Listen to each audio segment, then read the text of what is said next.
You and I, we go back, and I think that I liked your smiling face. Now that we're all grown, I must apologize, we no longer fit. You and me drifting away like those kids shows we no longer watch, and those memories we made, I promise you I'll remember.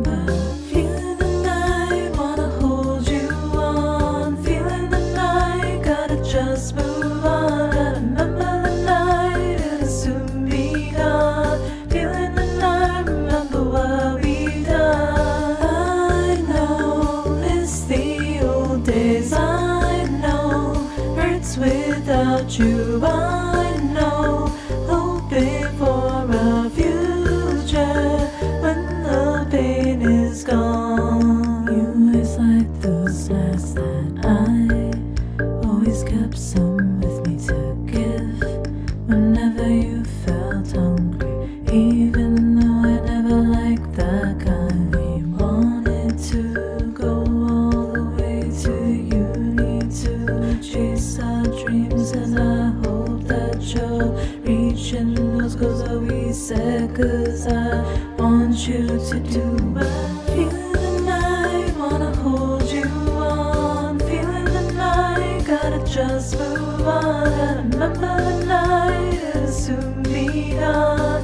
Feeling the night, remember what we've done. I know it's the old days, I know hurts without you, I know hoping for a future when the pain is gone. And you were doing well, even though I'm no longer with you. I love that you kept that shut. I wonder what other things you kept.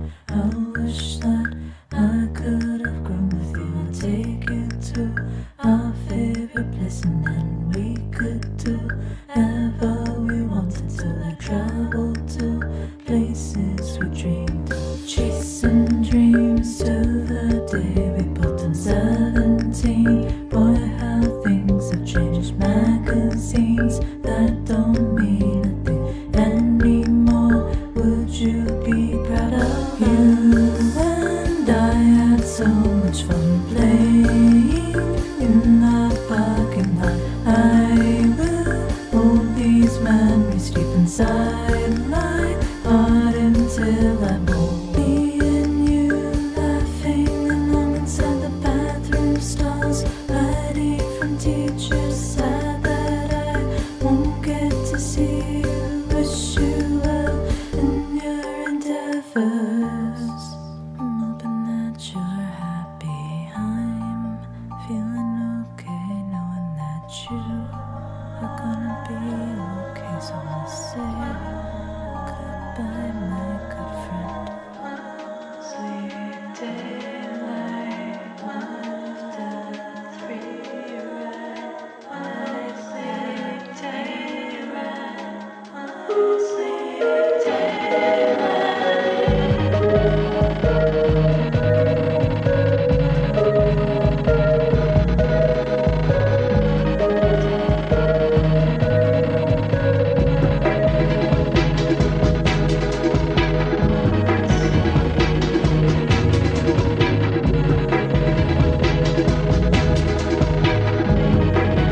Hello. Hello everyone. I don't know if this is gonna work. I'm downloading the update right now and I can tell there's lag. So I might have to not use my model today. I might have to put a little PNG in the corner because my computer is freezing. So, oops. But for the time being, hello there.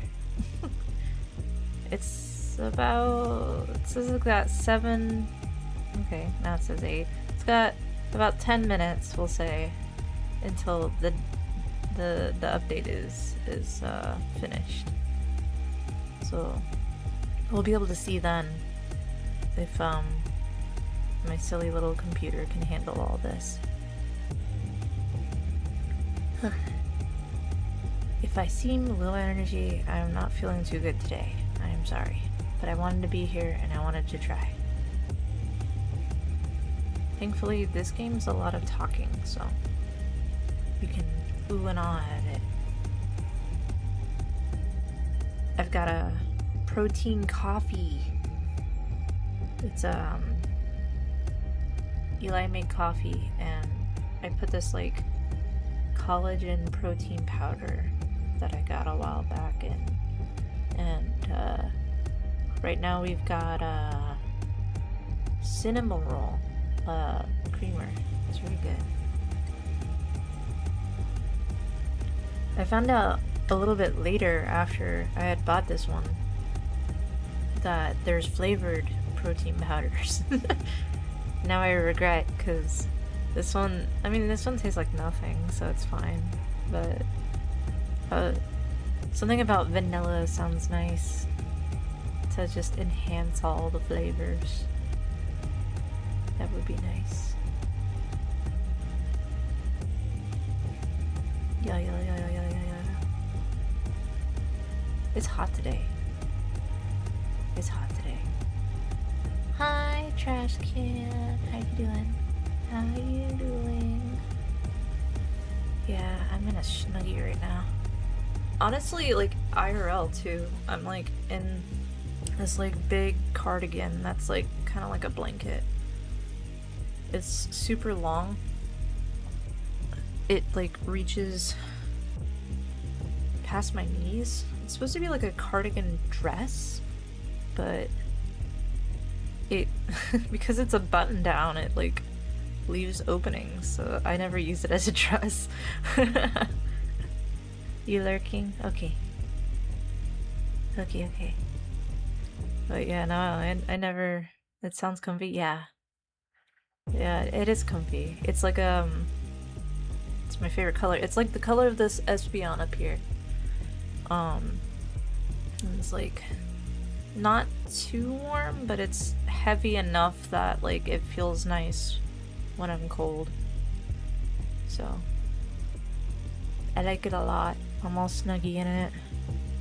Got a little hair clip and a coffee, and I'm ready to hang out. I feel like I haven't gotten a lot done today, and I did. Like I was out doing Ubers and stuff. I did my first shop and deliver. I usually do like food delivery. I did my first shop and deliver. It was a lot easier than I anticipated. So that was cool. And then after this, I'm gonna work on some commission stuff and then go to sleep. I slept like 12 hours. I was not feeling good, and I went to bed at like 9:30, which is not. I usually like go to bed much later than that, and I stayed in bed asleep almost until 8:30.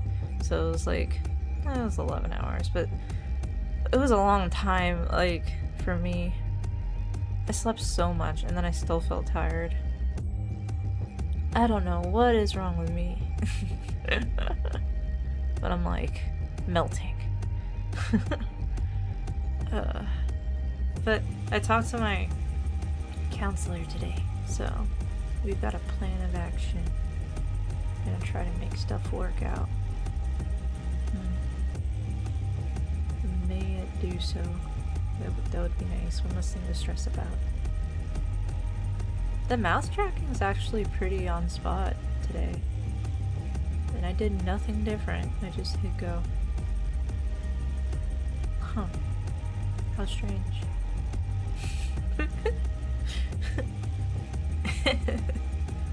How strange. So, I think if things start freezing up while I'm trying to play and I use this model, I'll switch to the pixel model. And if it's still acting strange, I'll put a PNG. But we'll get through this. We will stream this game and it'll be fun. And I've gotten a lot of characters since the last time I played, because I think I played... What did I play? I played this back on like the second event. So like the one with it was like a horror movie one. So it's been a hot minute. I've got a lot of characters and I like it a lot. And this This is not sponsored. Please do not believe this is sponsored. I'm doing, yeah. Hi, Eli. Yeah, I'm doing the reverse collab. I don't know, my computer was acting strange earlier, so I don't know if I'll be able to have my model up or not. We're gonna test and see. We're gonna test and see if it works with the model. The green, yeah, okay, yeah, I thought so. Like, I played the first one, the first event, and then I played the Green Lake event, and then I just stopped playing on stream, and I also stopped streaming. So, this one is an Atomic Heart collab event. So this one's like a big one. I'm excited for this, so yeah! It says it has 2 minutes left, and then we'll be able to test and see. And we'll be able to see if my computer can handle.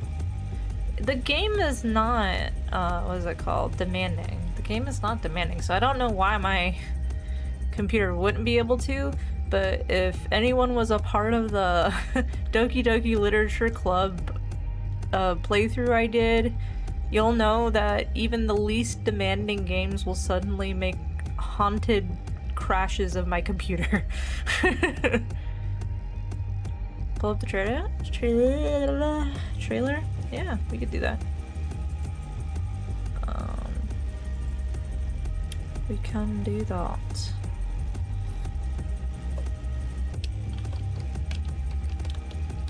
I should probably go on YouTube, duh. Over here typing it in Google, like that's gonna help me.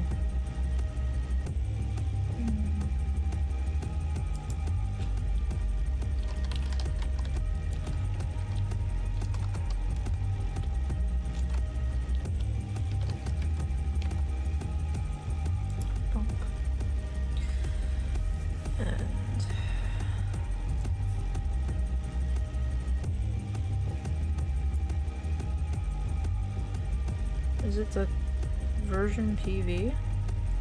I feel like it wasn't that long.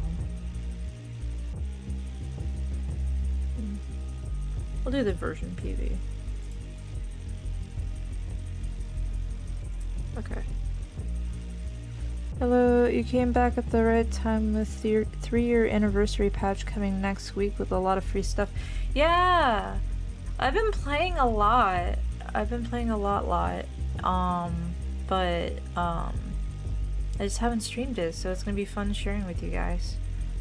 The thing I got this morning for logging in 999 days was a new background for the polls menu. Nice! That's so cool. I want that. Can my... Bro, I don't know if my computer's gonna be able to handle all this. Oh dear. You guys still there? Okay. Alright, just to be safe, I'm gonna change models. Because it seems that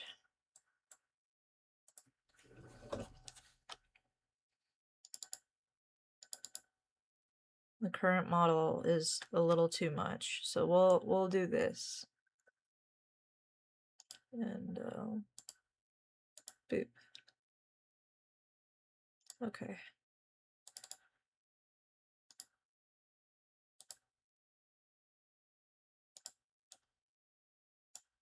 And then I don't see why I wouldn't be able to handle this, you know?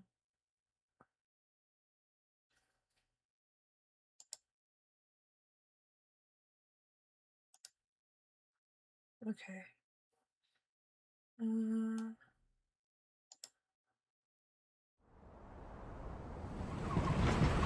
A world that champions science, rationality, and order. I think you might like it here after all, Mesmer. Think of it as a paid vacation. I won't deny the appeal. But since I'm here with you two, I'd call this a business trip. At best.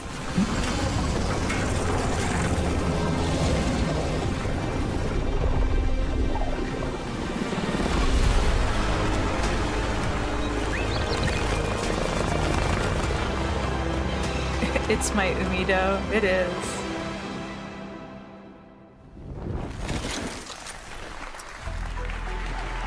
They look beautiful.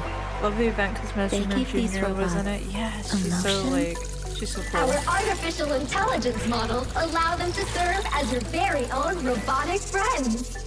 I'm excited to see more of X, honestly. Detecting abnormal, hostile behavior. Oh, I didn't expect you two to find out.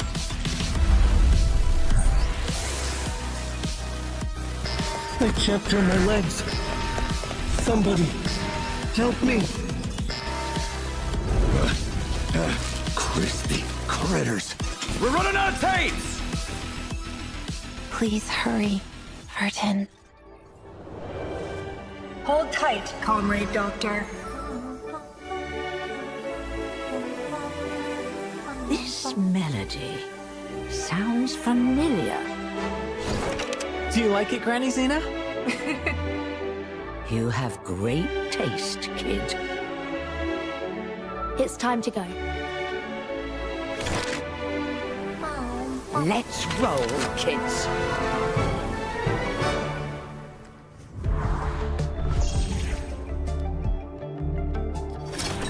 I think that's all we need to see. So let me go boop and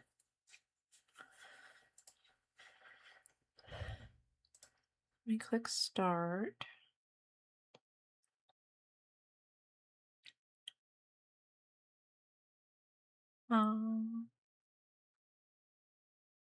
Okay.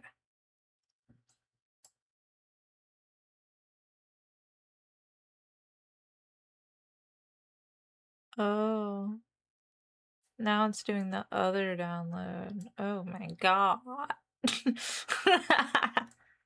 Okay, well. So it does it on the launch page, an update, and then it does it on the game, an update, so... Hey. I should have, realized sooner, and I didn't. Well, we're almost there, guys. We're almost there. Let me make sure that the game can be seen. Boop.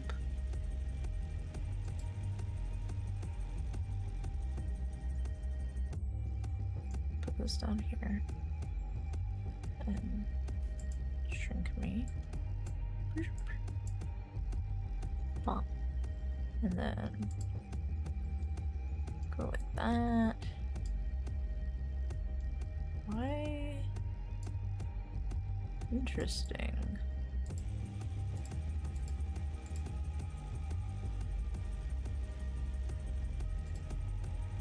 Okay, that's not working. See, this is good, because now we're...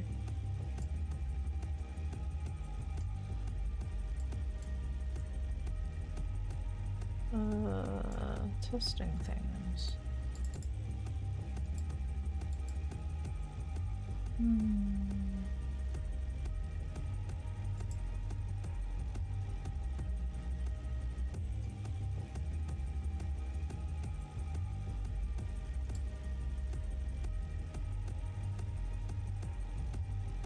Okay.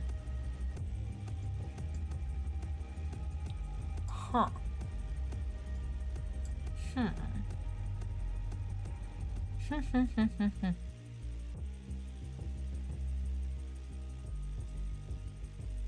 For my reverse veterans, what is your favorite reverse 1999 character?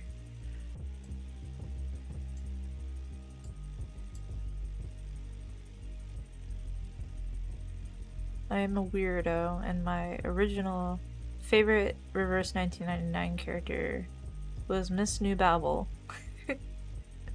I thought she was so cool.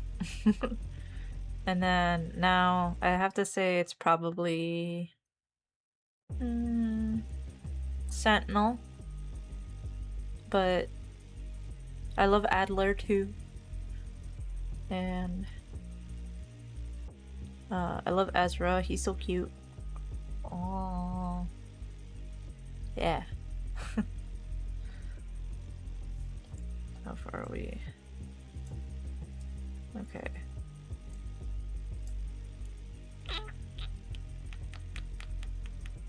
Brr, brr, brr, brr, brr, brr. It's almost there, and what I'm gonna do is I'm going to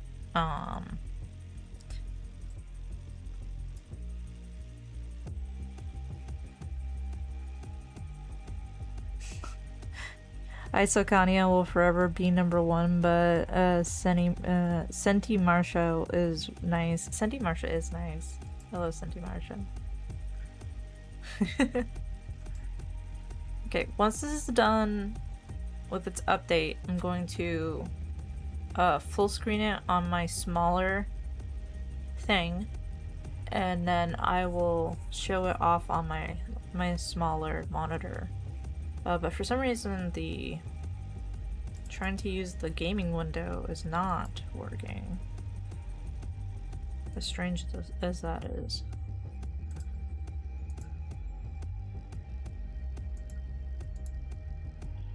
Bop, bop, bop. Boop. Boop, baby, doop. Boop, baby, doop. Which works out because it needs my login information.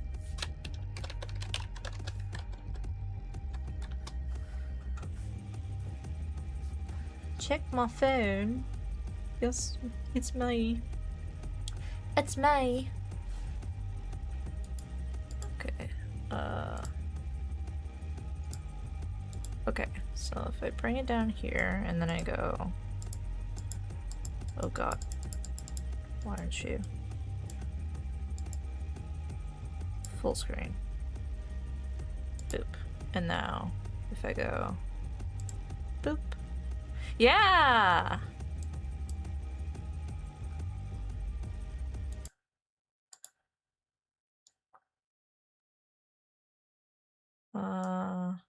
But you guys aren't hearing it, are you? So...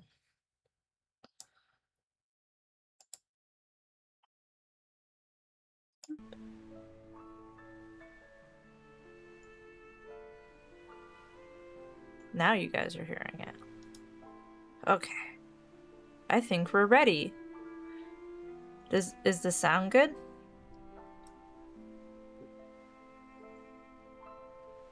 Yeah. Okay. Alright. There we go. Yeah, there we go. Trial and error.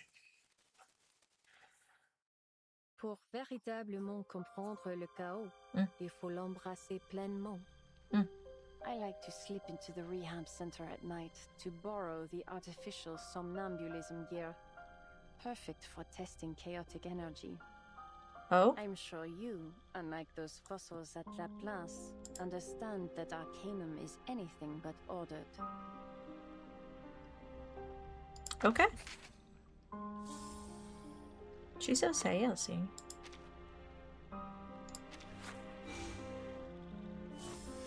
Yay! I got stuff. Okay. That's fine. The twins. If only I could afford it. She's beautiful. Look at that, it's just so cool. Dang it. Okay, well. Boop. Claim. Boop. Claim. I've almost maxed this out. You can tell I've been playing recently from stuff.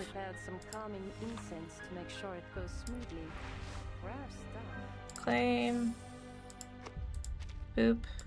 Who's that? Arcanist. Oh god. I want to say, but of course not. It's Lucy. Oh. Dang it! For fuck's sake. Late labor. Yeah, the Marcus episode are cute. Me and Eli saw the first one. Oh, fuck. Ugh. Not right now. Later, maybe. If you guys like this content, I'll... Oops. I'll do more Into the Depths and kill my brain. I'm not doing whack-a-mole while I have my model up. I say that as I click that. No! Okay. I can craft you some things if you want. Oh? Arcanist tracking compasses, dream peaking crystals, Manus mask replicas, all on the Foundation's ban list, of course. We do not you can need keep a secret, can't you? that.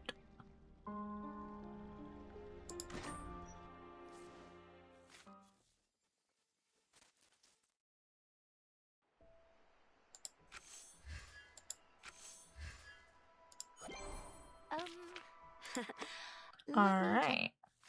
One thing I haven't done is my general dailies, and we will worry about that later.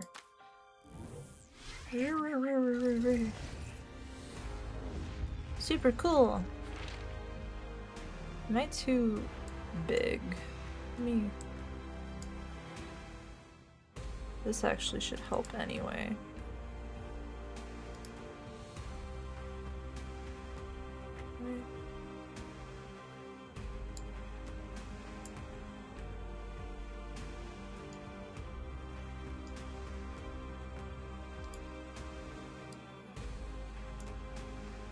And then my Kifé. Doop. That should help some with the latency. Okay. The guessing game, yeah. Alright. Let's just go in. There's 8 days? I thought there was I thought I had like so much little more time. Alright. Stay curious and keep rolling. We have arrived in a new world. Look at him. So silly.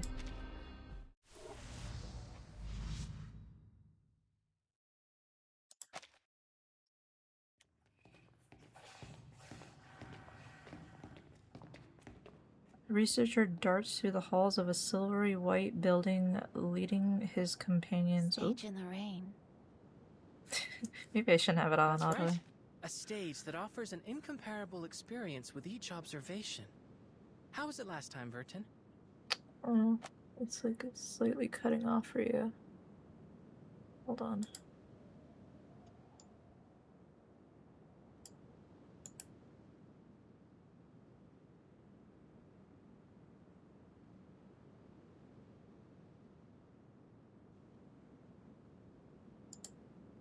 There we go.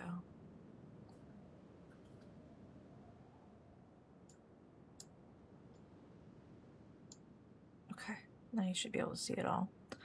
Researcher darts through the halls of a silver. Okay, there it is. Leading his companions to the end of the corridor. So that's what that said. How was it last time, Vertin? It was unforgettable. Being able to travel to an earlier era without the storm. Visually, they're quite similar, but the stage's reign is orders of magnitude safer. I think I'll pass. All the same. Fair. Don't preclude yourself prior to experiencing it. Who knows? We might just find something to pique your interest. Reason why we have the anniversary content 2.5 month earlier than the real Annie and Global. Yeah. I'm so excited for it too. 3.7.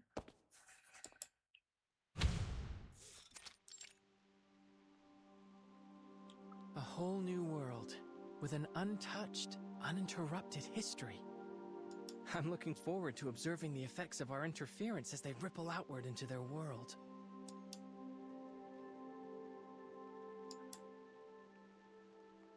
Oh. Oh, she just ... Her eyes narrow, reading into the young man's visible delight. The lab is illuminated by a sparse circle of dim lights that surround the massive ring-shaped machine. So, this is the Huygens Fresnel interferometer. Oh, that's a lot of words. Correct. It allows us to observe an entirely different world using only our minds. The stage in the rain. Mesmer Jr. steps forward, inspecting the colossal structure up close. If you'd like a more thorough introduction to the interferometer, I have an observation guide here for you to peruse. Although there's no better educator than first-hand experience, it might help to do some supplemental reading before you get started. I still haven't made up my mind, X. I could refuse, you know. Actually, I feel like me being here makes more sense. X smiles. He's heard that one before. Does this belong to Laplace? This lab, this device? I've never even heard of this project, let alone used it. I don't claim to know every piece of equipment in this building, but how was a device of this scale developed without so much as a whisper? True. But then, no one ever seems to notice when a butterfly flaps its wings. When a butterfly flaps its wings in Brazil, does it make a tornado in Texas? Your pretense for inviting me here was to help me monitor how this stage affects brain activity. He needs to go to the eye doctor? Nah, that's just him. That much makes sense to me, given my research on artificial somnambulism. But if I join this project, will it be for your benefit, or... My apologies for arriving behind schedule. The clang of high-density metal striking the floor echoes throughout the room as the awakened approaches. Madame Lucy! Oh, this is an unexpected variable. The conversation shifts immediately to the arrival of this unexpected guest. Forgive me, X. I was the one who invited Madame Lucy. After our last experiment, I shared some of the details with her. Using chaos particles and the observer's consciousness to simulate a hyper-realistic space. I would be remiss not to participate in such an experiment, given its potential to elucidate the inner workings of awakened consciousness. This research presents a wealth of opportunity, not just for a single person or project, but for all of Laplace and researchers everywhere. Her welded metal face scans over the machine, light pulsing from her optical ray, a means of expressing thoughtfulness. Superlatively said, Madame Lucy. I hope that puts some of your doubts to rest, Mesmer? He blinks innocently at Mesmer. Now, let's move on to the details of our experiment.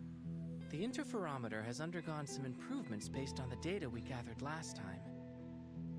We can utilize chaos particle projections to display some probable locations from the environment we'll encounter while immersed in the stage.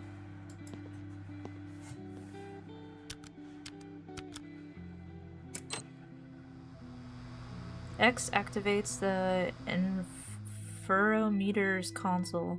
Soon locations flash across the screen. A plaza, a laboratory, a bedroom. The iconography suggests it's somewhere in the Soviet Union, but the technology seems wildly different from our own timeline. It would be more accurate to think of it as a potential version of it.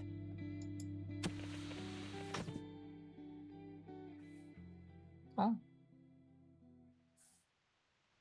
This is the stage in the rain we'll be exploring this time.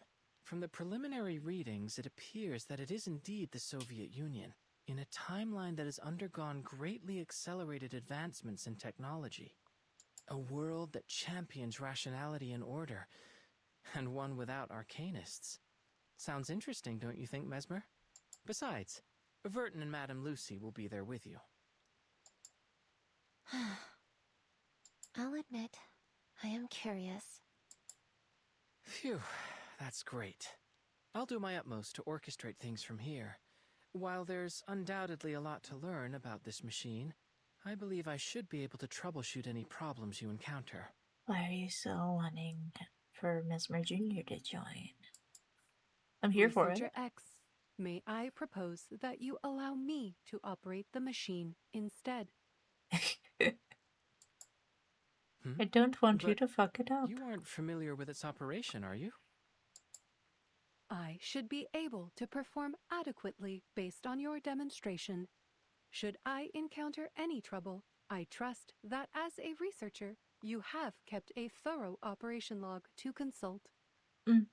I will be able to learn much more about the interferometer's functionality and the theory behind it if I am operating it directly. The knowledge I gain from it may prove beneficial to other avenues of research in Laplace. I intend to relay any data gathered here to Researcher Adler when I see him next. Given Madame Lucy's computing power, I'm certain she can resolve any problems we encounter. And it may give Miss Mesmer some peace of mind. Looks like the decision's been made for me. Give it up. X mulls over his words, well aware that if he gives up the controls, it will be nearly impossible to hide Institutum Lorenz's secrets. But then he finds himself looking towards the interferometer. Despite having worked on it for so long, he hasn't ever experienced it for himself. An untouched, uninterrupted history. He's like, let me in! Let me in! Affecting the world around you is the best proof of your existence. He can personally attest to that. X smiles. All right. I acquiesce to your request, Madame Lucy. Take the reins. Yay! Following the Awaken's command, the drizzle of raindrops fall within the interferometer's halts. Droplets are shivering static in midair. Interferometer activation. Interferometer. Interferometer. Looks like you've got a handle on it already, boss. Oh, another thing. X pulls out a communication device resembling a pager. This will allow us to communicate while inside of the stage in the rain. A little improvement based on feedback from last time. If we encounter any problems during the experiment, we can use it to contact you. She takes the communicator from X. Very well. Please be prepared. The curtain is about to rise. Thank you, Madame Lucy. I'll endeavor to bring you back a souvenir. I will look forward to it. Have a safe journey. I did wonder why Lucy wouldn't go to some place like this, but that makes sense. Battle's loaded, activating chaos particles, 99.9%, entering the stage in the rain. La la la la la la. Stage in the rain. Stage in the rain. Alright. Breathing a different air. The skies are clear. No sign of rain. Oh, little Verton.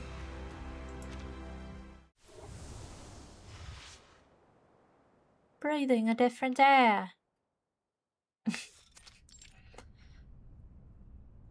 A maglev train glides along a thin track, feeling almost as if it were weaving through the air. Within the carriage of the vortex, passengers converse among themselves in a hushed tone. You guys want to hear a yoke? Sure. Boil it down for me.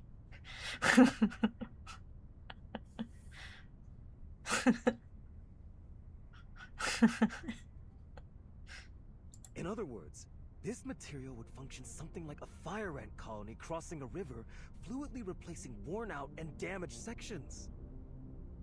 Maybe I'll do this during cutscenes and then flip it over during fights. Each component hardwired to preserve its collective superstructure, resistant even to the erosion of time itself. Mesmer Jr. looks around in astonishment, out the window, at the mountains, rushing past, and then at the two passengers sitting across from her. That jacket you're wearing, is that also the machine's doing? Yes. Sometimes the interferometer automatically modifies our clothes to help us blend in with the world we've entered. Though it looks like the machine decided that you and X already passed for normal here. The neighboring passengers have reached the end of their conversation, rising from their seats. Passing by with wine glasses in hand, they join another group of scientists chatting at the end of the carriage. We're currently at least 40 meters from the ground. A conservative estimate, Comrade Polkov. I should say we are at least the height of a Vostok K rocket off the ground. And that's if we include Comrade Gagarin standing on the module. Cracking jokes as always, comrade.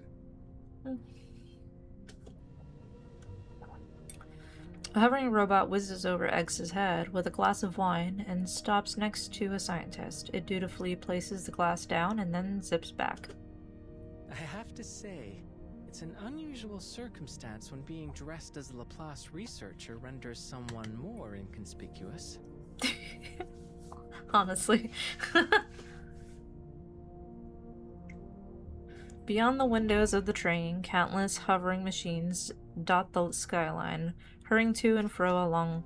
Oh, at the last few mountains blur past, the outside view opens up into a wide plain. Those fields look endless. That's a cute picture of them. Waves of gold span across the fertile plain, stretching far away into the horizon. It seems so peaceful. Under the blazing sunlight, Mesmer Jr. spies a few black dots among the wheat. Oh, they even appear to have farming robots. Why are you keefing? There's a drone spraying some kind of liquid onto the field, followed closely by a door-frame shaped machine tending to the crops. I think there are some scientists down there as well. Could be some kind of agricultural experiment. Fitting that you're playing this whole, this while it's raining outside. Yeah. Is it raining hard? Like, it was drizzling when I was out. Pardon my interruption, comrades, but this is only a regular field. They're like, Why are you freaking out, freaks?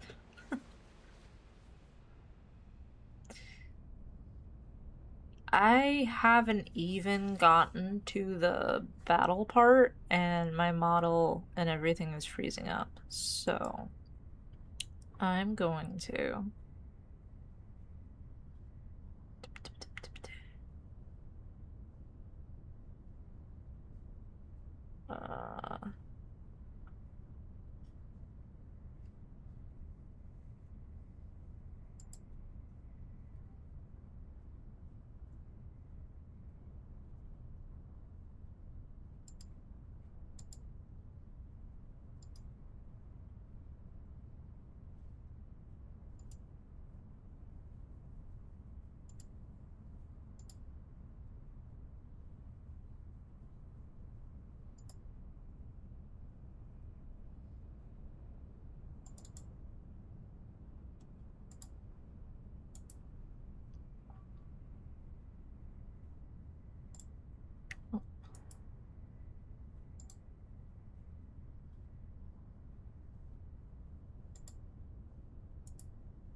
do this.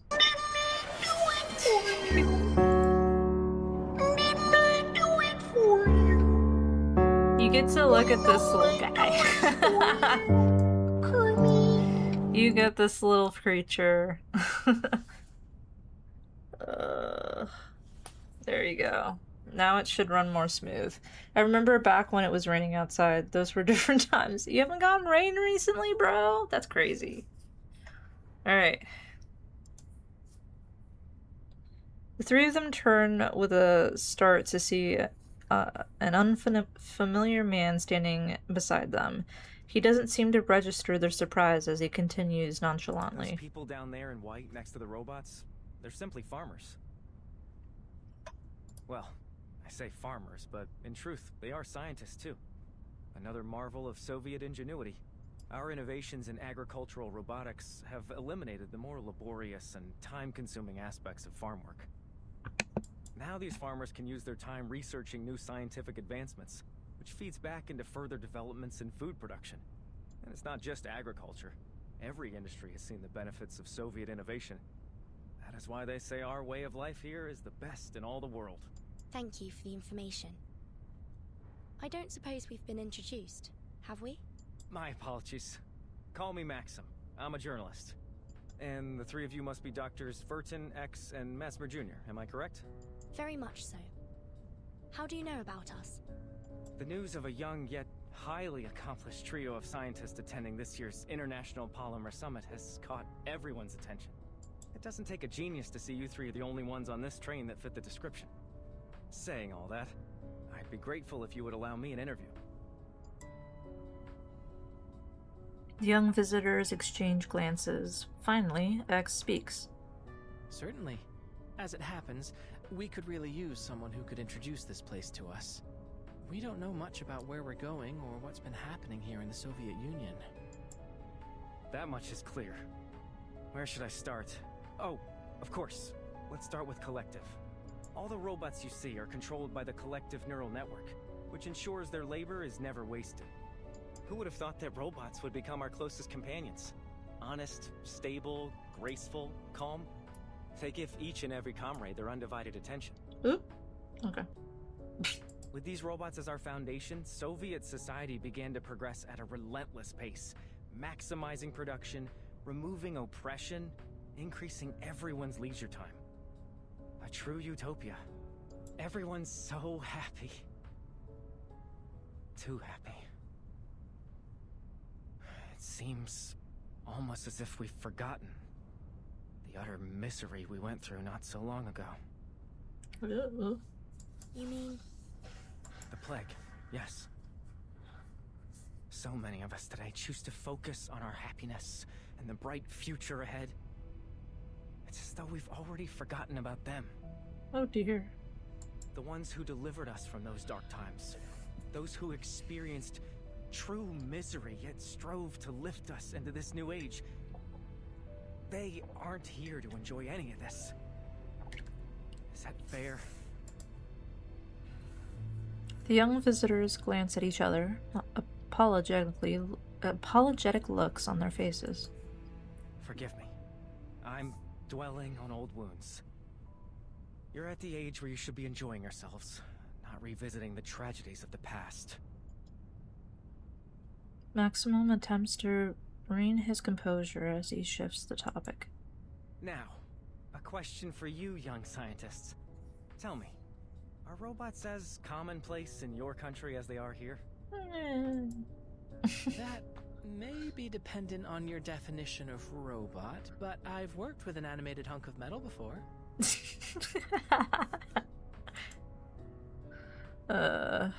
And a vial of thinking ferrofluid, and a talking ship in a bottle. I think a vial of thinking ferrofluid is what I want to go with. Is that so? Fascinating. And here I thought I'd been keeping up to date with the latest in foreign developments. Science develops by leaps and bounds every day, it seems. Oh well, I suppose it's a sign of progress. One of the robots I mentioned was once in charge of running our entire organization. She was obsessive about maintaining a full charge. We ended up placing charging stations for her all around our facilities. But I don't see anything like that here. Does that mean you don't have access to Dr. Sechenov's polymer in your country? It was was revolutionary here. People say it saved our entire way of life. Polymer? Simply put, it's a programmable liquid material. It's the primary topic of the summit. I'm certain you'll come to fully understand everything about it once you arrive. And, of course, you'll get to see another of Dr. Sessionov's prized inventions, the twins. He doesn't sound happy. I get the feeling you don't share their enthusiasm. Oh, I did not mean to imply anything negative. I should learn to watch my tongue. I fear my lack of expertise may end up confusing you. We will soon arrive at the summit. I advise you to take the opportunity to experience our country's scientific achievements for yourselves. But, to answer your question, Dr. Sessionov's team developed a kind of functional hydrogen cell. Stable fusion reactors in a polymer casing. That is what allows the robots to function without constant recharging. That sounds like the perfect gift for someone we know.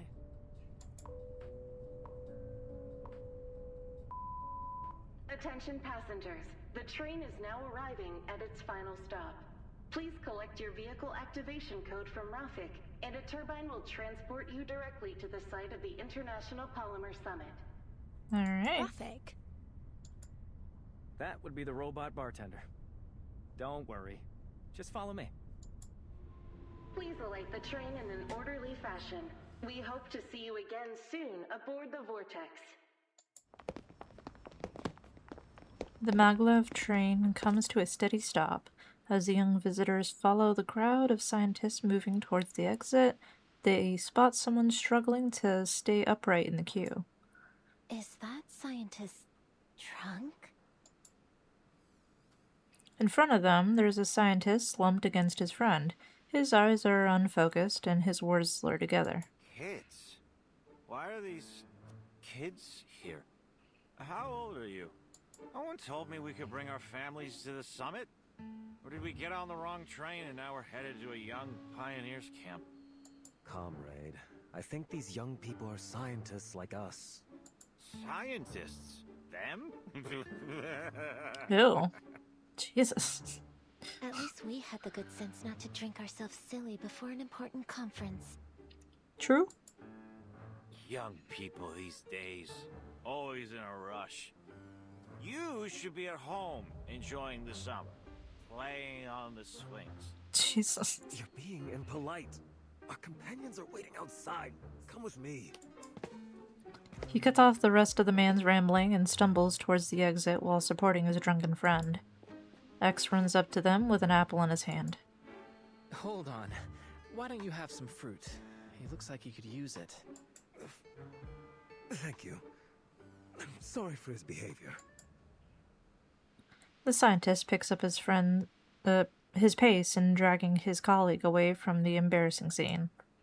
Alcohol can have medicinal benefits, in proper dosages. Maximum furrows his brow, visible frustration on his face. He pats X on the shoulder. Don't take any of that to heart, friends. Next stop, the exhibition hall. And welcome to Facility 3826. Maxim, not Maximum. This way. That's Rafik, the one in charge of the activation codes. As Maxim approaches, the robot's optic sensors begin blinking rapidly, mimicking a human's skeptical squint. Requisition approved.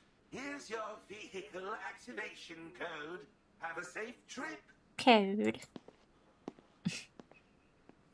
Maxim leaves with a wave. Rafik turns to the young visitors and starts scanning them for identification. Wait. Our identities. Nothing to perspire over. We won't need any scanning, Rafik. I've already got a key. X waves his hand, dismissing the robot's scanning eyes. Then, in a flash, he produces a vehicle activation key from his pocket. Where did you get that? It always pays to be prepared and to keep your eyes sharp. This is the International Polymer Summit, after all. I assume that means you took it from someone else? Wait, you gave them that fruit, did you? Shh. All I did was facilitate a hands-on experience in the importance of politeness. Goodbye. Please have a safe trip.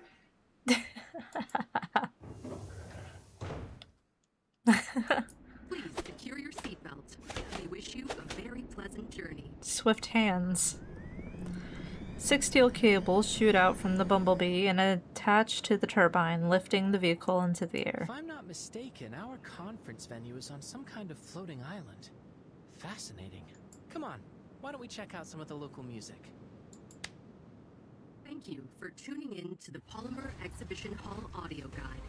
You are currently departing. This place really is like what the prediction indicated.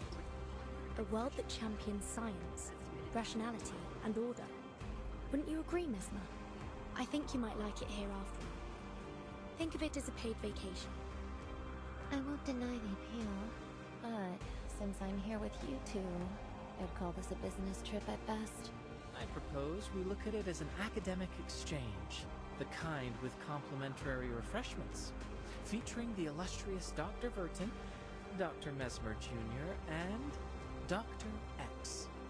I think I'm the only one that feels out of place here. Doctors? Well, here's to a pleasant trip. Heck yeah. Heck yeah. Let's go. A bright, limitless future. But something else lies beyond that distant horizon. They're so cute.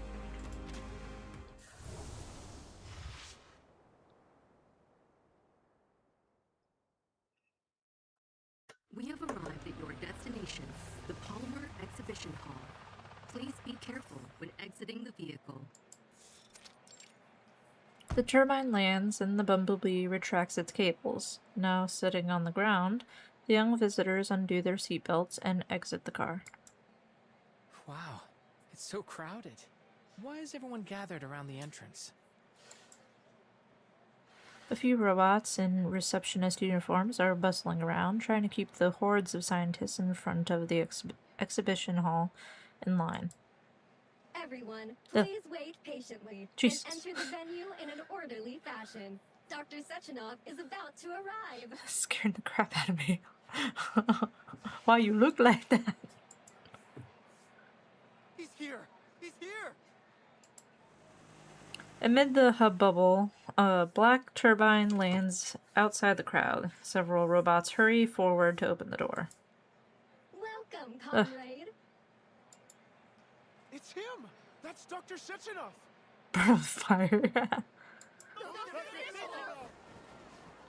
The crowd erupts as people rush forward, eager to shake hands with the savior of the Soviet Union. The sudden surge from behind makes it difficult. Oh god.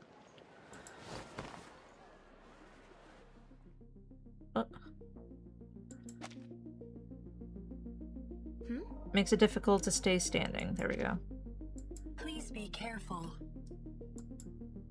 A pair of powerful metal arms catch the body and keeps it balanced. Thank you. It is good that you were unharmed, comrade. Having resolved this minor incident, the two robots return to Dr. Sechenov's side, helping him navigate the crowd. Please don't push everyone. We must all be patient. I ask that you be mindful of the safety of your comrades in the front row. As Sechenov enters the venue, the scientists follow in after him, draining the entryway like water through a funnel. That must be Sechenov. And I suppose those women were the twins. A logical hypothesis. Oh, Vertin, we do have a slight problem. Uh-oh. The communicator must have slipped out of my pocket during the commotion. By the time I found it again, well, it seems to have failed a few rapid percussive tests. Which means we've lost our only way to contact Madame Lucy. Unfortunate, but we'll fix it later. We should follow the crowd into the exhibition hall for now.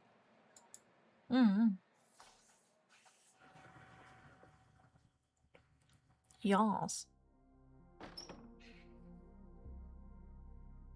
As the visitors cross through the front doors, the entire gallery opens up before before them. Streamlined, recessed stripe lights highlight the various exhibits on display. The invention of polymer and its uses. The properties of polymer. Why does it keep doing that? Of collective. Why does it keep doing that? In the distance, there's some kind of interactive installation illustrating the unique properties of polymer. The invention of polymer and its uses, the properties of polymer, the establishment of collective. Where should we start? Let's start with the closest one. Hello, dear comrades. Welcome to the Polymer Exhibition Hall. I will be your guide. You may call me Terushkova. Please allow me to introduce you to the remarkable history of polymer. In 1936, in seeking a form of liquid data carrier, the brilliant Soviet scientist Dr. Sechenov, influenced by the qualities of heavy water and silicon, created a substance that became what we now know as polymer. I really want to play Atomic Heart, and I'm excited for Mundfish's new game, ILL. What's that one about? Utilizing polymer's unique electrochemical properties, comrades Sechenov and Filimenko invented the first Soviet polymer hydrogen cell in 1939, paving the way for tremendous advancements in the field of robotics. This is very interesting, and it's making me, like, interested in possibly playing it too. That's what Maxim was telling us about, wasn't it? I'm sure Madame Lucy would love to get her hands on one. Excuse me.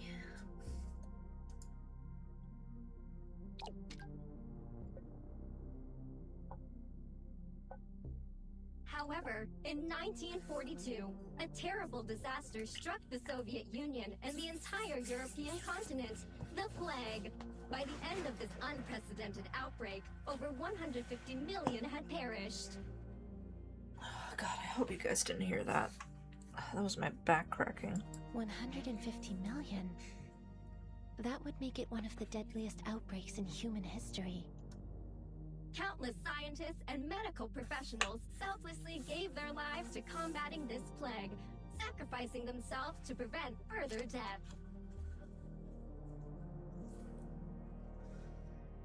Oh, so the words "I'll" or "ill" just in all caps. That's the one where you can kick baby zombies. Oh gosh. Baby zombies. I wonder if that's the tragedy that Maxim mentioned.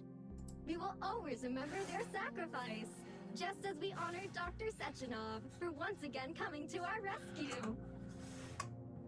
It was his polymer that formed the basis of redemption, the vaccine that proved instrumental in stopping the transmission of the disease, saving the Soviet Union from ravages of the plague.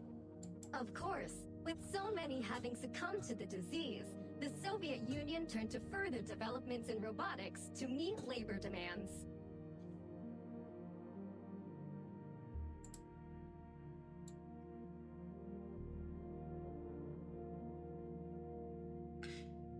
Have you guys been hearing my, Did you guys hear that "Let Me Do It For You" earlier? I'm just checking to make sure. Let me see something.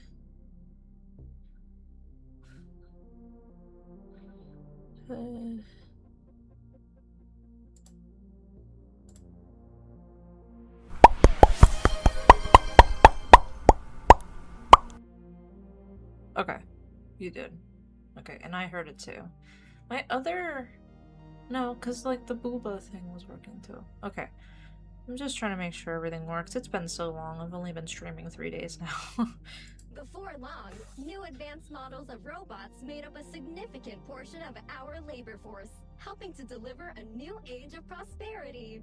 Prosperity. Is that what you've been aiming at with all of your critter experiments, X? In order to fully optimize our robot's production power, Dr. Sechenov led a team of scientists to develop and launch Collective 1.0. This revolutionary system unified all of our robot assistants under a single vast neural network, ensuring maximum efficiency.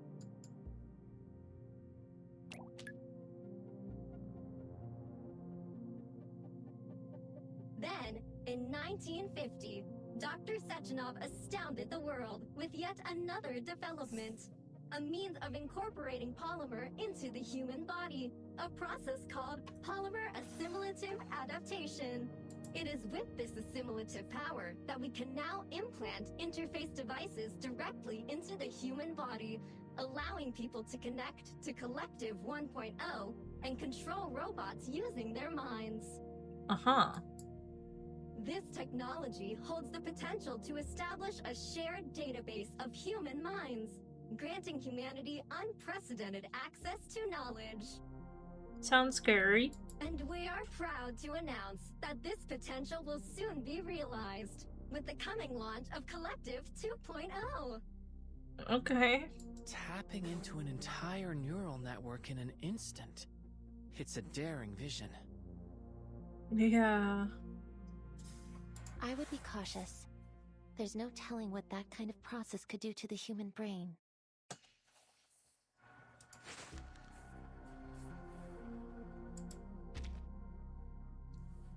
In 1948, comrades Sevenov led a team of scientists to successfully develop the Collective 1.0, which unified all robot assistants under a single vast neural network.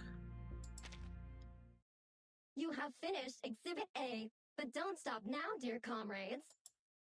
Please proceed to the lecture hall, where Dr. Sechenov will soon personally demonstrate the power of Collective 2.0. Okay. Okie dokie. The young visitors are swept up in a rising commotion of people moving into a nearby lecture hall.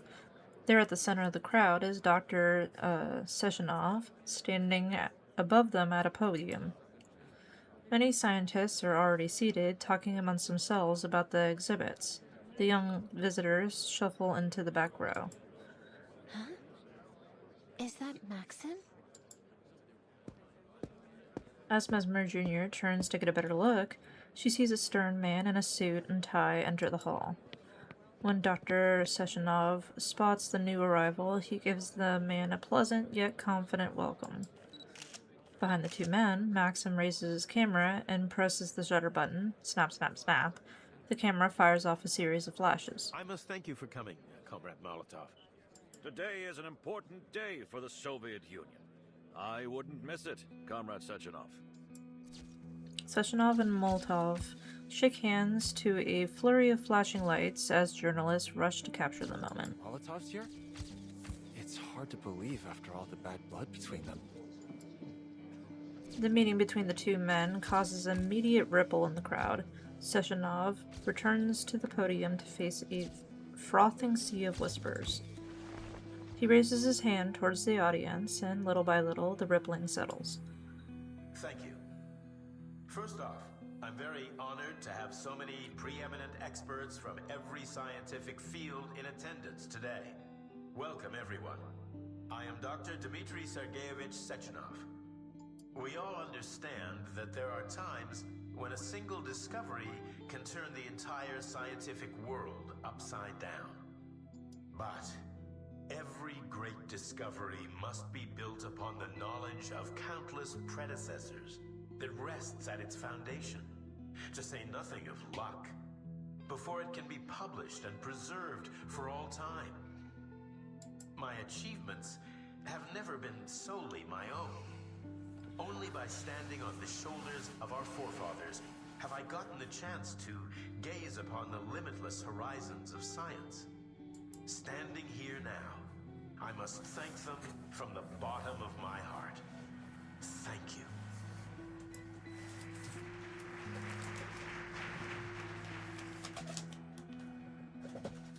The audience breaks into a roaring applause. 19 years ago, when my team and I invented polymer, I had already foreseen its boundless potential. A perfect synergy of mathematics, logic, physics, chemistry, biology, and other foundational studies in equal part, constantly pushing the frontiers of humanity's scientific exploration. Bringing us to this historic day, where I have the honor of inviting every one of you to participate in this preview of Collective 2.0. Comrades, please follow me into the bright, limitless future. The audience stirs as small metal platforms emerge from their seats. As they reach their intended positions, each platform opens to reveal a golden hemispherical device. What's this? Thought device. Mesmer Jr. picks up and examines the object. A metallic outer shell with a silicon motherboard connected to swirling black tendril-like receptors. She turns it over. There are suction cups on its base. Mesmer Jr. looks around. Quite a few scientists have already attached these devices to their temples. The tendril-like receptors begin to wriggle above their foreheads. She watches for the crowd's reaction before gently prodding the suction cups with her finger. They've all put it on without any hesitation. No adverse reactions either. Looks like it doesn't hurt. They continue watching the other scientists, only to realize X has already stuck his device to his temple. Oh god. Hypothesis confirmed. Mounting the device does nothing to activate it alone. The unresponsive thought device falls into his hand. Counter hypothesis. It may only work on polymerized people. Wait, what are you doing? Are you winning, Kifé? Yeah. A little bit of scuff, but I think we're doing good. Getting through this collab chapter. How you doing? X injects himself with a syringe of clear liquid. It makes sense. If the plague was ended by mass polymerization, most of the attendees here would already have polymer in their system. You need scuff to be a VTuber. Yeah, it's true. My model was too much with this game to run on my computer, so we have a little guy in the corner right now representing me. I'm fine, just chilling. That's good, that's good. Polymerization is Yu-Gi-Oh! No, it's not Yu-Gi-Oh! It is Reverse 1999. It's the event chapter that I wanted to play. It's a collab with Atomic Heart. But we don't. You injected yourself with that redemption vaccine? Where did you even get that? Where did you find that? The exhibition hall's got samples of everything, and I've always had a knack for collecting odds and ends. Bro's got sticky fingers. But why would you inject yourself? Atomic Heart. During our last experiment, I kept thinking that we were missing something, but now I finally figured it out. We don't belong in this world. Even if we change our appearances, at our core, we're still outsiders. But perhaps by injecting myself, I can truly become an influencing factor in this world. What sort of chain reaction will this set off? I'm excited to find out. Oh my god. This guy.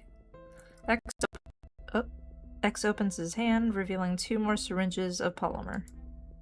Plus, if we don't inject ourselves, we risk exposing our identities. Of course, the choice is yours. I should have expected this. Typical Arcanist behavior. Why don't I just hold on to these potentially dangerous substances for now? Please try to exercise a little more caution in the future, Dr. X. She's judging you. As the vigilant researcher stows the remaining syringes in her coat pocket, her mischievous colleague shrugs. What about you, Vertin? I think we should be careful. Alright. Think about all the fun you could be missing out on. Mischievous guy. He raises the thought device to his head, and it suctions itself on his temple. The black tendrils begin wriggling in even waves above his forehead. It's a Ukrainian-developed first-person shooter game about an alternate Soviet Union. Yeah. It's a PS4 game, or is it a PS5 game? I can't remember. But it's like, I think it's a pretty popular game. But it's a collab with Reverse 1999, which is it's a gacha game that me and Eli play a lot. Both? Okay. It's on both. But, yeah, just to clarify, this is not sponsored. Like, I just like this game. So I wanted to play this event. But yeah, it's a collab event. Oh, I know the game just didn't expect it. Yeah, it's pretty crazy. The last collab event this game had was with Assassin's Creed, actually, which was pretty cool. I didn't get to play that, but Eli did, and he has a few characters from it. So, pretty cool stuff. Oh, fascinating. It's like a whole new perspective. This demands thorough exploration. Oh my gosh. Thanks. Comrades, I encourage you all to try these thought devices and experience a preview of Collective 2.0's features. Bro, he's like pointing out Mesmer Jr. and Verton right now. Dr. Sechenov, please allow me a question. Collective 1.0 has already saved our citizens from a disaster. But now you're aggressively pushing, pardon my wording, for the launch of Collective 2.0. Do you intend to have the entire population wired to these thought devices? How can you ensure the devices are safe? I maxed the portrait on Ezio, Cassandra, and I did the same with the twins. Wait, you maxed the portraits on the twins? What? What?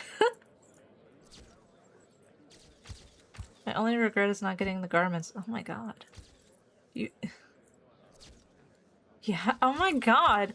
I only got one so far. Jesus. Are you not concerned about the potential dangers?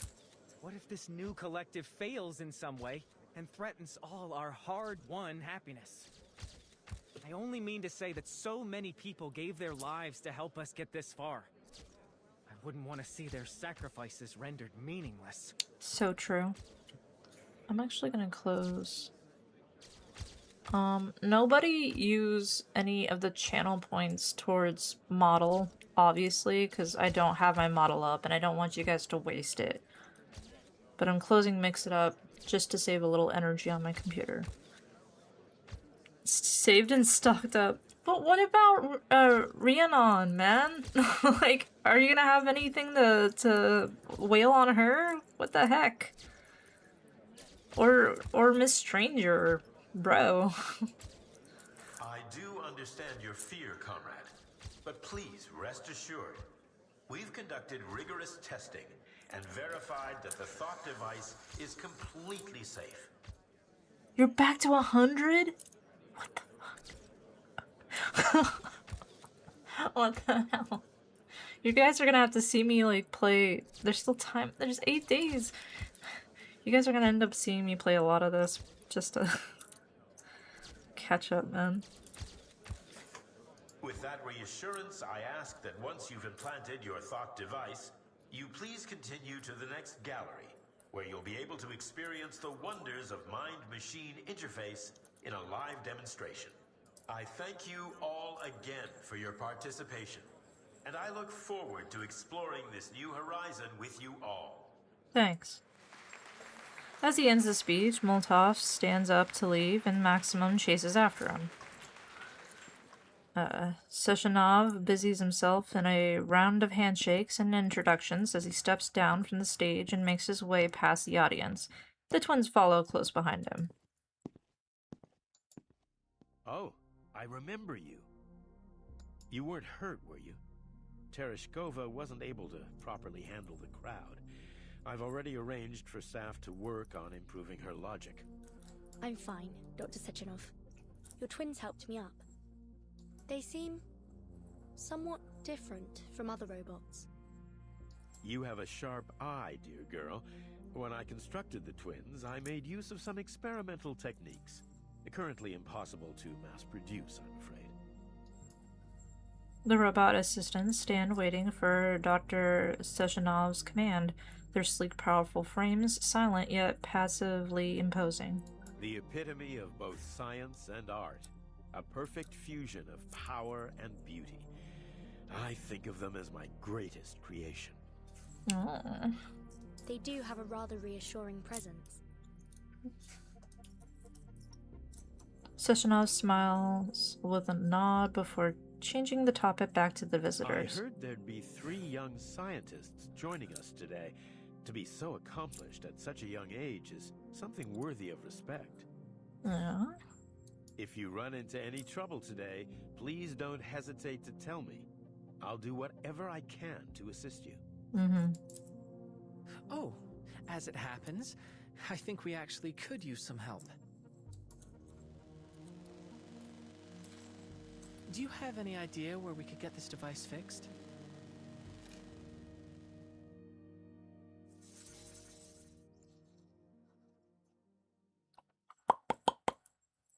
When do I get to fight?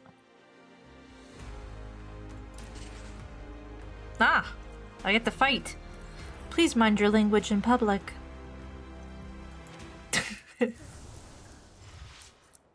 Her. Access granted. Thanks. The airtight door opens with a hiss, revealing Tereshkov and the young visitors. I don't know if I said that right. Welcome, comrades. Ugh. This is the assembly room Dr. Sechenov recommended. Girl. Oh. The room is blindingly white, with a capsule-shaped window. A large refrigerator-like machine sits in the corner. Mesmer Jr. approaches the window, gazing outward. Beyond the glass is an enormous production facility. Mechanical arms attach components to metal frames in a long assembly line, building new robot piece by piece. Are you interested in learning more about the production process, comrade?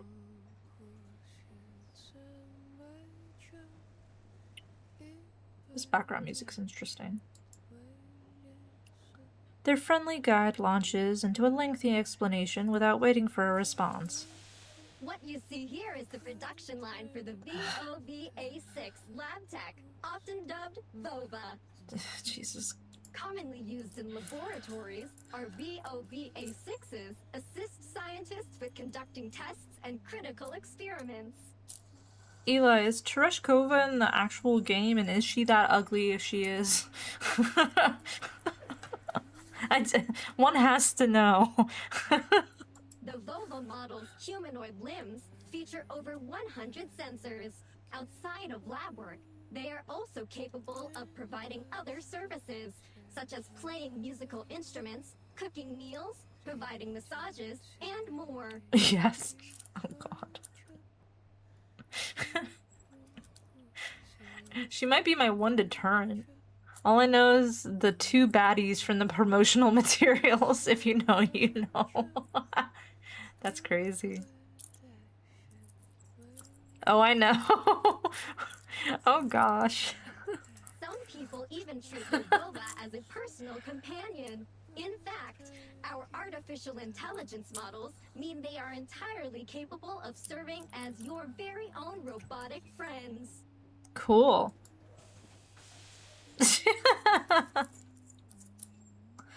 As if overjoyed at the prospect, Tereshkova raises her arm and twirls in mechanically perfect circle.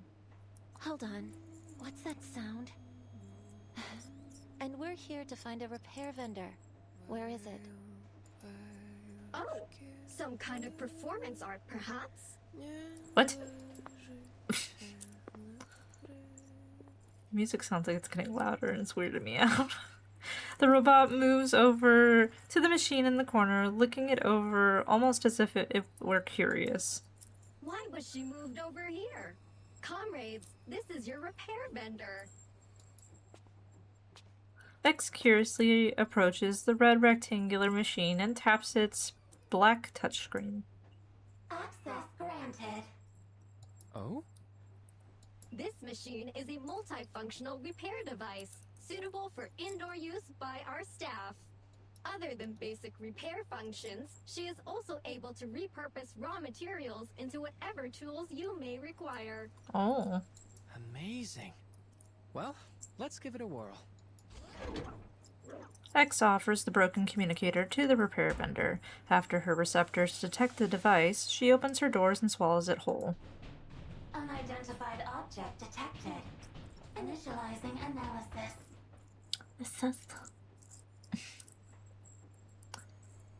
The repair vendor begins rattling and shaking her doors, swinging erratically on their hinges. This is an abnormal reaction. How strange. My database has no record of any comparable circumstance. Oh shit. You gave yourselves away. You know, I really shouldn't be accepting unknown inputs from strangers. Wow. A stranger is just a friend you haven't tasted yet. Wow. The repair vendor's doors bust open and several metal tendrils erupt from her interior. X, watch out! Oh dear. For the fun of it, I think I'm going to...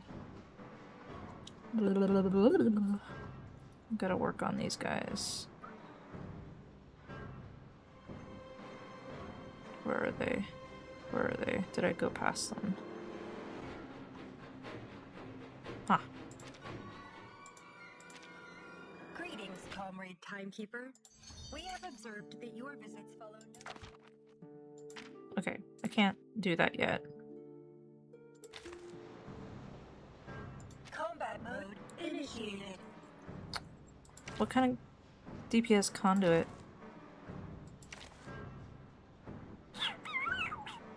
We don't have another conduit character, right? Information. Information. Information. As Miss Vinsong says, art carries a note. Not that it really matters too much. Bravo! A gloriously silly and thrilling act of improvisation. Prepare to engage. I've never actually used them, so this will be fun. Don't take it on thick. The universe could use a little more color. Funny enough, Spathidia's side cube is the substitute for the twins. That's crazy. Never thought I'd see an awakened fridge of all things. Perhaps she will be the second variable in our experiment. Variable? I suppose you must be referring to my heart. What can I say? I'm passionate. Well, I think you've already demonstrated that conclusively. Since when do overgrown fridges have hearts in the first place? Oh, don't be so grim, sour face. You're young. You should be having fun. Living wild like me. Okay. Vtuberen.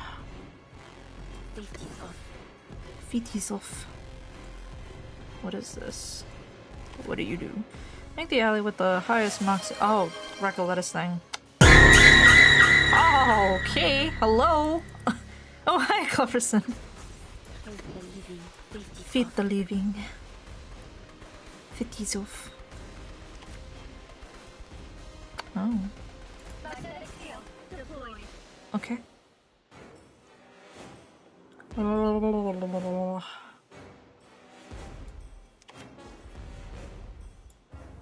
En todos los momentos. Más allá del concepto mundano del tiempo. Oh, hi. That was super annoying to have in the background. Damn you, Kifé. Ah, you're fine. Hi, Cleverson. How you doing? Well, that was no fun. She died instantly. Terminate all further physical violence at once, Nora. Twins? Haven't you two cold-hearted rust buckets heard of a thing called privacy? You weren't invited. I haven't had a eureka moment like this. Voyben eating a tub of frosting. Huh? Wait. Listening to Hatsune Miku. Then Is it let's do Cool this Whip? again. I love Cool Whip. Listening to Hatsune Miku? What song? One has to know. Detecting abnormal combative behavior from Nora. Requesting control. Rebooting Nora systems. Reboot complete.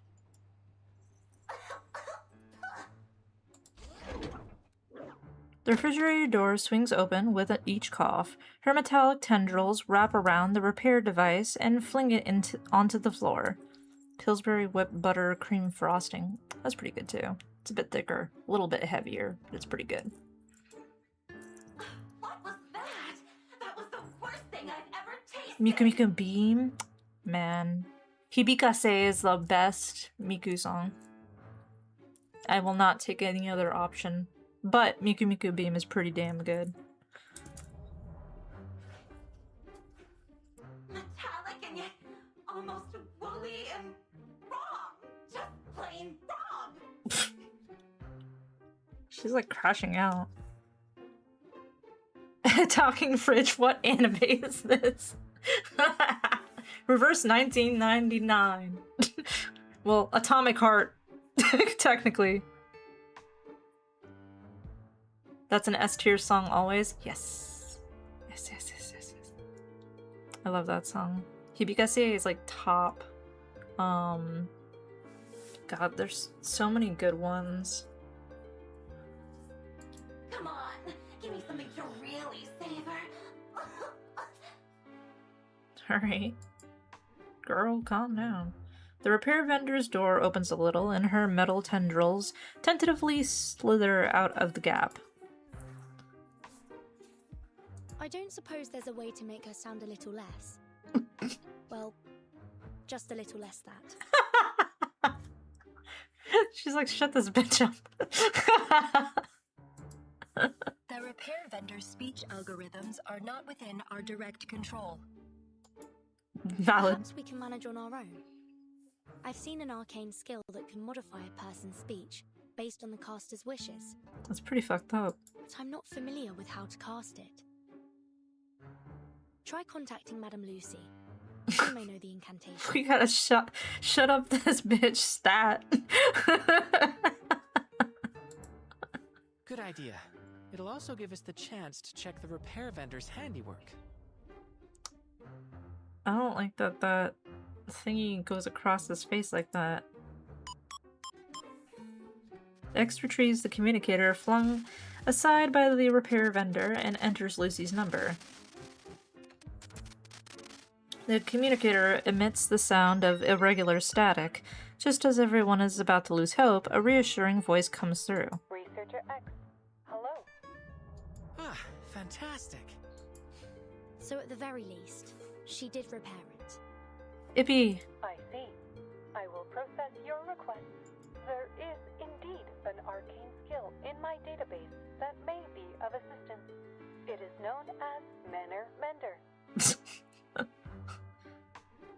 He has heterochromia noise? He does. I have sent the specifics of the incantation to your communicator. Okay. Thank you very much, Madame Lucy. We're gonna give this refrigerator manners whether they like it or not. You are most welcome. The communication ends. Following the instruction on the device, X begins casting the arcane skill. Manner Mender. There's a flash of light. Nora's screen turns cold briefly. Oh god! Hold on. Before fading back to its usual black. Fiddlesticks! What did you do to me? Fiddlesticks. My mind! It's time for class, kids! What's happening? Her hat! Her hat's in the screen. Think of it as installing a language patch. Oh my god.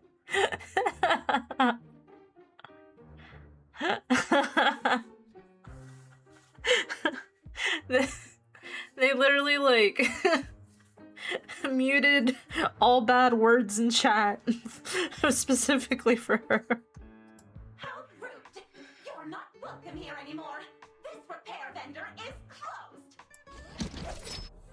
Nora retracts her tendrils and slams her door closed with a bang. We will need to investigate the cause of your abnormal behavior, Nora. Please cooperate. Yes, that's fuck. The refrigerator doesn't respond. Even her internal mechanisms have stopped moving. The twins turn to each other. Prepare to initiate forceful investigation procedures. Oh god. Wait. The tall robots turn to X simultaneously. How about I try something with Nora? I can directly connect to her using this thought device. It's the perfect chance to try out the features of Collective 2.0. Dr. X, things are already complicated enough as is. Let's leave this to the professionals. Don't overly activate your disquietude. You still remember the topic of my research here, don't you? I can't pass up this opportunity. If that is what you request. The robot's approval leaves little room for Mesmer to argue. X nods in satisfaction and touches the device on his temple. Squirming black tendrils reach out and connect to Nora's control panel. Wow. Looking through Nora's primary functions, there's been some scintillating things uploaded to her database. Let's set the complicated data aside for now, and try using a mental command. Nora's screen cycles through her various settings as X navigates her menu with his mind. Everything looks normal so far. It seems like the restart successfully cleared the errors in her code. No, hold on. There's an abnormal entry in the access log. Hey! What are you doing, you cad? This is no way to treat a lady!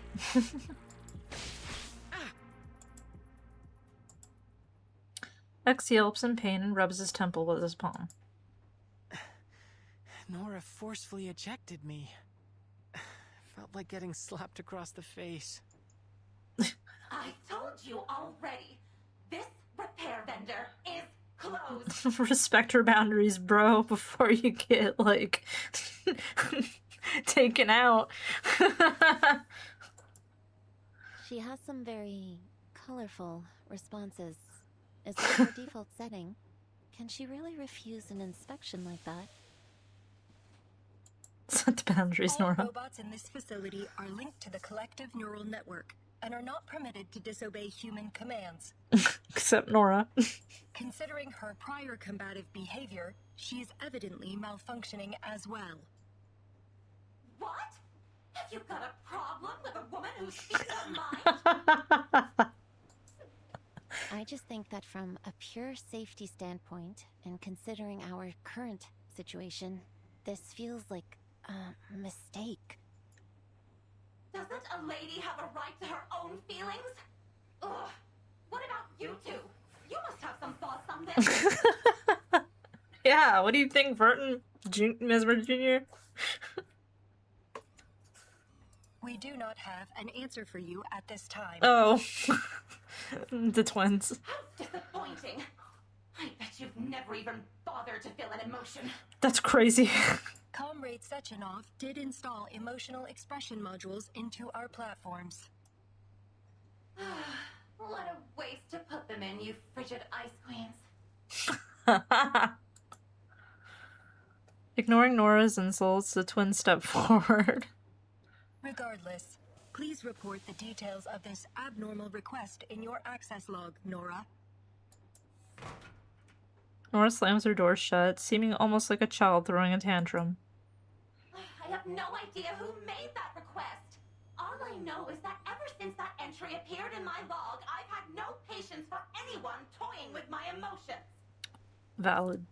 Now, stop pestering me with questions. I've already told you everything I know. Okay. Situation documentation successful. Comrade doctors, we deeply apologize for your exposure to this incident. Dr. Sechenov has expressed his concerns about your safety. Please follow us. We will escort you to him. Okay. What's next on the schedule? Will we get to interact with even more robots? Comrade Sechenov will arrange an itinerary for you. You got a mental slap in the face. I think you need to, like, reel it back a little bit, X. Oh. As young visitors are about to leave the assembly room, they are interrupted by a blaring klaxon. An alarm seems to have been set off. Crimson warning lights bathe the entire assembly room in red. What's happening? The twins step back in unison, their bodies tense. Warning. Control over the exhibition hall has been lost. The All-Soviet Exhibition Center has activated its emergency drill procedures. Oh shit. Has the security here been hacked? All robots within the exhibition hall have had their connections severed. The cause is unknown. The twins go silent for a moment, as if listening to an order. Understood, Doctor.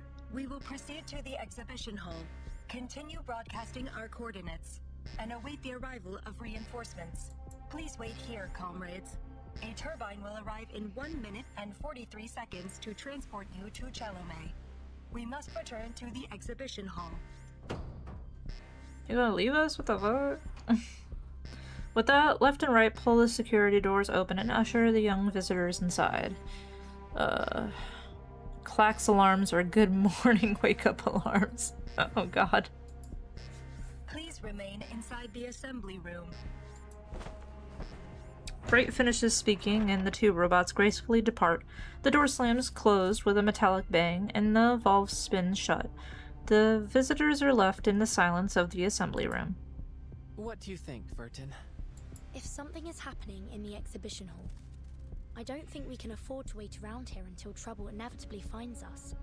True. We should head out and assess the situation. True. I concur entirely. What do you think, Mesmer? Why would I expect either of you to follow orders? I've done your psyche vals. As your psychiatrist, I know how you're going to fuck this up. That's fucked up.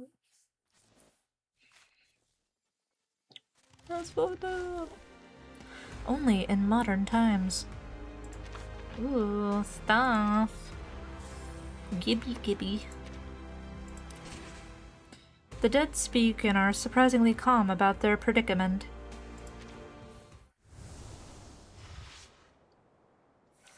Part 4.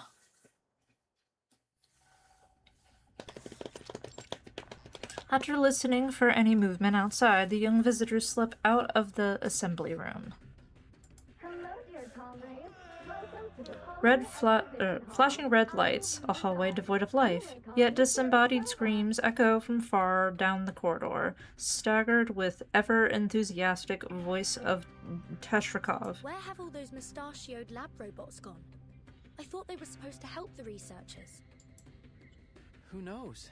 Maybe the twins already calmed the situation down. Oh. Just what is this situation, exactly? Please help me. Wait, I hear someone. Making a quick glance around for danger, Mesmer Jr. hunches over and hurries towards the source of the sound. She spots a group of Vovas occupying the hallway in the distance, now awash in the red light. The once pristine exhibition hall is completely ruined around them. Worse still, corpses are strewed over the displays and scenery. A scientist, huddled in the corner, bashes his head against the wall. The cries for help are coming from another man lying face down in a pool of blood. Please help me. Her mouth forms into a wordless gasp as she takes in the gruesome scene. This is awful. We have to find out what's going on. Just be careful. I'll try my best. I think I can make it to him if I stay close to the wall. She crouches low and makes her way towards the bleeding man. Please help me. You'll be all right. Stay calm. You'll lose blood if you struggle too much. Let me check your wounds. As Mesmer Jr. turns the man's body over, she freezes in place. Oh no. Oh god. What's wrong? Impossible. This violates every law of nature. He's already... Watch out! Robots! The vulva in the halls suddenly snap their heads in Mesmer Jr.'s direction. Their numberless empty eyes fix on her. She's fallen for their bait, and now the trap is sprung. Mesmer, get back here, quickly! Oh fuck. Before she has a chance to get to her feet, the robots surround her on every side. Oh shit. The silver blur rams into the swarm with a deafening crash, flinging them into the opposite wall with incredible force. Mesmer watches as a familiar slender figure emerges from the gap torn through the barricade of robots. Please, stand back. Oh shit. Okay, that just gave me... Okay, that's fine. I have all the essentials for writing poetry. You, me, and your code. Could use a little more color. A word of color on the tip of my brush.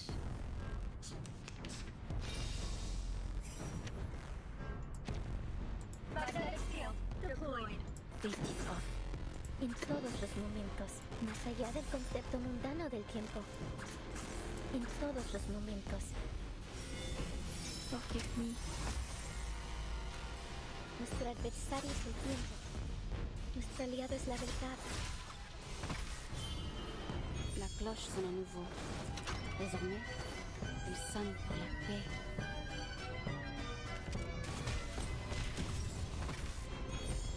Polymer release function engaged. On va se passer. She was like, no. Not allowed here. The poem I just wrote is amazing. Huh? Wait. You weren't listening, were you? Then let's do this again. I love her. Recoleta. I love her so much. Thank you, Left. You were advised to wait in the safety of the assembly room. Mesmer is like Arnold from Magic School Bus, wishing she stayed at home. Honestly, and they both have red hair. We aren't really the sort of people to wait around in an emergency. But apologies can wait. There's more pressing issues to deal with. X, are you coming with me? We need to get to Mesmer Jr. and figure out what happened with that man she found. Yeah. Mesmer Jr. sits next to the blood-soaked man, frozen stiff and utterly bewildered. Mesmer, are you alright? This is like water off a duck's back for Verton, and Mesmer's just like, oh god, what? I'm fine. But this is tremendously unnerving. She directs her eyes towards the dead man beside her. His head is bent in an unnatural angle. Black tendrils writher above the man's forehead. Unlike the corpse they're attached to, the wriggling receptors appear to be full of life. Help me, young lady. What's going on? I'm still alive. No, that's not possible. I'm sorry, but you're clearly dead. It's just that your device is still transmitting your voice. And that wasn't just some awful hallucination. That's really my body, and I'm a goner. The La Paz therapist takes a deep breath, trying her best to calm herself. But how are you still able to communicate with us? I'm often Arnold myself.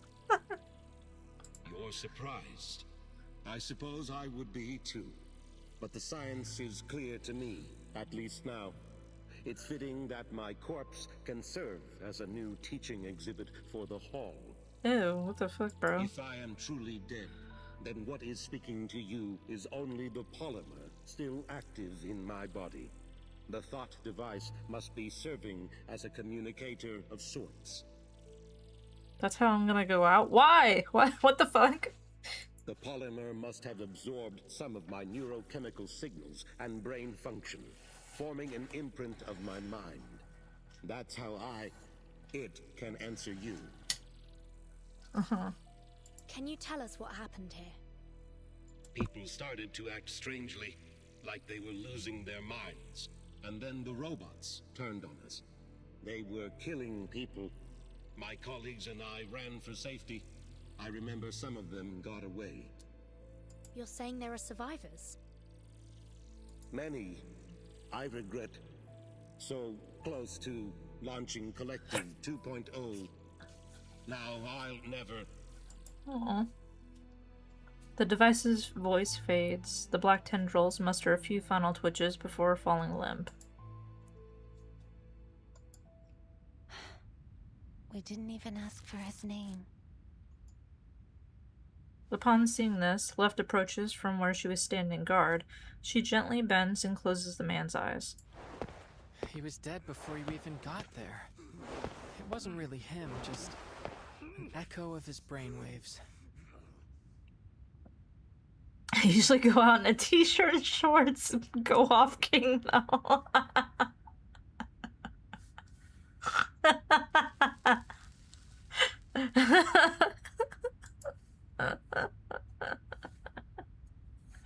Oh my god. X is dragging what looks like a massive wriggling cocoon behind him. I don't understand. Even tied up, this scientist still seems to be trying to ram his head into the wall. X is just like, don't worry, he was already dead by the time you got there. And meanwhile, he's just like dragging something behind him. He's like so detached. Do we have any idea what's going on? Why did you come back? Left turns to face him.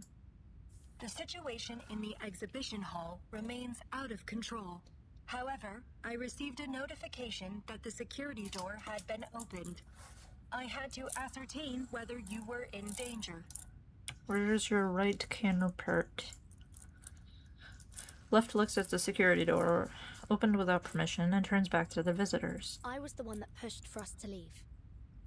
I thought perhaps we could help in some way, but I didn't anticipate any of this.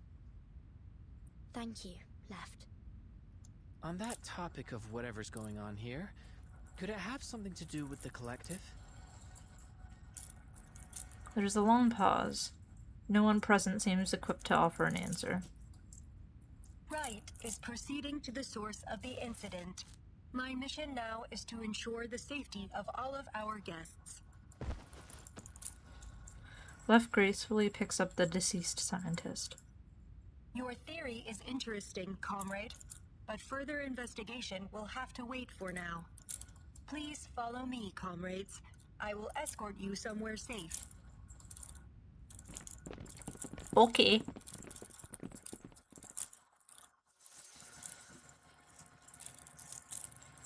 I'm gonna need to get some water in a second.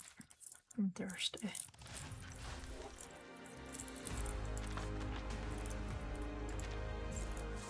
I ran out of my coffee. A different definition of hero. This is just story. Look at this guy. Main exhibition hall, Polymer exhibition hall. A loyal soldier with a penchant for foul language and deep-fried critters. Okay.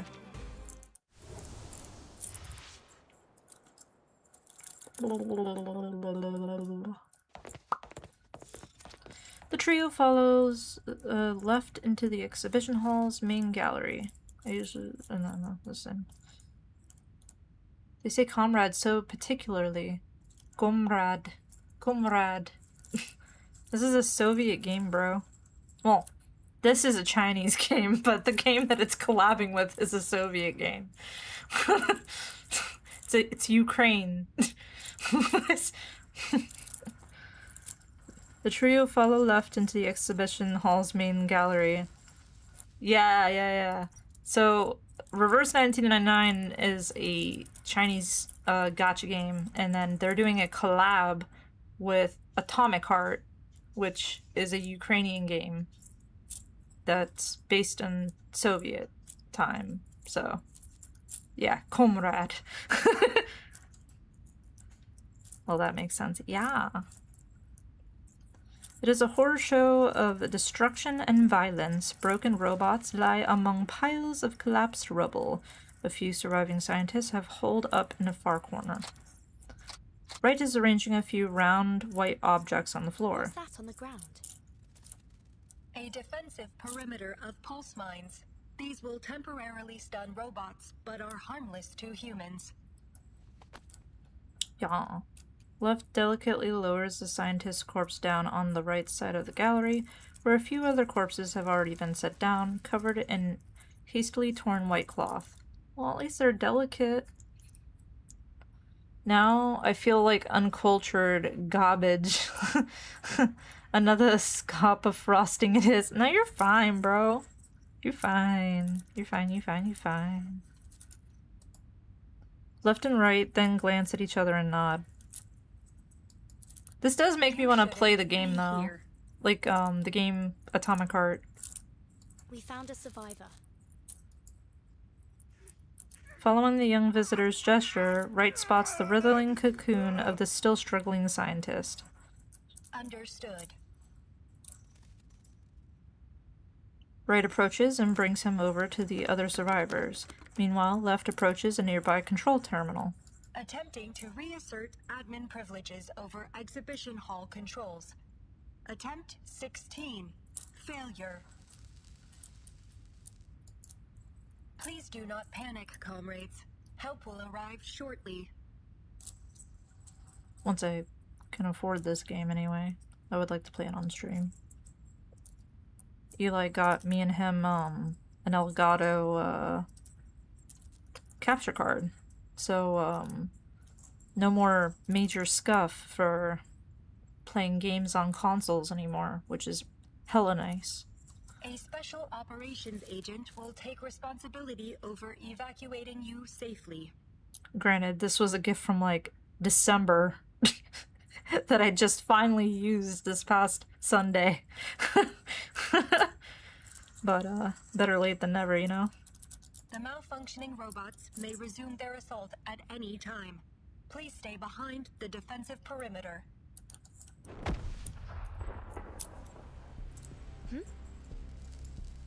Is that another haywire robot?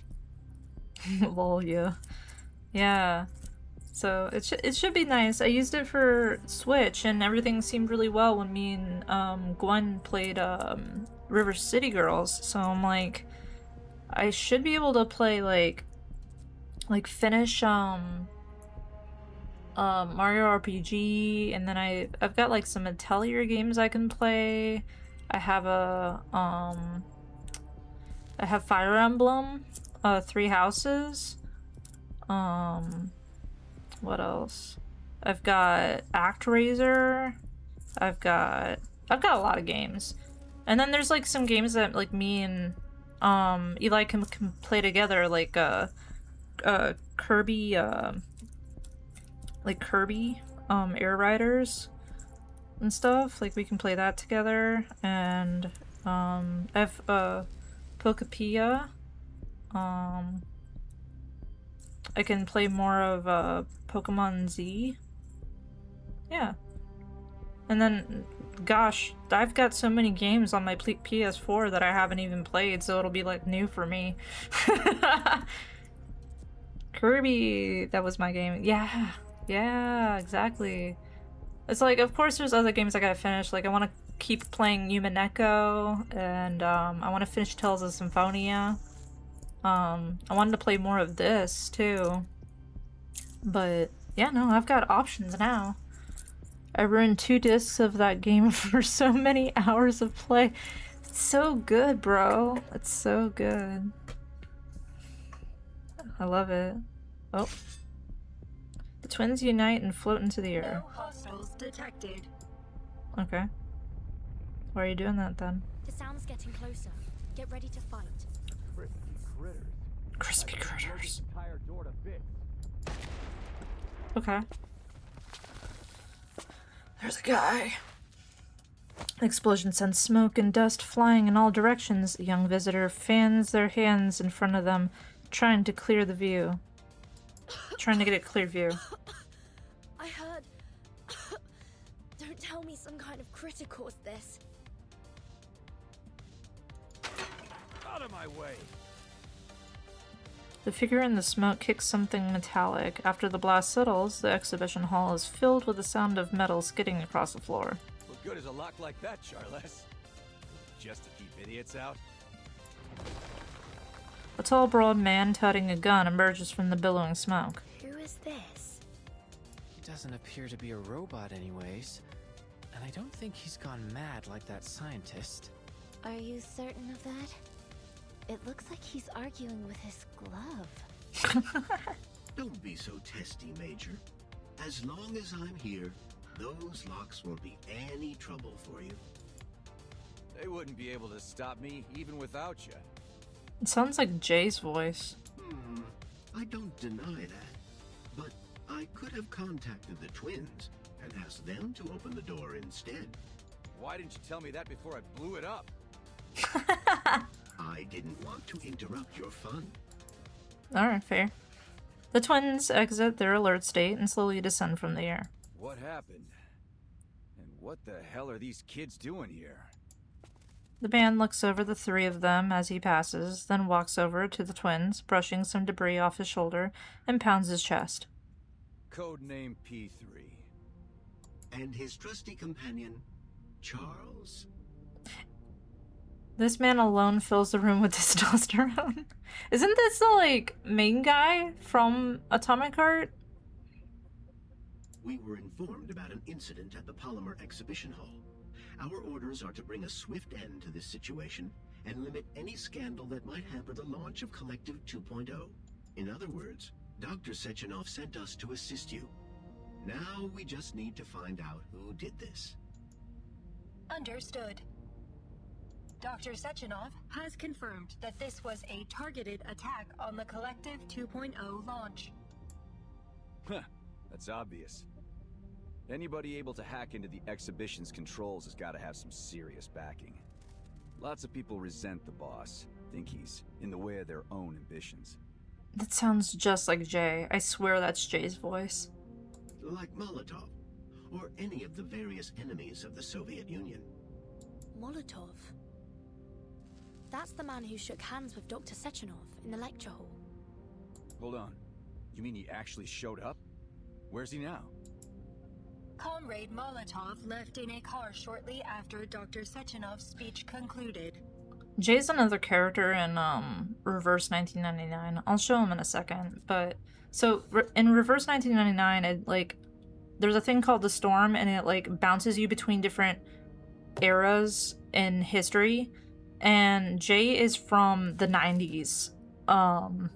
He's like a generic 90s cool guy. On a motorcycle, you know. It says the quippy 90s lines and all that. Yeah, he's the main character. Yeah, so, yeah, I'm surprised he wasn't a Banner. Me too, that's what I was about to say, is like, why isn't he in Banner then? Why is it only the twins? Like, did they not have enough time? Seems so crazy. He sure made a quick exit. Yeah, I'll show you in a second, Cleverson. All right. Thanks for the report, ladies. You can stand down. I'll take care of things from here. Thanks. We have not received orders to conclude our mission. These survivors still require protection. Yeah, exactly. I've got that covered too. Okay. Charles, give the data on our survivors. As long as I'm safe, I don't give a fuck who does it. P3 opens his palm towards the young visitors. The tendrils in his glove swirl and snap. Their movements seem almost like they were snatched information from thin air. Ah, this may cause a predicament. X covers the name tag on his chest, trying to hide its identity from the machine's gaze. Gentlemen, we are scientists from abroad who were invited to participate in the summit. Your database might not have information on us. Abroad? I think it'd be better to introduce ourselves directly. We're from abroad. My name is Vertin. This is Mesmer Jr., and that's X. The glove's tendrils seemed to slow, almost as if they were thinking. She's right, Major. I have no data on them, though I can tell that those two haven't been polymerized. There is a chance for a rerun with him as a banner later, though. Atomic Heart 2 is also a thing. Oh! He's also the main character for 2? Not polymerized. Crispy critters. Hardly see that these days. Perhaps it's better to focus our efforts on searching for and rescuing other survivors. I also noticed that their names don't appear in any available immigration records, and that they were only added to the guest list for the summit earlier today. Oh no. You mean they snuck in? It would appear so. Oh no. Major. Oh shit. P3 lifts his gun to his shoulder, looking over the trio with suspicion. Got wrapped up in So it. we've got potential spies at the site of a complete disaster. Teenage spies. What do they stoop to next? It's not like that, Major. Please, allow me to explain. Where should I send them, Charles? That's complicated. Perhaps the Juvenile Justice Committee, or a counterintelligence agency. Oh. I think so. Okay. Any ideas, X? The signal here isn't great. Maybe your glove should check again? That isn't funny. We should run. Concurred.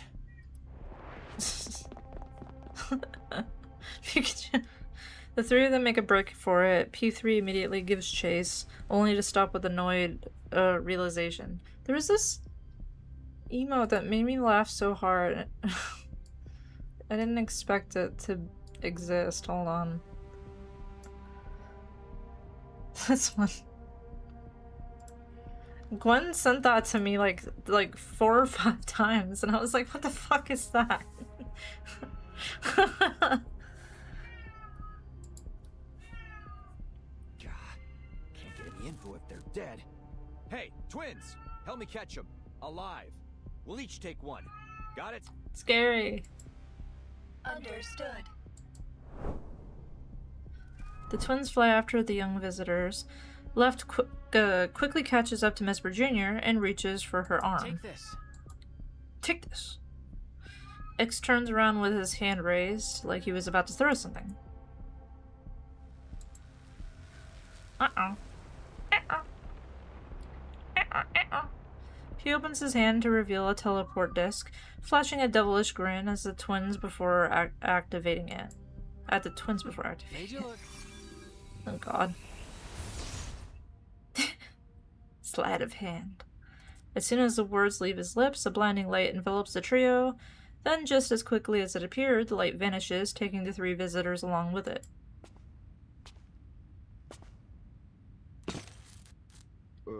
I can hear Louis. You're home? Magic? What's that magic? Yeah, I can hear Louis.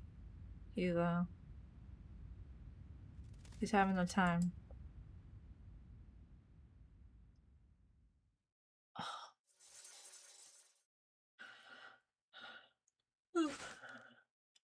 Alright, 1 second. I gotta get some water. I'll BRB.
Okay.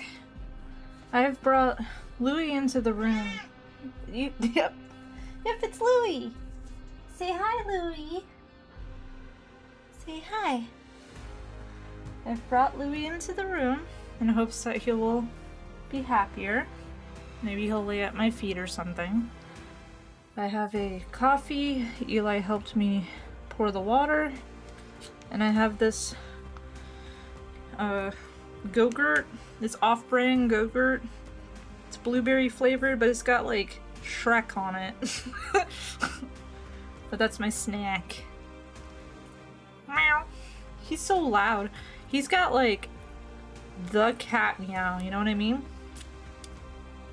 Like legit cat meow. No questions about it.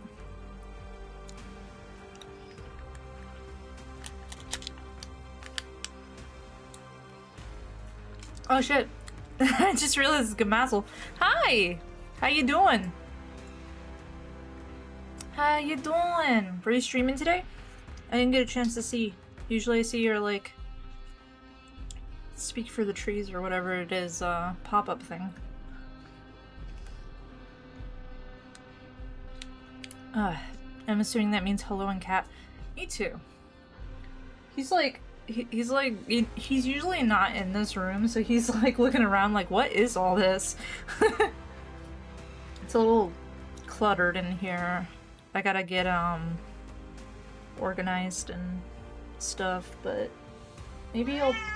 It's okay, baby. It's okay. Hi. Yeah, hi. Maybe I'll like put down a blanket or something for him so that he can hang out.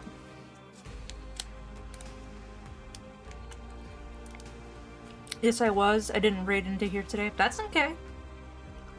I hope whoever you raided into treats your community well.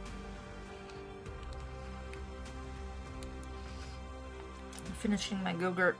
We're playing Reverse 1999 and meow, and it's the Atomic Heart collab. So it's like 2 games in 1. Where are you? Where are you, bud?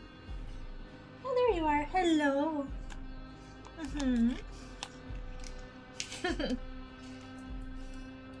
He's like so happy to see me, but at the same time he's like, why is Dad in the other room?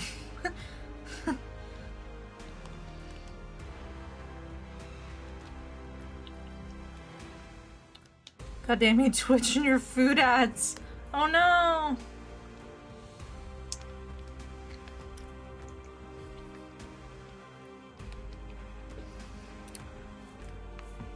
Time for Power World with my sister. Have fun. Enjoy Power World with your sister. I hope you have lots of fun. You know what? Gwen got me Power World. I should play it at some point. She like legit bought it for me and I haven't even cracked it open. Do you want to sit on my lap? Wanna? Wanna? Hi. Hello. Hello, Stompy. Hello, Stompy. You want on my lap?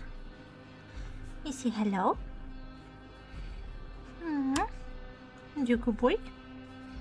Yes, you're a good boy. Alright. Play video game together? No, you can't be on the desk. Oh, you can't be on the desk, okay? Oh shit, I've got a bay leaf on my desk for good luck. I didn't realize that. Hello, baby. Okay. Let's continue on. Home of Forgotten Memories. The dead are not truly gone so long as they are remembered. Silly rubber hose pitcher thing. Oh. Hello.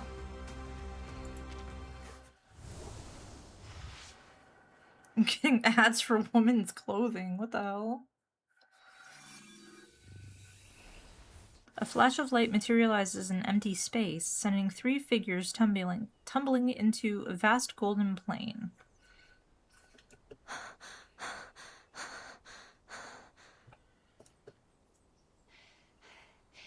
We should be safe out here. I'm learning a thing called faha, which seems like more advanced corset. Faha? I've never heard of that. Anything you want to get? Femboy, anything you want to get? Mesmer Jr. glances back. There's no one behind him. Clefferson, just for... just for context, his community gives him a little pick on with that. I'm not trying to be rude. Was that an earthquake? I hate both of you. I mean, if you wanted to, no one would judge you. But I know you don't want to, so I know it's funny. No. There's something big coming from the exhibition hall. Oh my god, this big old man, he wants so much attention. Louis.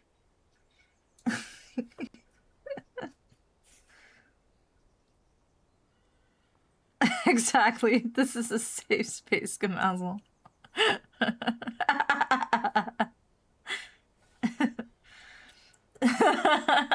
But since you don't want it, it's quite humorous. I'd rather be in space. Alright.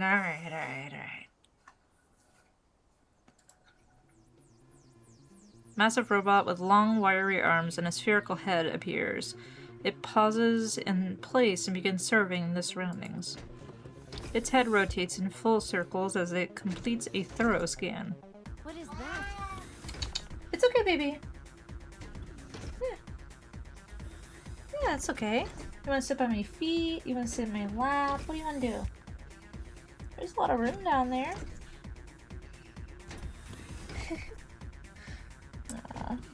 Good boy. Eli, I think I need to get like a blanket or something to put under my desk and like put up the wires more. And then I think Louis would be happy, but right now he's like unsure. Looks like things are about to get even more dangerous. The massive robot seems to lock onto them from afar and starts bounding towards them at an incredible speed. But hey, good news. There's a building over there. What? What's that? X points to the distance where an old apartment building juts out from the golden fields. Let's take shelter there. They crouch down in tall wheat and scurry towards the building. Quick, get down.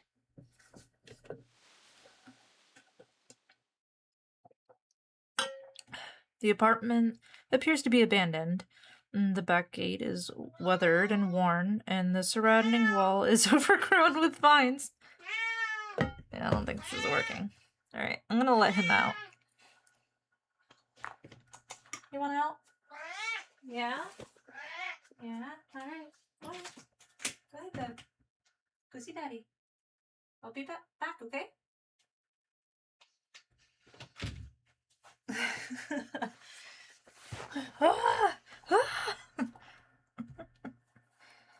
He was not feeling it. Oh, wrong earbud in the wrong hole.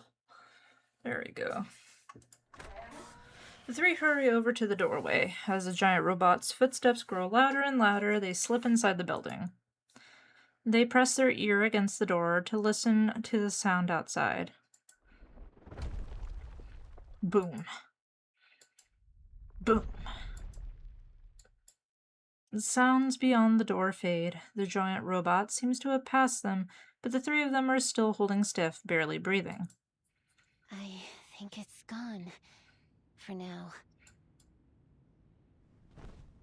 The tension finally eases. The three slump to the ground, leaning against the door. Isn't sending such a supersized robot after us a little extreme? For real.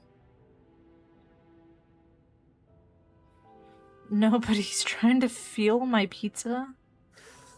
Feel it? eat it? He's trying to eat your pizza? Oh shit. If he's causing trouble, I guess put him back in the room. I was trying to make it easier on him, but if he's gonna be a jerk, a little meowing won't hurt nothing.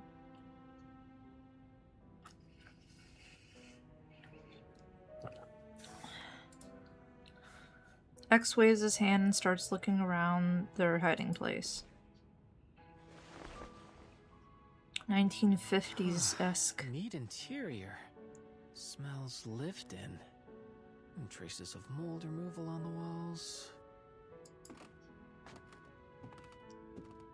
Gaining a bit of resolve, they begin to explore the empty building. Is there a rug on the wall over here? What the fuck?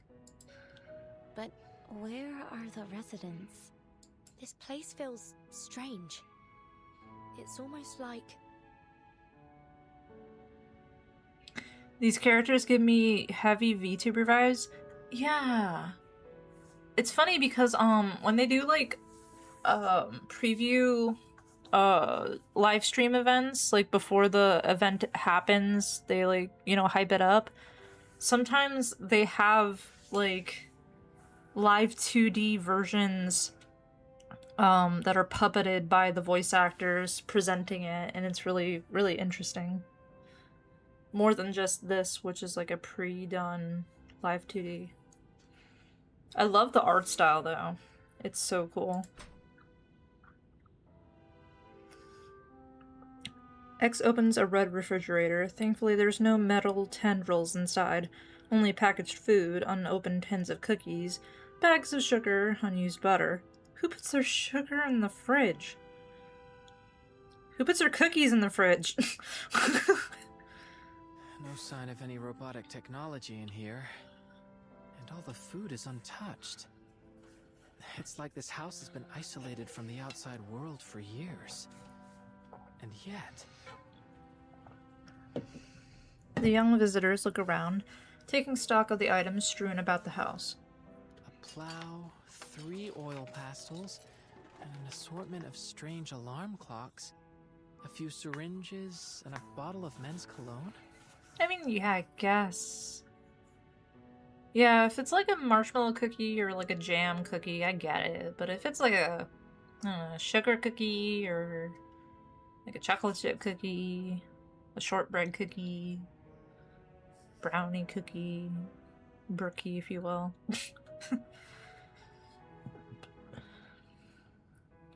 My grandmother put cookies in the fridge. Did she? Like all of them? Why don't I remember that? My mom's scary because she wouldn't even put jam cookies in the fridge. she leaves that shit out in a Ziploc. Any other cookie, that shit is gonna dry out in there. Yeah, for real, for real. Hell, she like she wouldn't even put Divinity in the fridge, and that's like cream based. It's like a cream based candy. She wouldn't even do that. I'm on crazy. Might as well become a hard biscuit. Yeah, for real. These things don't look like they belong to a family, but rather a dozen people or so, with their lives all mixed together. There's some personal effects in here. Letters, family photos, and...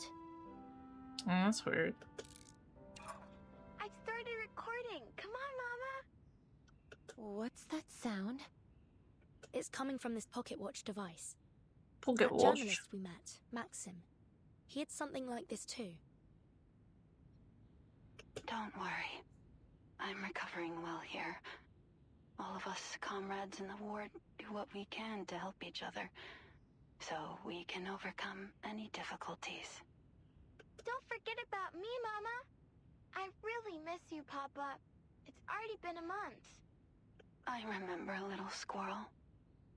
The next time you visit, remember to bring that doll with you. The one with the pretty floral dress on the balcony. The pocket watch falls silent. Were they the owners of this apartment? Where did they go? Not a clue. There's all sorts of things on the balcony, but the doll isn't here. From behind them, they hear the sound of a gun being cocked. X is about to turn when a shout stops him in his tracks. Don't move. Put your hands up first, then turn around slowly. Grandma! They carefully raise their arms and turn to face the person behind them. A tense old woman is brandishing a shotgun. Please, don't shoot, ma'am. We just... Call me Tamra. Foreign kids. A rare sight. The last time I saw misbehaving kids was before the plague. It's a shame so many lives were cut short. What'd you do to anger a Beliash like that? Steal its H-beams? The old woman examines the three of them closely. Oh, I see. You're those unknown variables Xena was talking about. All right, tell me what happened. Don't they tell you to obey your elders where you're from? The young intruders look at each other in stunned silence. Finally, X steps forward. Well, thank God we have X. Not only can he talk to people, but he can also steal. Allow me to explain, Madam Tamara.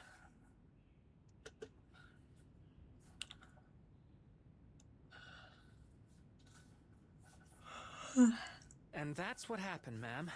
I swear, everything we've said is the truth. Said one of the easiest pathological liars there is. I see. Just another group of foolish kids caught up in a conflict they shouldn't have been a part of. If I take you at your word, that is. But branding 3 kids terrorists and sending out a Beliash to stop them? The people in this country have gone mad. You have my sympathy anyway. But I have more important things to do than babysit. Is Tamara the little girl in the pocket watch? Considering your situation, how about you hide here a little longer? When I'm done with my work, I can send someone to help you out with the orb head outside. It's like the old lady from The Night of the Hunter. Do I know that reference? But all this is a memorial for the good folks we lost to the plague, so don't touch anything. Oh, okay. The three exchange glances. Or you can always leave. God knows I won't stop you. We'll accept your offer, ma'am. X cuts him before Mesmer Jr. can finish her sentence. He shoots her a sidelong glance as if pleading for her to follow his lead. Mesmer follows his gaze to the shotgun in Madame Tamara's hand. Tamara's. Not like we can confront the Beliash with just the 3 of us. Might as well stay put for now, right? It does make sense. The old movie we watched about the evil preacher. Oh, yeah. Yeah, she is like that.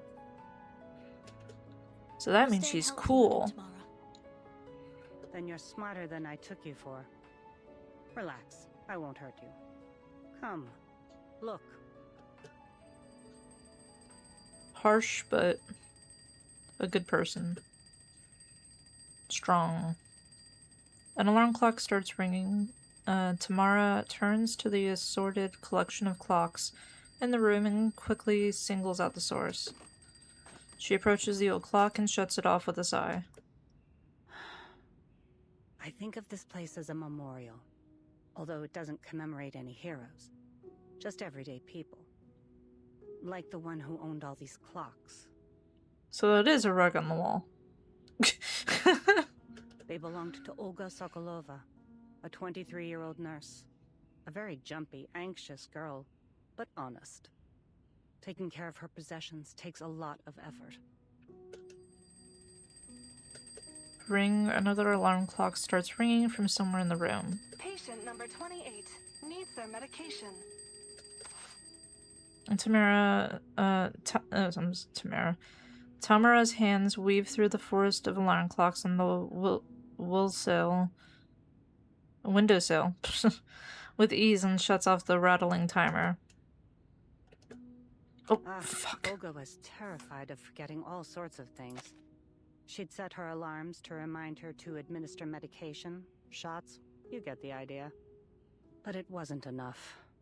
This is what she said. Why did she need so many clocks? It like froze and then I hit it again and it skipped her line. In the end, she went to the hospital too, leaving me with this mess. This one looks the oldest. X picks up a children's alarm clock made of old yellow plastic. You're right, that was the first. It'll ring in just a moment. It's why I came here today. Everyone quiets down, waiting for the little alarm to ring. Happy 20th birthday, Sasha.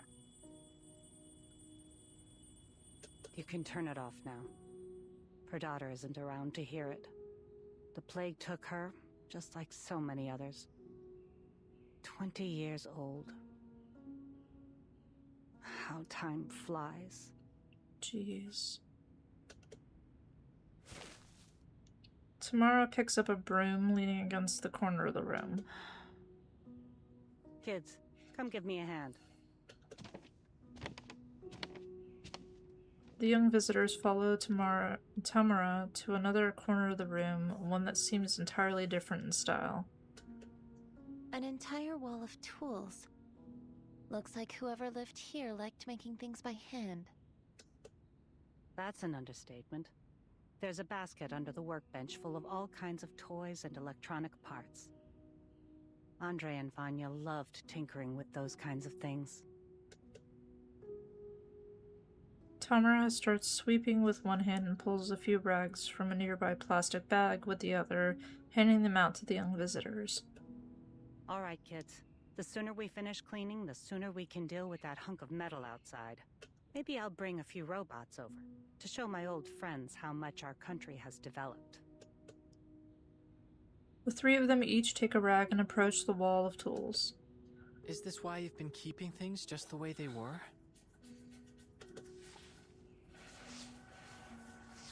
Tamara sweeps up the dust under the bench, then stops to massage her own back.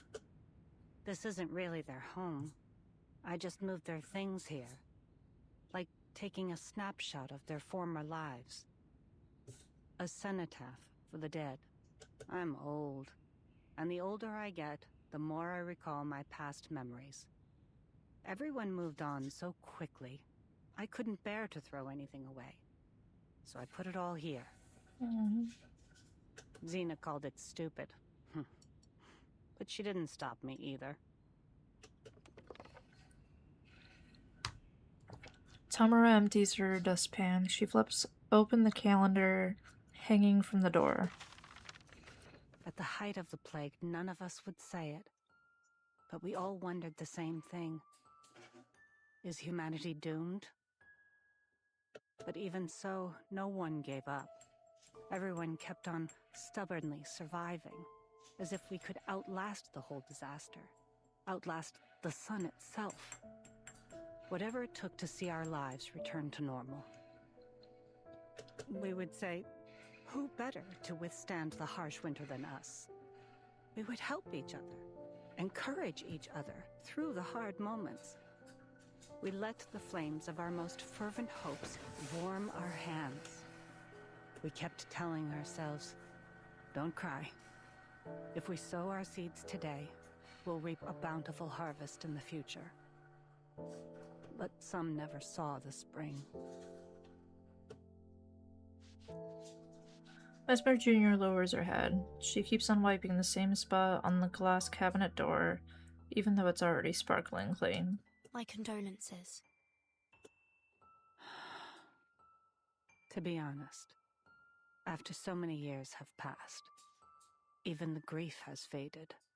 But once in a while, I find myself thinking that the happiness we have today is something they'll never see. Tamara walks over to the workbench and picks up a picture frame. In the photo, there's a man in greasy overalls hugging a young boy who's holding up a robot. If Andre and little Vanya were still alive, they would have been overjoyed to see a world covered in metal machines. And Vanya's mother, Rosalia, she would have been happy too. Mesmer Jr. looks over at Tamara and sighs. Her breath fogs the glass, but Mesmer Jr. moves on and starts wiping somewhere else. Tamara sets the picture frame back down. Strange. What is it? Mesmer Jr. lifts the picture frame. We saw this person at the summit. Oh. Oh shit. Oh shit.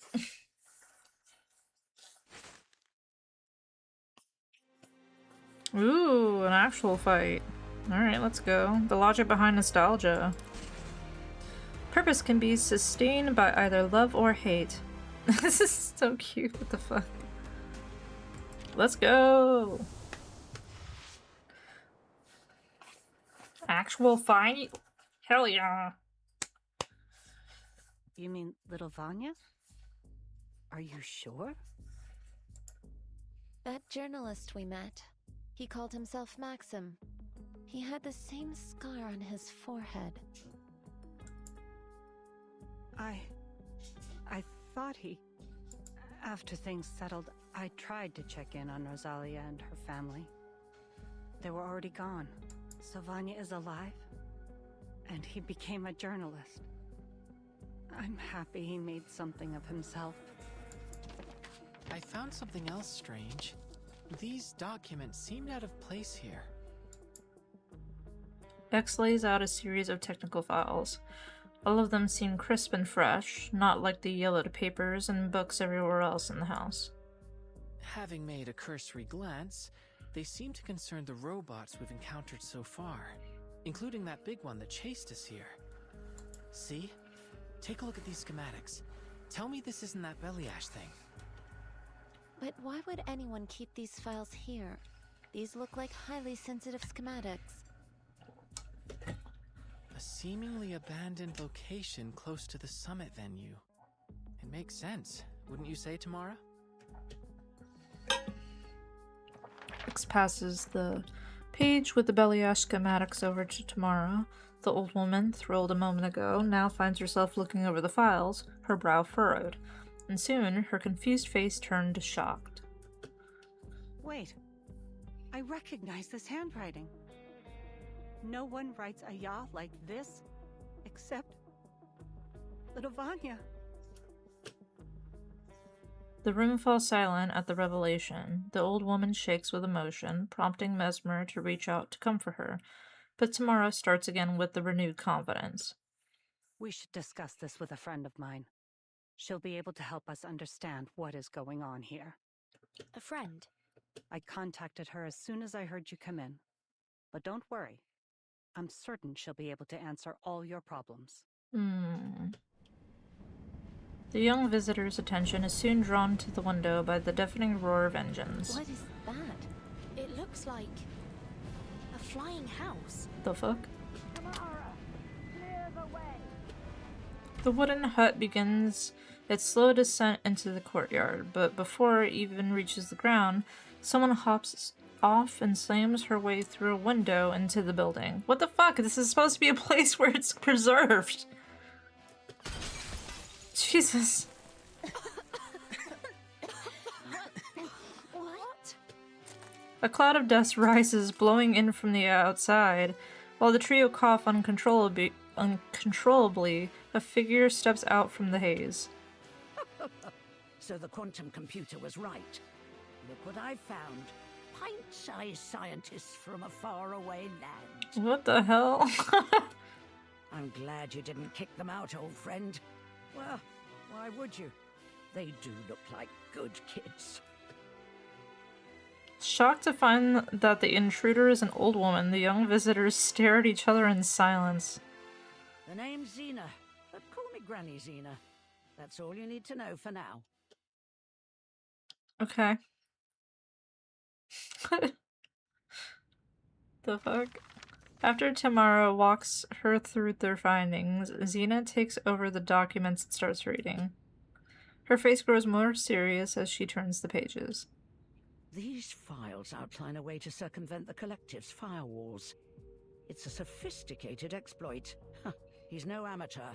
With this, Maxim would be able to take control of the Belly Ashes and activate their combat protocols. If what I'm reading here means what I think, then Comrade Sechenov is in 6 layers of deep shit. He's in trouble. Why? That's a nice way to put it. Because our little Vanya is likely the one who lifted the combat restrictions on all the robots, which means this chaos wasn't just a bug in the system. It was targeted. He's pissed off about 2.0, man. Then you mean that he could be the one that sent that giant robot after us? I figured it would have been that P3 guy, or the twins. Taking in the preponderance of evidence, it's a good bet that Maxim is the one that orchestrated the robot's attack on the exhibition. It isn't just the robots. He's also got his hands on the schematics for Sechenov's thought device. Why do I feel like I've seen that house with those legs before? Does that mean he might have tampered with them as well? It'd explain why the scientists up there are all going nuts. Do you think he intends to seize control of the entire Collective 2.0 network? The woman puts down the files and grabs the frame from the table.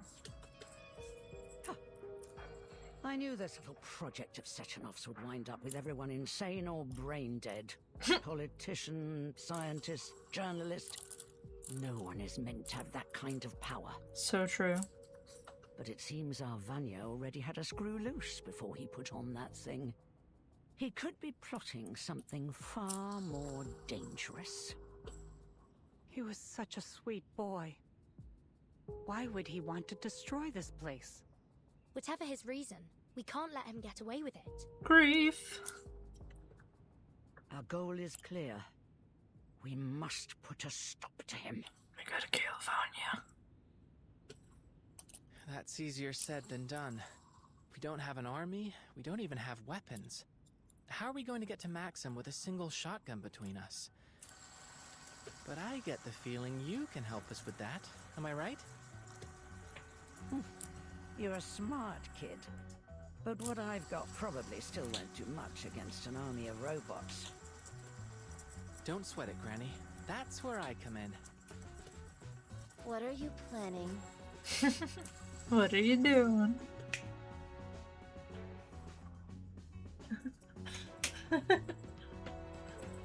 Hi. So you have a mother. So you have a mother. No, for real though, try this. What is it? What flavor is this? Oh, it's so cold. It's a Mountain Dew. The fucking name. It's like cotton candy? Birthday cake, apparently. Oh my god. Anyway, bye. Okay, bye. Wild Eli appeared. X looks around and snaps his fingers. To do what I do best. Improvise. He's gonna steal something. Dear me. Where did you find all these things? You know. X totes a bundle of tablecloth and spills out its contents all over the table. Clocks, gears, butter knives, spray cans of lubricant, amidst a menagerie of other knickknacks. He tilts his head and winks at the old woman. I collected them from the other rooms. Don't worry, we'll return whatever we don't need. You little gremlin. You'll return the rest, and help me clean up after this is over. Gremlin. She called him a gremlin. Are you telling me you plan to upgrade my guns with this load of crap? I'll buy it. Now show me how. X lays out several old guns and starts working on improvements alongside Granny Xena. This should work. Give this one a try, won't you? Okay. Thank you. I fashioned an electromagnetic accelerator to the muzzle, as you requested. You take care of the rest, X. Wait, what's that you added to your gun? A music box. It happened to have a component I needed. And, as a byproduct, we'll get to enjoy music while we fight.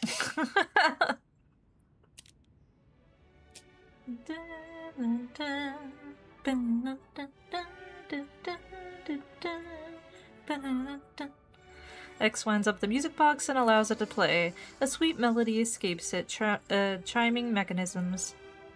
Why did you pick that song of all things, boy? I didn't. It was already programmed into it. Why do you ask? Oh, it's nothing really. The melody reminds me of my daughter. Is everyone geared up? Armed to the teeth and ready to take out some robotic trash. Is everyone geared up? Sounds like is everyone bricked up? It doesn't sound right. Just please, keep the fight away from this place. Hold on. Maybe we should decide on a plan first. The only normal person in the room. Hey, maybe we should, like, make a plan. A plan?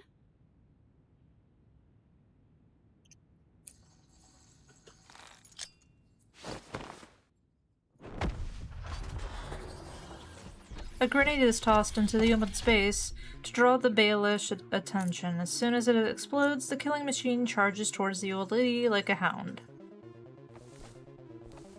Look at Granny! Aww. You wanted a plan, didn't you? Hell yeah. Alright, let's go. Okay. Step 1. Found the canvas. This thing is crazy looking. The universe could use a little more color. Okie dokie. You're more than just scientists. That much is obvious. You're crazier and bolder than you look. There's a thin line between genius and madness.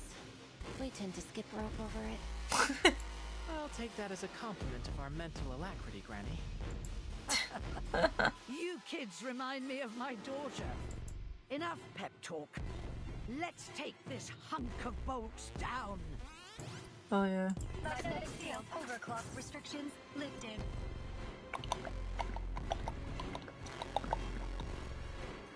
Más allá del concepto mundano del tiempo, Genuine question. That song is public domain, yeah? Yeah, it is. La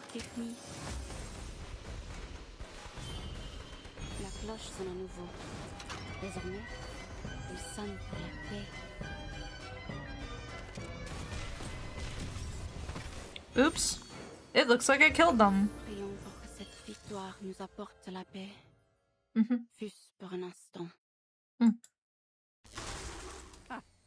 How do you like that? C'est magnifique. Xena lays her foot on the powered-off Baelish, her shoe sizzling against the heated metal. You're as wild as ever, old friend. She's gonna melt her fucking soul off. We're safe for now. It should take a while before Maxim sends another of his murder bots after you. So, what's next? We find Maxim and stop him before more people get hurt. And ideally, we'll clear our names as well. First, I think I'd like to let Maxim learn how it feels to be on the receiving end of one of these metal monstrosities. Huh? He's what's it called? He's vengeful. X approaches the Baelish interface and connects it with his thought device. Clever. I wouldn't mind having a big, angry metal puppy on our side. Metal puppy. I appreciate Maxim leaving behind those documents. It's made it much easier to replicate his hacking exploits. Like that. Fantastic. Now let's turn on this speaker so you can communicate with us. Communicate with us? Like Nora and the twins? Fat chance of that. A Beliash doesn't have that kind of processing power. Processing power. But that can't be the sole factor, can it? The twins appear to have more processing power than Nora, and they even claim to have an emotional expression module. But they don't seem to have much of any emotions at all. Theoretically, they could just be very professional.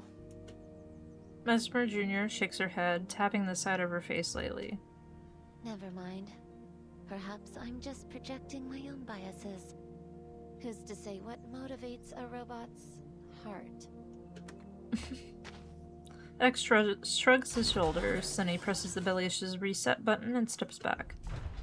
Its engines roar to life again, and the killing machine sets back on its feet. Good boy. Come on over here, pup. Oh god. He's actually calling it that? That's crazy. Oh, hold on.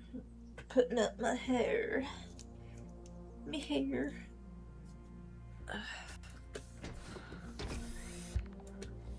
The pup staggers towards X and crouches by his feet. Well done, young man. This puppy of yours should be more than sufficient evidence of Maxim's involvement, if you can get it to the exhibition hall. Are you coming with us, Granny Xena? Me? Oh, no, I think not. You kids are on your own from here. After a Granny. fight like that, I almost feel young again. Almost. But I'm not stupid enough to run towards trouble at my age. Dang it. Xena puts away her gun and walks back towards her wooden hut. Better get back to looking for that daughter of yours, right? Mind your own business, you old blabbermouth. Goodbye, children. Thank you for your help, Tamara. Granny Xena. Goodbye. X's Beliash stands up and sees the kind-hearted ladies off. Let's go, pup.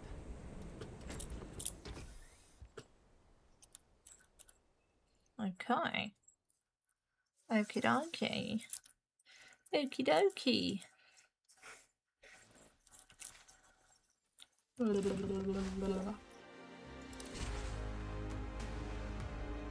Let's do the harder levels really quick. Is this a surprise? Am I on the surprise? Hold on. I always question myself. Yeah. Okay. My ear's hurting. What the heck? Okay. Palm. Prepare to engage. Prepare to engage. The universe could use a little more color. Won't take it on step. Thank you, Capania. Magnetic field deployed. Cities of. En todos los momentos, más allá del concepto mundano del tiempo. I don't know what you said. La cloche sonne à nouveau. La cloche sonne à nouveau. Sonne pour la paix. Forgive Idealismo, vuelos de fantasía, patrón. I don't know what she's saying. Practicing until my hands are as steady as my feet on a wire. Hell yeah, girl. If Abdiel's...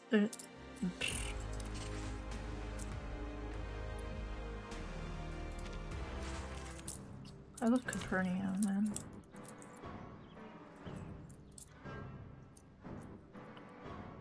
Okay, so now this is the biggest one. I have all the essentials for writing poetry. You, me, won't take it on cold. A word of color on the tip of my brush.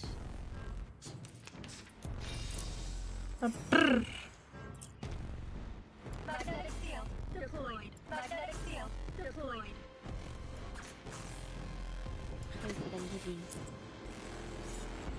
En todos los momentos. Cleferson, if you're still here, what is she saying? Más allá del concepto mundano del tiempo. Geben die Wörter wahr? My footy friends are with me.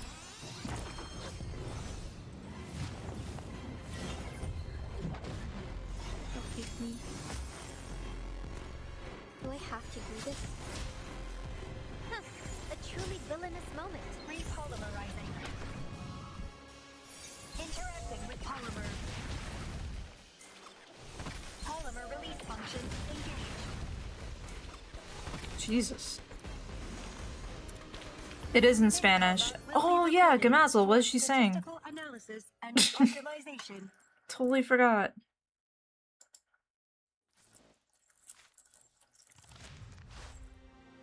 Pour véritablement comprendre le chaos, il faut l'embrasser pleinement. Vertim abrió la puerta de golpe. Llevaba una expresión que sugería que se había desconectado de la realidad en la que estábamos. Oh, hey there. Is there something you need? What did she say? Along with English. Yeah, most of the cast speaks in their home language along with, yeah, they like speak whatever their native is lish. So like French-lish, Spanglish. Let me see. En todos los momentos. There is this one. And then this one. Más allá del concepto mundano del tiempo.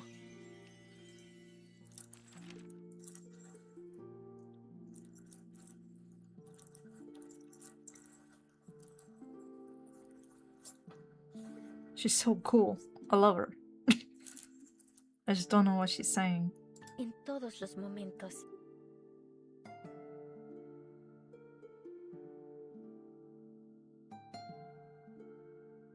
What?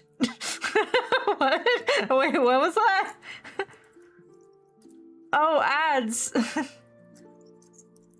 Can you do the voice line one more time? Which one? Are you stuck in ads? En todos los momentos. So there's that one. En todos los momentos? En todos los momentos. En todos los momentos. I said that entirely wrong, I'm sure.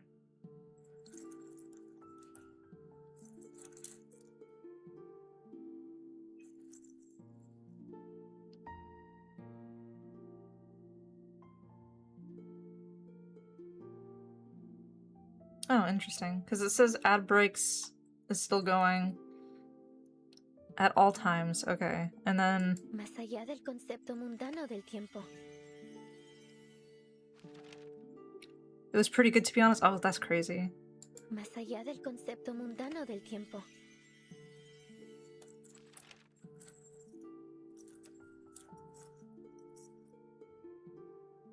Anyone else feel the delay? Is there a delay? Oh, that sucks.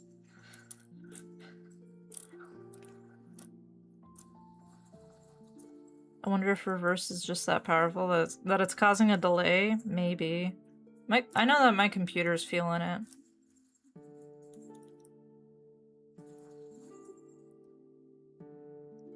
More than the mundane concept of time. Okay.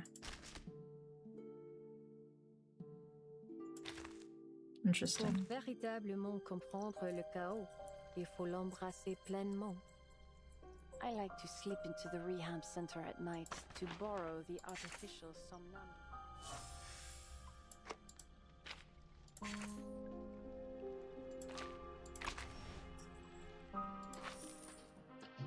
Yeah, her story is like she's an author that is trying to finish her story, but things keep replicating what's in her story, What is...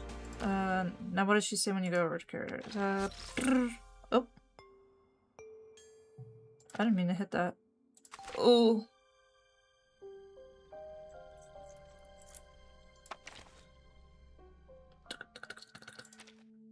Vertin abrió la puerta de golpe. Llevaba una expresión que sugería que se había desconectado de la realidad en la que estábamos. Oh, hey there. Is there something you need? Let me know if you need that again. I've almost got her maxed out. But we'd be like a little bit we'd be missing some stuff, but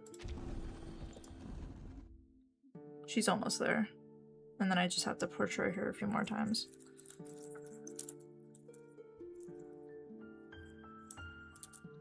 You should play, it's fun.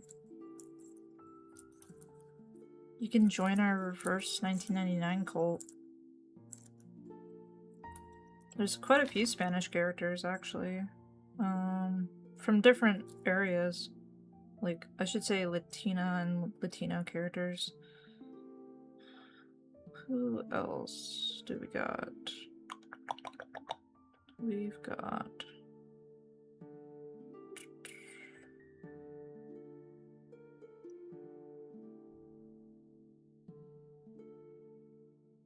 Oh, I know. Where is she? Oh, Kifé, take a seat. Don't stand on ceremony. We got her. Oh, wrong place. Oh, Kifé. No. Oh, you're just in time. Shall we have breakfast together? Stability? Hey, give me... Tú decides. Yeah, I know. Bien hecho. Now, let me... Ta-da! Hey! Oh, need me to get... What? Okay, she doesn't have a lot of Spanish lines, but wait. Intentarlo de nuevo? But, yeah. Alicia with Enfield kind of has me at the moment. That's valid. That's valid. Who else we got? I know I'm missing one. She's a plant character. She's, Mexican. I tried to get her on her banner, but that did not work out for me. We got him. Come in. It's fine. Just be careful not to be eaten by them. I think he's Spanish. I don't know. And then he's Portuguese. Come on in, friend. Doors always open. He's pretty cool. Mr. Duncan. Who else?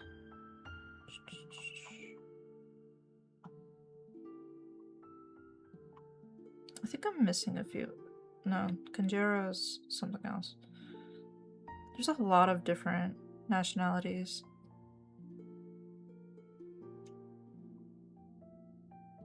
Oh, I'm so itchy. What the fuck? Ugh.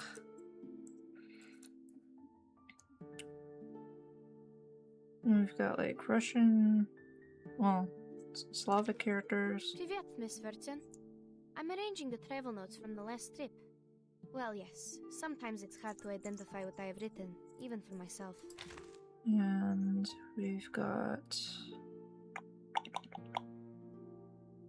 American. Got a job for me. If you're looking for someone, just give me something. Oh, he's also... One lives, while the other dies. One preaches peace and tolerance, while the other commits unforgivable crimes. He's also Latin. Which one are you seeking? Or Latino. And then... she's German. Oh. Your poised, gentle footsteps are music to my ears. Mark. As a medic, you know what footsteps can signify. When they come fast and heavy, They often carry death on a stretcher. Yeah, Lepera is Portuguese. I think I have her. She's British. A gust of wind from the door. I thought it was my arcane skill, but turns out it's you.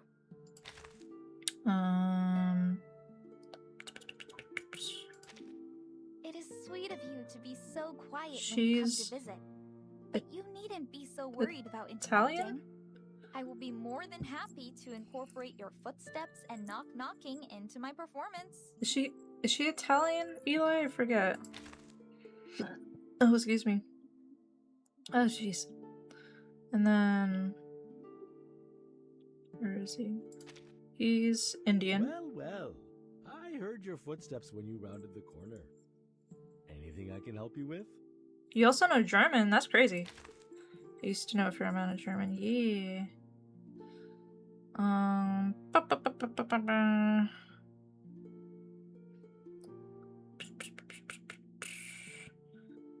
Do I have Lepera? I feel like I thought I did, but I guess unless I'm like going over her multiple times. Maybe I just don't have Lepera. But she's Portuguese. She's Greek. Burton, you've come at just the right time. Keeping these colorful swallows in the room is a violation of the... Oh, they're not swallows? Well, in that case, I suppose it's fine. You can check with the triangle eye button on the top left. They tell you where they're from. Ah, okay. Okay. She is... Miss Burton, I suggest we spend more time together.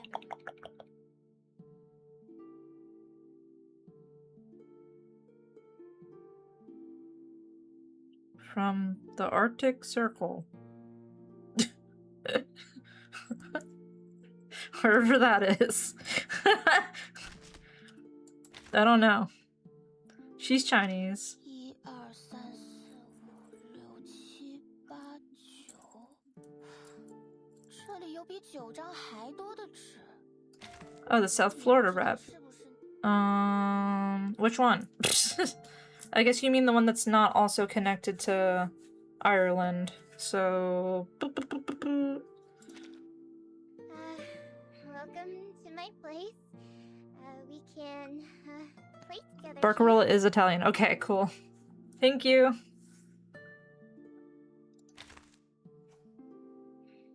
Another American. Now, should I put the playhouse near those books?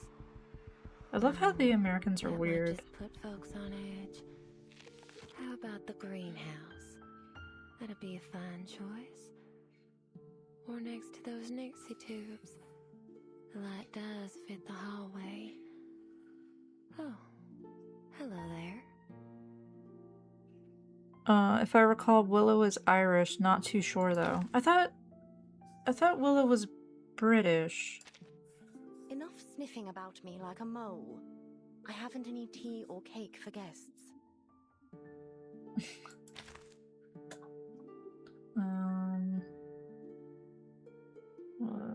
She's Italian. Greetings.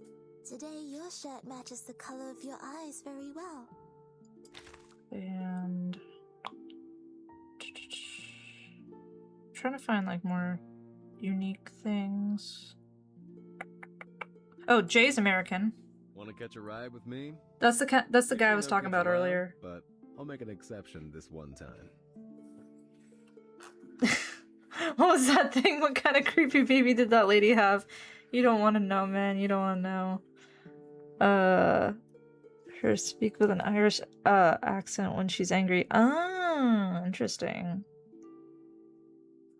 She's Irish and moved. Oh, okay. So we have 2 Irish reps then. That's pretty cool. That's pretty cool. She's also American. You're right on time. I was just about to start my meditation practice. I love her so much. Come, have a seat. He's Chinese. Footsteps. Light and steady. Like a confident pony. Must be Mistress Burton. Ah, just as I thought. She's German. Or, Welcome. no. There's no need to knock. I saw you, Suzumiya, at the door. No, she's not German. She's Austrian. She's Austrian. Let's play the game and find out.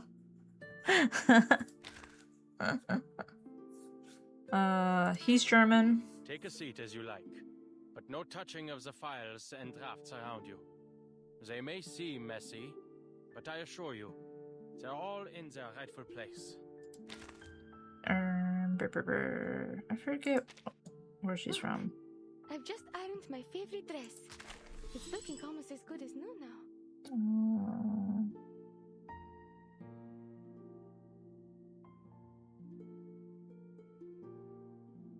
USSR. Okay. I don't know. He's also Greek.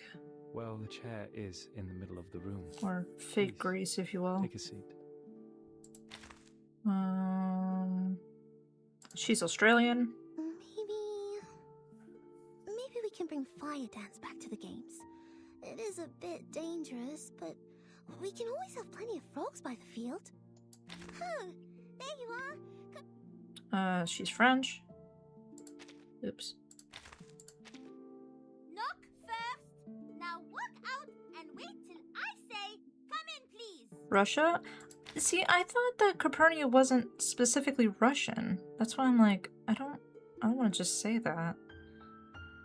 And then these are like French characters. So we got Beryl. Du chaos naissent les questions, et dans leurs réponses, nous trouvons l'ordre. Pour ceux qui ne voient pas la voie du destin, la vie n'est qu'une mer en tumulte. Mais en apprenant à la naviguer, Lawrence Butterfly. positivement topologique, calcul de l'exposant de l'IAPUNEV maximal requis. Quant à les conditions initiales, elles devraient être statut actuel de Vertzan. Oh. Broom. Bonjour, Bertin. I like your hat. I have one as well, though it seems they do totally different things for us. It amazes me how something as simple as a hat can open up so many possibilities. Bonjour. Guten Tag. Karen. Although he says Guten Tag. No, those aren't the right words. Wait a minute. That's not what I'm supposed to say. But like, yeah, nah, he's from northeast part of France. Sentinel. Oui, je m'en souviens maintenant. Dans le bureau de grand-mère, nous étions assis à ses côtés, écoutant ses lectures longues de Pascal et d'Augustin. Agnès, je me rappelle encore le parfum de chocolat chaud dans ta tasse, mêlé de cannelle. This is Karen is German. This is originally exhibited in a no man's land in a northeastern part of France. The exhibit later traveled to many places affected in the war. I mean, I originally thought he was also German, but I was corrected that he's actually French. And then Lorelei is also... There it is. She was from the Mediterranean coast of France, Third Republic, and then transferred to Saxony in the German Empire several years later. And then, obviously, this is just a French girl.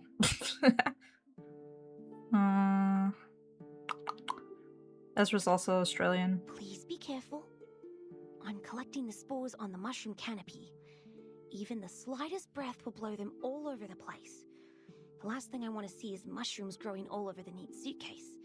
I mean, I love mushrooms, but we have to keep it moderate. I love him. He's so cool. Paper Heron's Chinese. Jessica's also Irish, but got moved to America. When you were gone, I collected every hair of yours and put them in that drawer. Kind of crazy, though. I'm Oop. so glad we meet again. No, I wonder. Oh, it's you. I'm still settling in. Not so used to staying in one place, see? especially with so many visitors. Lucky for me, I have a few more centuries to get accustomed to it. In my understanding, the bio tab is like the museum piece with the descriptions. Huh? One of my favorite things about this game, it makes you want to look up the world history. It really does. Angel Nala? Each time I see you, I hear the shackles on my wrists clinking. Of course you can't see them. You're the one who set me free after all. She is... Can never truly escape her chain. She's from... Kingdom of the Netherlands, and then transferred to St. Paulo. So she's from the Netherlands? I don't know. I don't know. And then she's our, to my knowledge, only Japanese rep.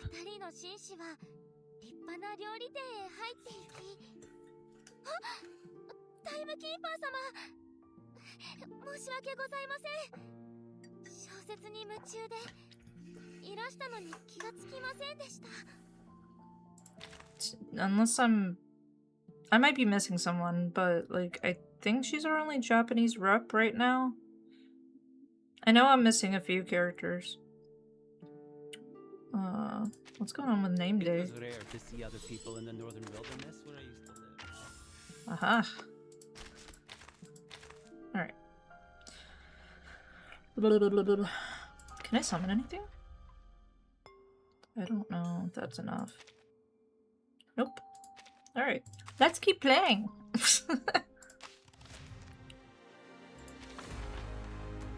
Claim. Okay. She's the only Japanese in the crew, if I recall correctly. Okay. Yeah, I thought so too. I just wanted to be sure. Yes. Okay. Got that. Let's continue on. She's the only Japanese character. Okay. So they have subtitle translation for the Japanese person, but not any of the other languages. Yeah, so the cool thing about this is that so far they have Korean, Japanese, and Chinese that you can translate, or you can change each character's language to. So I changed Satsuki to Japanese, most of the Chinese characters except for what's his name, Huang? I gotta change him in Paper Heron. But I changed them to Chinese, and then we don't have a Korean rep from my understanding, so I haven't changed that yet. But the others are just in English, and in those the English voice actors also know the respective language of who they're voice acting for. So sometimes they just, you know, do that. If you get the 2 unilogs, you can do it ×10. What? Oh wait, I still have... boop. I have this. Also, what's this? Oh!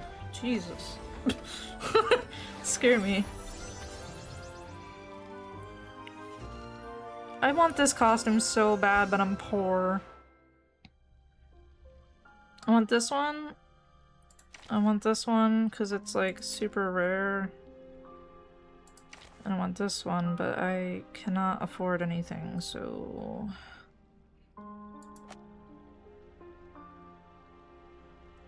Cheng, yes, thank you.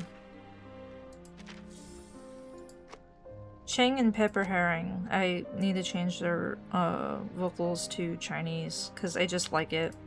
I think it's cool. If I could change them to just French and then like everybody to their actual language, it would be pretty cool.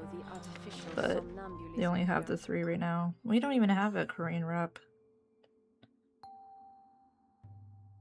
Oh, in the event shop. Well, okay, I did the other thing, so let's see what I get. Aww. Oh, Jesus. That's a lot. Okay. Oh.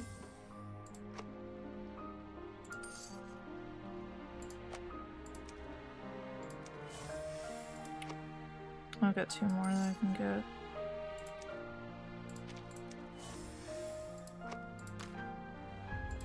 What can I... No. Okay.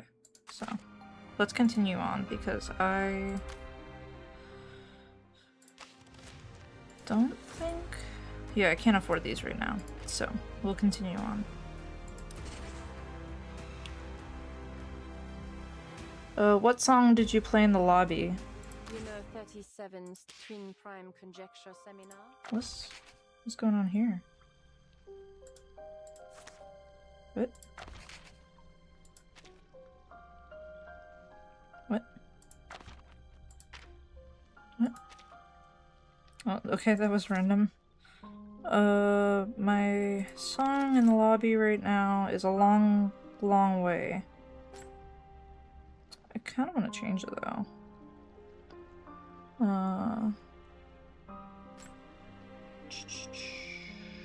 What do I want to change it to?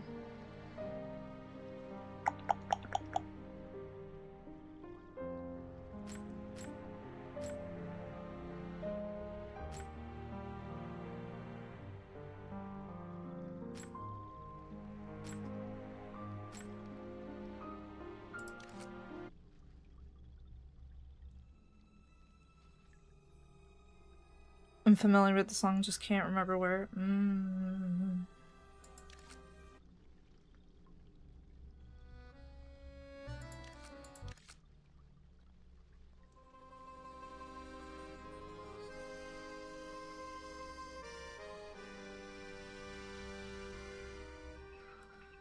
I always use very... Oh my gosh, why is the text so small? Versement in the lobby. Which one's this one? Which one's that one? Do I have that one?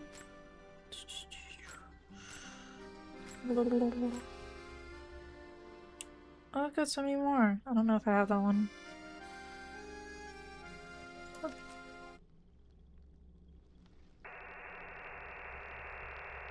Eh? What the fuck? What is this? I hate this.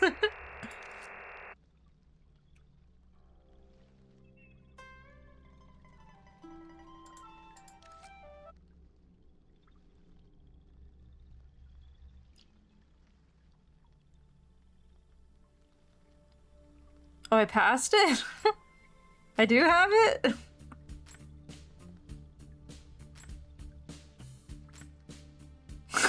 Oh, yeah, I do have it.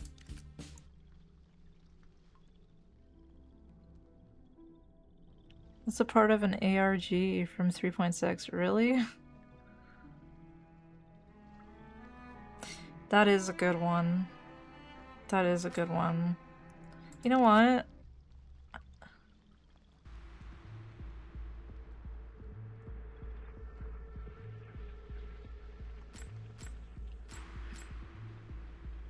Yeah, I think I might do this one. All right. I've never seen that. Yeah, that was weird. Okay. The Crazy to Be. It's getting late. We're only on part 8. That rhymed. Noise and chaos fill the exhibition hall again as P3 and the twins deal with their escalating situation. It's another one of them has gone barking mad. What the hell is going on? A little help here? Hold his legs down. Affirmative. Let me go!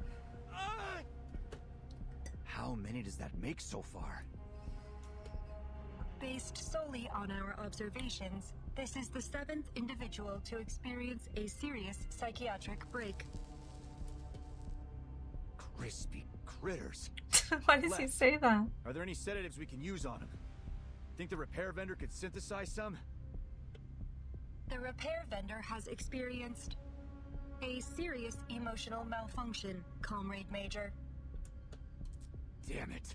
You mean that crazy fridge can't even repair herself? P3 jumps down from the platform, wiping away beads of sweat that now cover his forehead. At least we tied him down. Thanks, ladies. Wouldn't have expected these brainiacs to be so tough. It'd be easier if they were robots. All they need is a bullet to the head. Comrade Major, please be mindful of your choice of words. There are international experts present. We should not need to remind you of your mission. Language. A scandal by killing every possible witness could be an interpretation of our mission parameters. Can it, Glove? You know that's not what I meant. Situation's looking bleak, though. We've already got 7 of these lunatics, and there's no telling if or when the rest of this crowd are gonna join them. Plus, we still have to find those spy kids and figure out why that Belyash went rogue. Oh yeah. That reminds me. How'd your investigation pan out, right? I have cross-referenced our visitor logs with the official invitee list. Besides the supposed young doctors, there was another mismatched record, a journalist. What's that sound? Warning, large heat signature detected. The hell? Identifying machine code MA9 Belyash. That the one that switched itself on? A huge shadow is cast over the broken glass of the assembly shop, in the middle of which lies several red dots that seemingly imply danger. As the airtight door opens, the twins extend their claws, and P3 raises his shotgun, scanning for the target. The massive shadow lumbers into the light. Please don't hurt me. Don't. The Belyash speaks as it raises its hands into the air. Please, listen. Huh?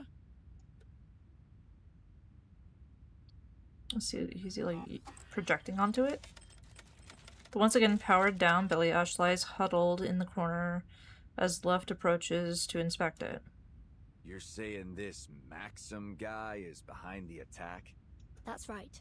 The files we found in the access logs from the Belyash should prove it. What do you think about that, Glove? Allow me a moment, Major. Suspending the files in the air above its tentacles, the glove scans through the documents page by page. Analysis complete. There are 2 unauthorized access logs in the MA9's database. The access exploit used is materially similar to the one we found in Nora's log. But there is a newer entry, and it appears that the second hacker has left a program behind that I am unable to parse. That would be me. It's a patented and highly classified coding language. I'd advise against removing it for now. Otherwise, Maxim might regain control. Looky here. This seems to be a record of how our guy broke into the network. Any clue if it's the same one they used to crack the database?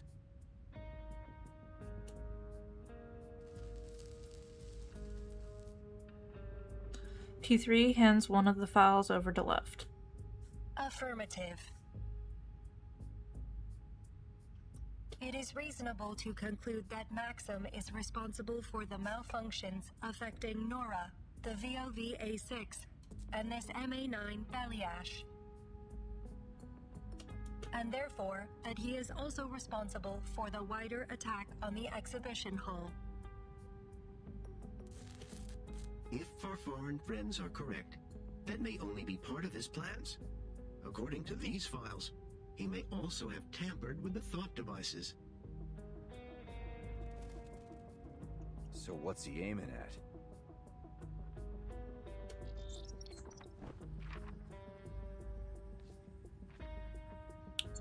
Charles turns another page in the air as he answers the question. His already demonstrated sophistication with robotics suggests he could have easily adapted the thought device.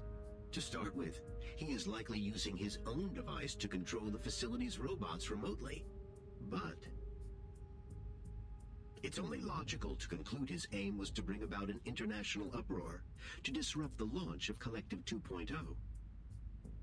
If that's the case, could he also have something to do with what's happening to the scientists? A reasonable hypothesis, to be certain. Crispy critters, we've jabbered enough. Let's just find this asshole and beat the truth out of him. Do we know his location, ladies? Crispy critters.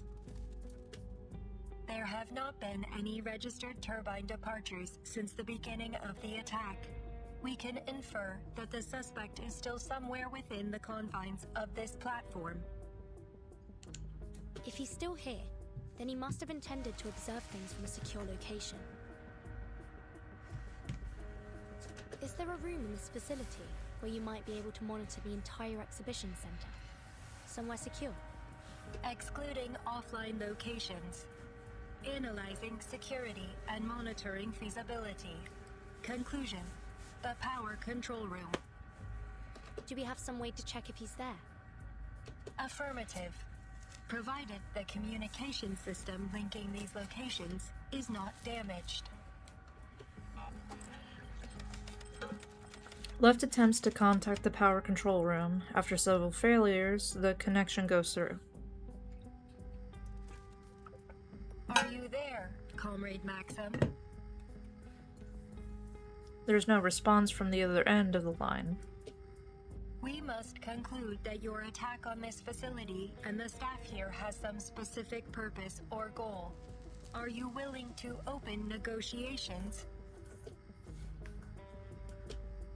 No response. Maybe he's not home? He's not home. Comrade, you should be warned that... Maxim, we've been to your hideout. We know you were there recently. We saw things from your childhood there.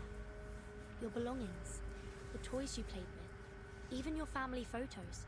A woman there, Tamara, told us your real name is Vanya.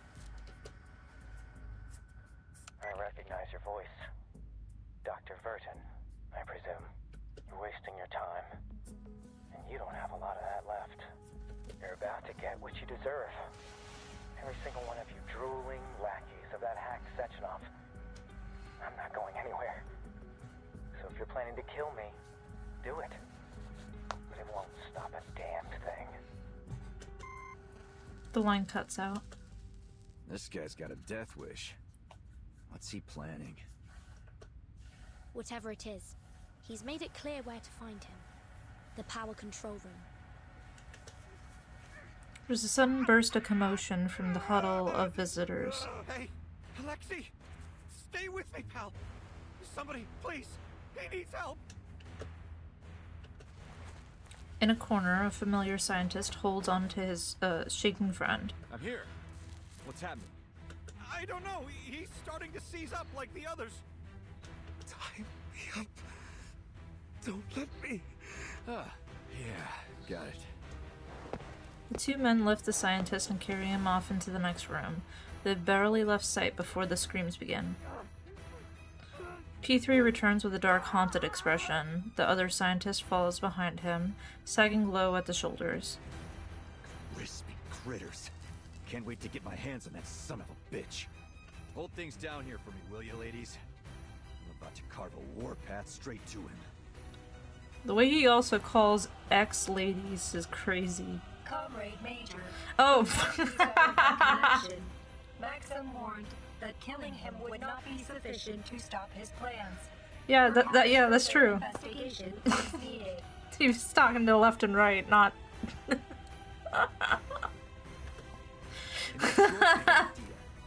Wait around until all these eggheads crack? It remains a matter of critical importance that we determine the nature of their neurological distress. I have neurological distress. Can you help me?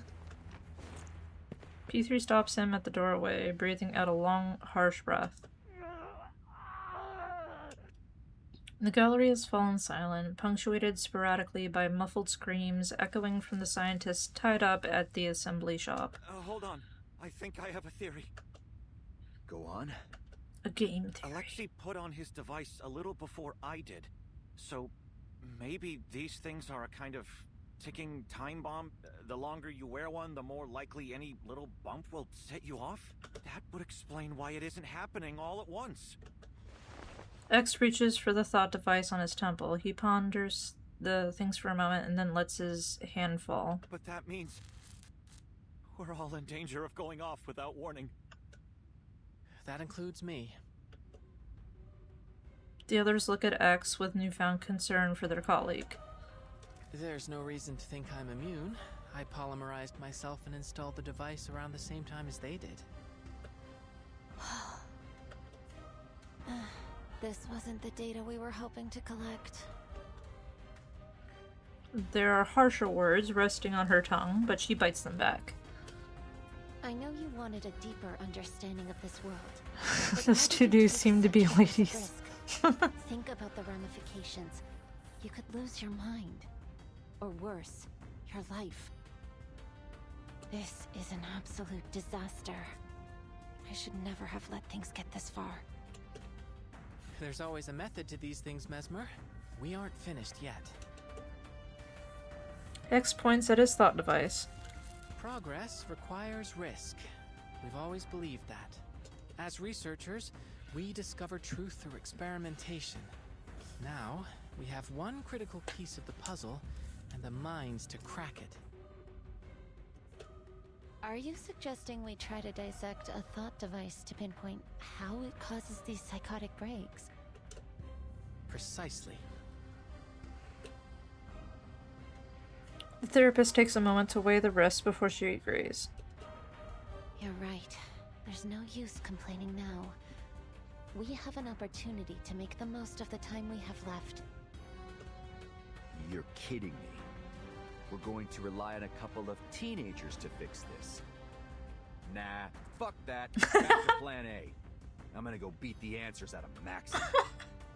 Nah, fuck that. Major, the people here need you. Besides, he already made his intentions clear. He'll die before telling us anything. We have to solve this problem ourselves. What's more, it seems your companion is the only one here with any working knowledge of the thought device. We'll need his help. Someone still needs to get him before he causes more trouble. Then allow me to go. As a neutral party, I might have a better chance to negotiate with him. I mean, to be honest, that is almost a valid reason. Very true. Are you insane? That line delivery is crazy. Are you insane? This is a life or death operation, not a field trip. I'm not about to let you walk out there and get torn apart by those robots. Would you really let teenagers save the world? I mean, it depends on the context of where I am. Like, in the real world, no. But, like, in a video game, they're always the hero. Like, only a little bit insane. We will not let that happen, Comrade Major. Mesmer Jr. and X have put a hazmat suit and safety goggles borrowed from the assembly room ready to start the experiment.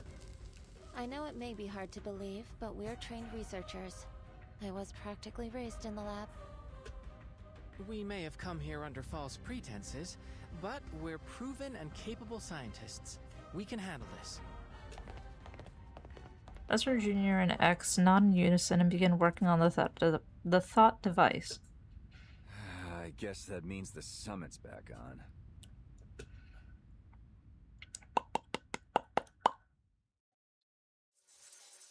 To be continued.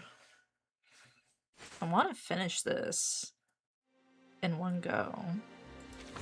Eli, am I close? I do be wanting to finish this.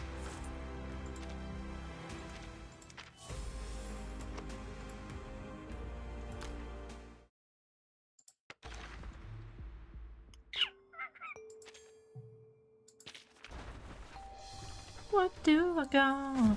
Ugh. I'll never get there. Oh no. What does it say?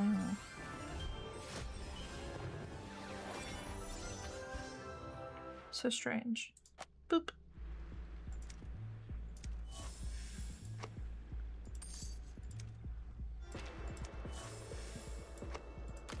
Should I do single pulls or should I wait?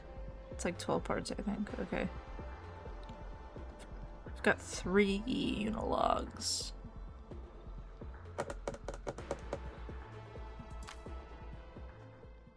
Three unilogs. And I'm on part 9 out of 12. So...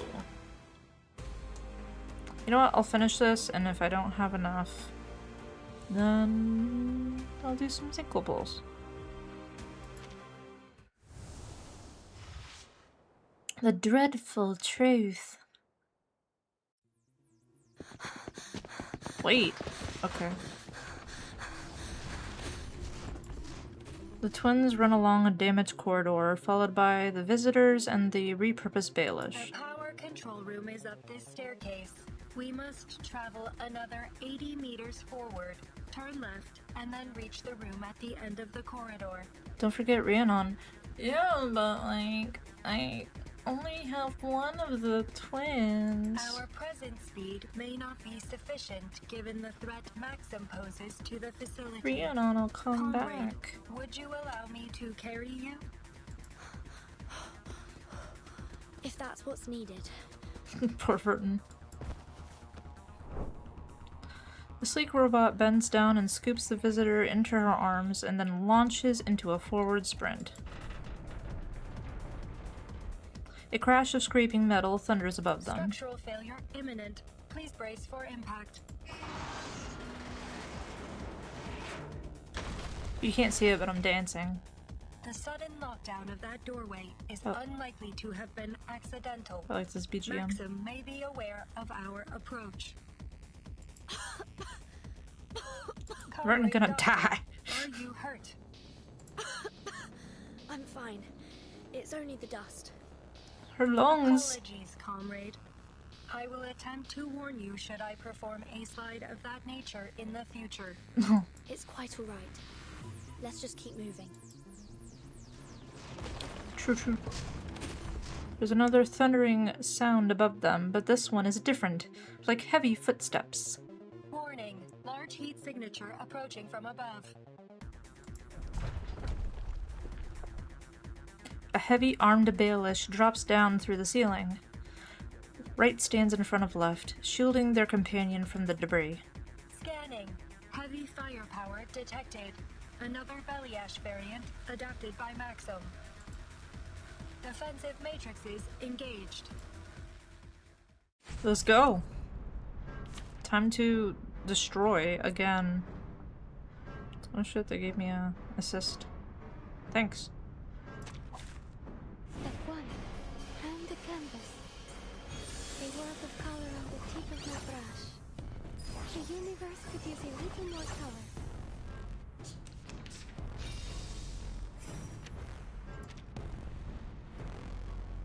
Oh, he has the makings of a brilliant engineer, so why bother with the journalism act? It may not be an act, comrade. The proliferation of advanced robotic throughout Soviet society has meant people across many professions have the time and access to master mechanical design. All the same, it seems he's learned a lot from his father. Okay. Magnetic field. Magnetic field deployed.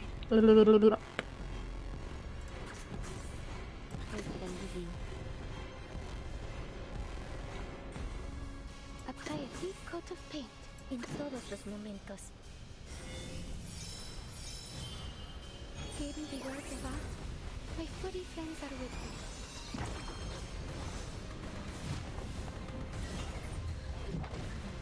Delicious and peace. Let me help, please. Cosmología Filosofía clásica. El fundamento del mundo. Repolymerizing.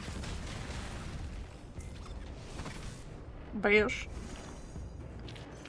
Prions pour que cette victoire nous apporte la paix. Begone. A temporary lab has been built in the corner of the assembly shop. We have 2 unused thought devices to examine before we poke around in anyone's head. This is a cool picture too. Let me see them. P3 reaches out his gloved hand towards Mesmer Jr. so Charles can interact with the thought device directly. This device appears to be around 3 grams heavier than its technical specifications. Go on then. Let's poke around inside. As you say, Major. Charles's tentacles inspect the device and find a narrow gap between the shell and the plate. Click. The shell splits open. That is unusual. Charles raises the shell with 2 tentacles, displaying its insides to the others. This residue shouldn't be here. I do believe we've discovered our smoking gun. So, what is it? See that? Something broke apart when we opened it up, spilling out this gunk. Ew. Allow me to conduct a quick analysis. It's a synthetic compound. A dissolving capsule made of polymer-soluble material with a biogel inside. Oh, I understand now. Understand what? Enough with the suspense. Simply put, I believe Maxim inserted a capsule of polymer-soluble material into these thought devices. Once it makes contact with the user's own polymer, the capsule begins to degrade, breaking with time or pressure, until it releases its contents directly into their bloodstream. Ugh. Make it simple for me, Chuck. Chuck. It's a poisonous time bomb. So, when it goes off, it shoots a crazy pill straight into their brains? That's a crazy way to put it. We'll need to do further tests to determine its full effects, but it's possible that the toxin may ultimately be fatal. We don't have time for empty speculation, gentlemen. May I take a look? Oh.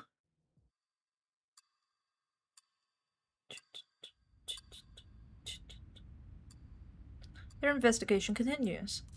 P3 stands, tapping his foot impatiently, craning his neck away from the operation table. He's been reduced to soldier to Charles's glorified lab chair. Off to bed. Good night. Good night. Sleep well. We done yet? Thank you for coming. Cramp standing like this. Almost. Hold me higher. I can't see the screen.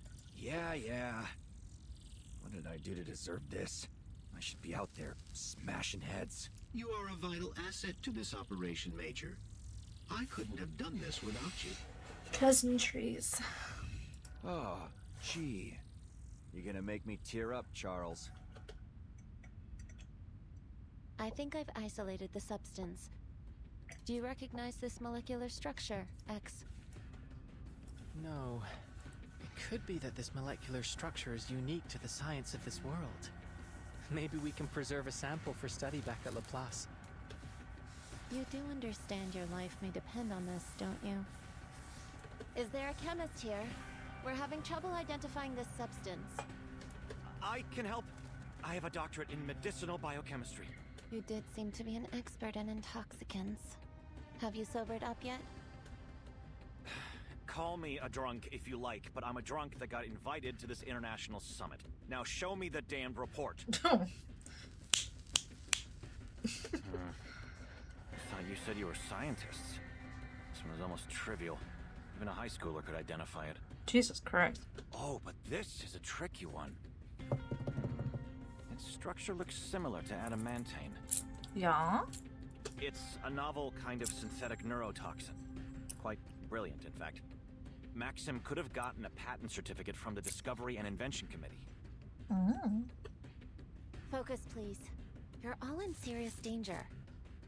I can make a list of compounds that may help neutralize the toxin, but there's no way to guarantee anything. I love that Mesmer is like the straight man in the room. Like, making sure everything goes as planned. In an ideal clinical environment, we would run trials to determine effective antidotes. Are there any lab animals here? If only we'd invited Medicine Pocket along. Oh my god. not Medpoc. I doubt we'll be able to find any living animals here. We'll have to test the reactivity on blood samples. Maybe we can collect it from the scientists that have died. I would advise against that. There are too many variables in testing blood from deceased subjects. We need living cellular tissue. Hold on a minute. Isn't there an obvious fix for all of this? Major, I assure you, if there were, we would have thought of it before now. Hear me out. Why don't we just rip these things off of everyone's head before they can release the poison? Absolutely not. Oh. Maxim accounted for that particular possibility, unfortunately. The capsule is purposefully fragile. Once it's been connected, any kind of tampering with the device is likely to break it early. It's an ingenious trap. Yike. You see, Major? It's too risky. We could end up hastening their descent into madness rather than saving them. Simply put, we do more harm than good. Okay, got it. Just figured I'd make sure we weren't missing the obvious. Yeah. Now what? Do we just hope no one dies between now and whenever we can round up some guinea pigs? Actually, Major, you might just have inspired me. In absentia of any Cavia porcellus, we do have the next best thing. Mesmer shoots a sudden frown at X, already guessing at his plan. You're crazy. We extract a reduced dosage of the neurotoxin and inject it into me. Then, we test out the antidote systematically until one works. You already sound insane. Dying. All right.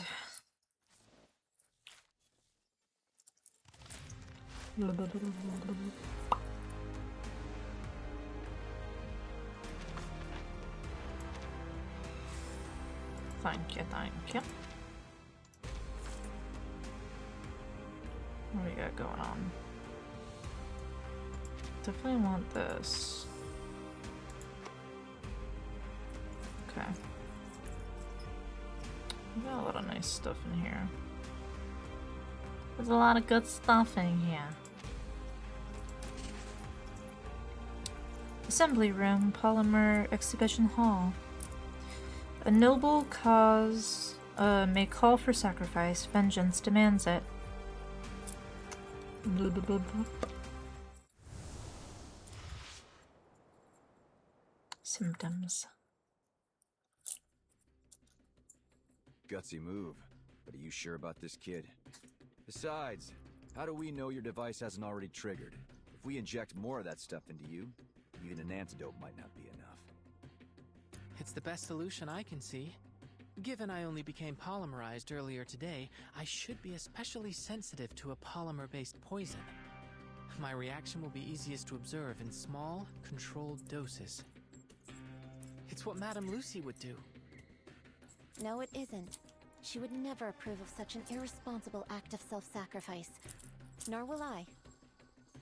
Let's just hope that Vertin can convince Maxim to give up an antidote. I won't allow you to gamble your life on this while there is still a chance to find the solution another way. Their agreement has drawn the attention of the still-sane scientists. Sorry, miss, but I think your colleague is right. Dangerous as his plan is, we don't have time to wait. Every minute that passes, more of us could be exposed. This is exactly what I was afraid of, X. Your irresponsible nature is practically infectious. You just had to drag this whole world down with that special brand of arcanist madness. Hold on, Mesmer. I didn't set off this chain of events. Call me a mad scientist if you like, but I don't deserve the blame for what's happening here.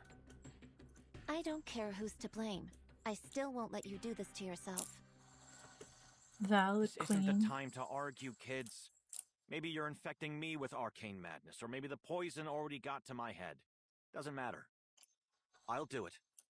I'll be your guinea pig. The way this guy, like, turned around real quick from being, like, this jackass that's drawn to being, like, self-sacrificing. Besides, I've put myself through regular trials of intoxication for most of my life. What's another neurotoxin? That's not the point. No, it's not. The point is that I'm not letting a kid put himself on the line on my account. My vision's starting to get blurry. Good bet I'm already exposed, so let's get on with it. If that's the case, we may as well try. But I'm not happy with it. All right, nice and tight. Guy had no eyes. After confirming that Ethan is securely tied, Mesmer Jr. takes out an ejector that she brought from Laplace. Using a familiar tool makes her feel a little more at ease. Hey, kid. You don't have to do this yourself if you don't agree. It's a simple injection. Shush.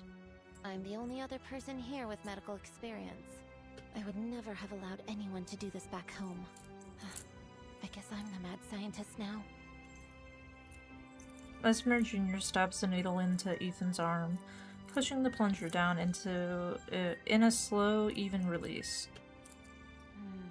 Your body temperature is rising, likely a reaction to the toxin or the antidote. How do you feel? My limbs are numb, and my eyes are losing focus. Feels like I'm staring up at the northern lights. First antidote not working. We'll observe you over the next 5 minutes and then try the next one. Mesmer? What now? We're doing what you wanted, aren't we? Just leave me to my work. Mesmer tries not to lose her temper as she looks back at X. The antidotes could react to each other if applied on the same subject. So, why not try the next one on me? It's about time. I'm beginning to experience symptoms. Diplopia, nausea, the works. You'd better come back with a solution, Burton. Oh dear. The baelish that crashed through the ceiling is now lying on the ruins it created. Combat concluded. No signs of injury or damage. We should return to our mission, comrades.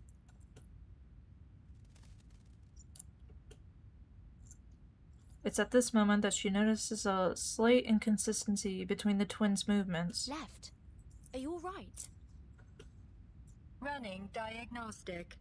Are you hurt? Negative. Test complete. All systems functioning. We can proceed. The breach in the ceiling will allow us to compensate for lost time. Transport mode activated. Left sweeps her companion into her arms again, preparing to jump from the baelish's remains. Again, please brace for impact. Not to worry. I feel quite safe in your arms. I am pleased to hear that, Comrade Doctor. Left nods to her companion, then jumps nimbly through the hole in the ceiling to reach the second floor.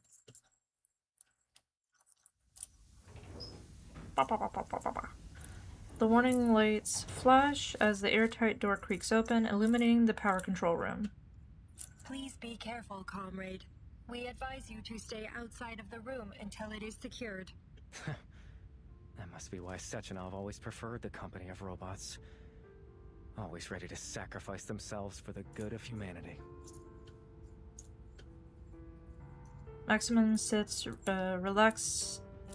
relaxedly in a soft chair in front of the instrument panel. I wonder what you really think. Do you see other robots as your people? Man, this dude's crazy. Does that emotion module of yours prick with doubt or pain when you see your kind die? We are not obligated to answer your questions, Maxim. Oh. I suppose the real question is, can a robot truly even die? That's a question that would have fascinated me when I was younger. Maxim, What did you do to the thought devices? What makes you think I would tell you? This dude, man. Maxim stands, fixing his wrinkled trousers. I'm not from here. I don't know what Collective 2.0 means to you or to this country. I just want to understand. You expressed concerns about it before. Maybe you think the world would be better off without it. I don't know. But what I do know is that what you've done here is wrong. Whatever the intention was, it wasn't worth killing innocent people. Whatever the intention. You're more right than you know, young lady. A huge robot with a round belly appears behind Maxim. But I'm not special. Making ends justify the means. That's just the way we do things here. Haven't you figured that out? Let's go! These acts of violence are for peace, not victory. Don't take a wrong step. A word of color on the tip of my brush. Praise the living.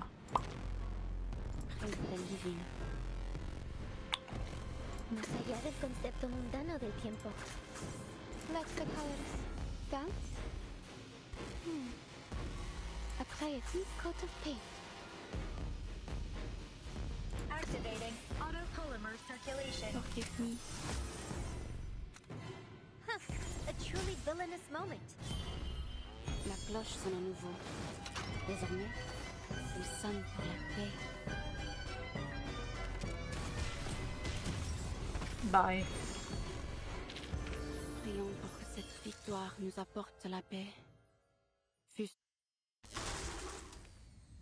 The robot is torn apart, its components scattered all over the floor. Sparks pop from its torn wiring, lighting Maxim's dispirited face. Target down. Area secured. Please, Maxim, tell us. Is there an antidote, or at least some way to prevent exposure? Is that your best effort? The Argentum unit would have at least brought truth serum. If you were trying to stop Collective 2.0 from launching, you already succeeded. There's no way they'll release it on schedule after everything that happened here. Do more people really need to die just to make this a bigger scandal?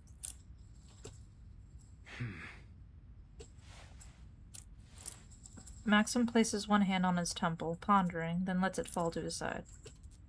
Sechenov deserves every punishment coming to him. But you're right. I never wanted people to suffer in vain. There is an antidote. Abnormal heart rhythm detected.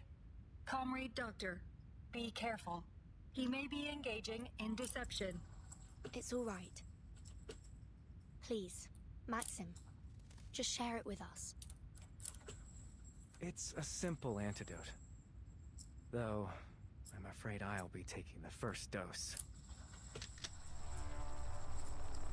He draws a pistol out of his pocket.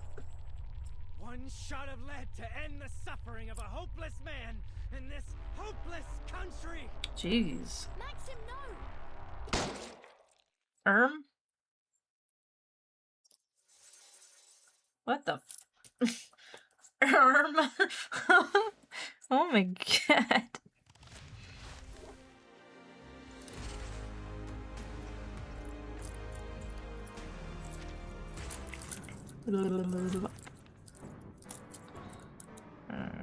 Boop. Prepare to engage. A word of color on the tip of my brush. Don't take a wrong step.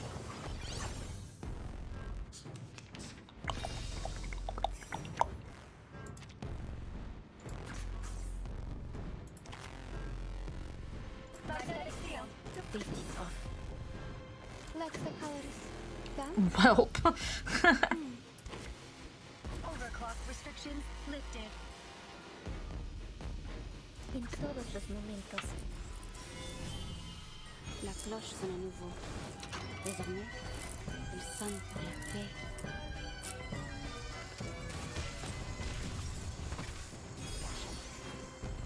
Forgive me.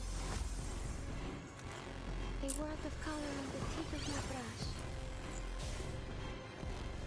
Idealismo, vuelos de fantasía, patrones ocultos. Interacting with polymer. I have not had a single fight that lasts beyond the first the first round.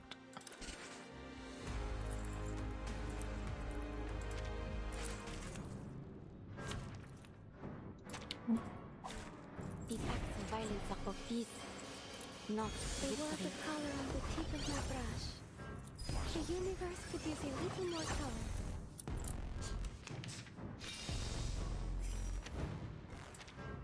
Activating autopolymer circular overclock restrictions lifted. Más allá del concepto This off. Pray for the living. Hearing the words of art, my footy friends are with me.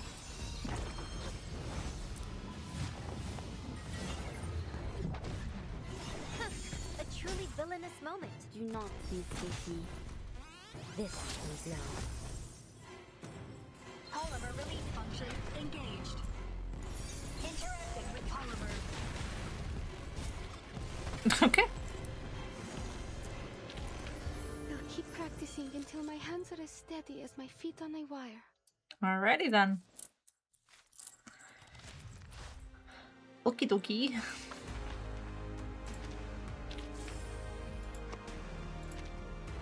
What do we got in here?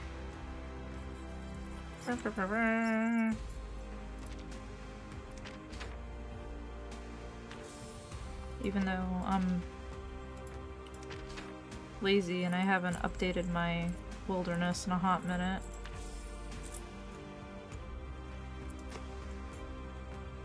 Get those and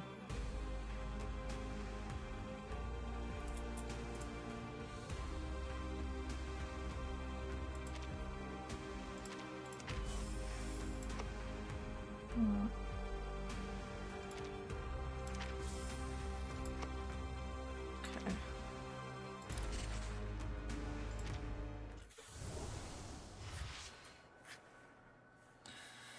Retrofuturism. One by one, the other scientists volunteer themselves. They come wordlessly and resign to do or die for the good of all others. The only sound in the room is the dull moaning of the insane. Mr. Jr. crosses another item off her list. There's been no sign of improvement from any attempt yet. Atropine, vinactazine, pralidoxime. We've almost tried everything. Maybe obidoxime? We'd have to be extremely careful with the dose. It worked! We found it! Mesmer Jr. bolts upright with an exclamation, though she balances optimism and pessimism as she follows the voice to its source. The antidote worked! Subject 6 has regained consciousness! Oh, crispy critters, finally. Don't celebrate yet. It could be terminal lucidity. We'll need to observe him a little longer, but we can start preparing his antidote for the others. If we determine it's effective, we'll start treatment in order of severity and length of seizure.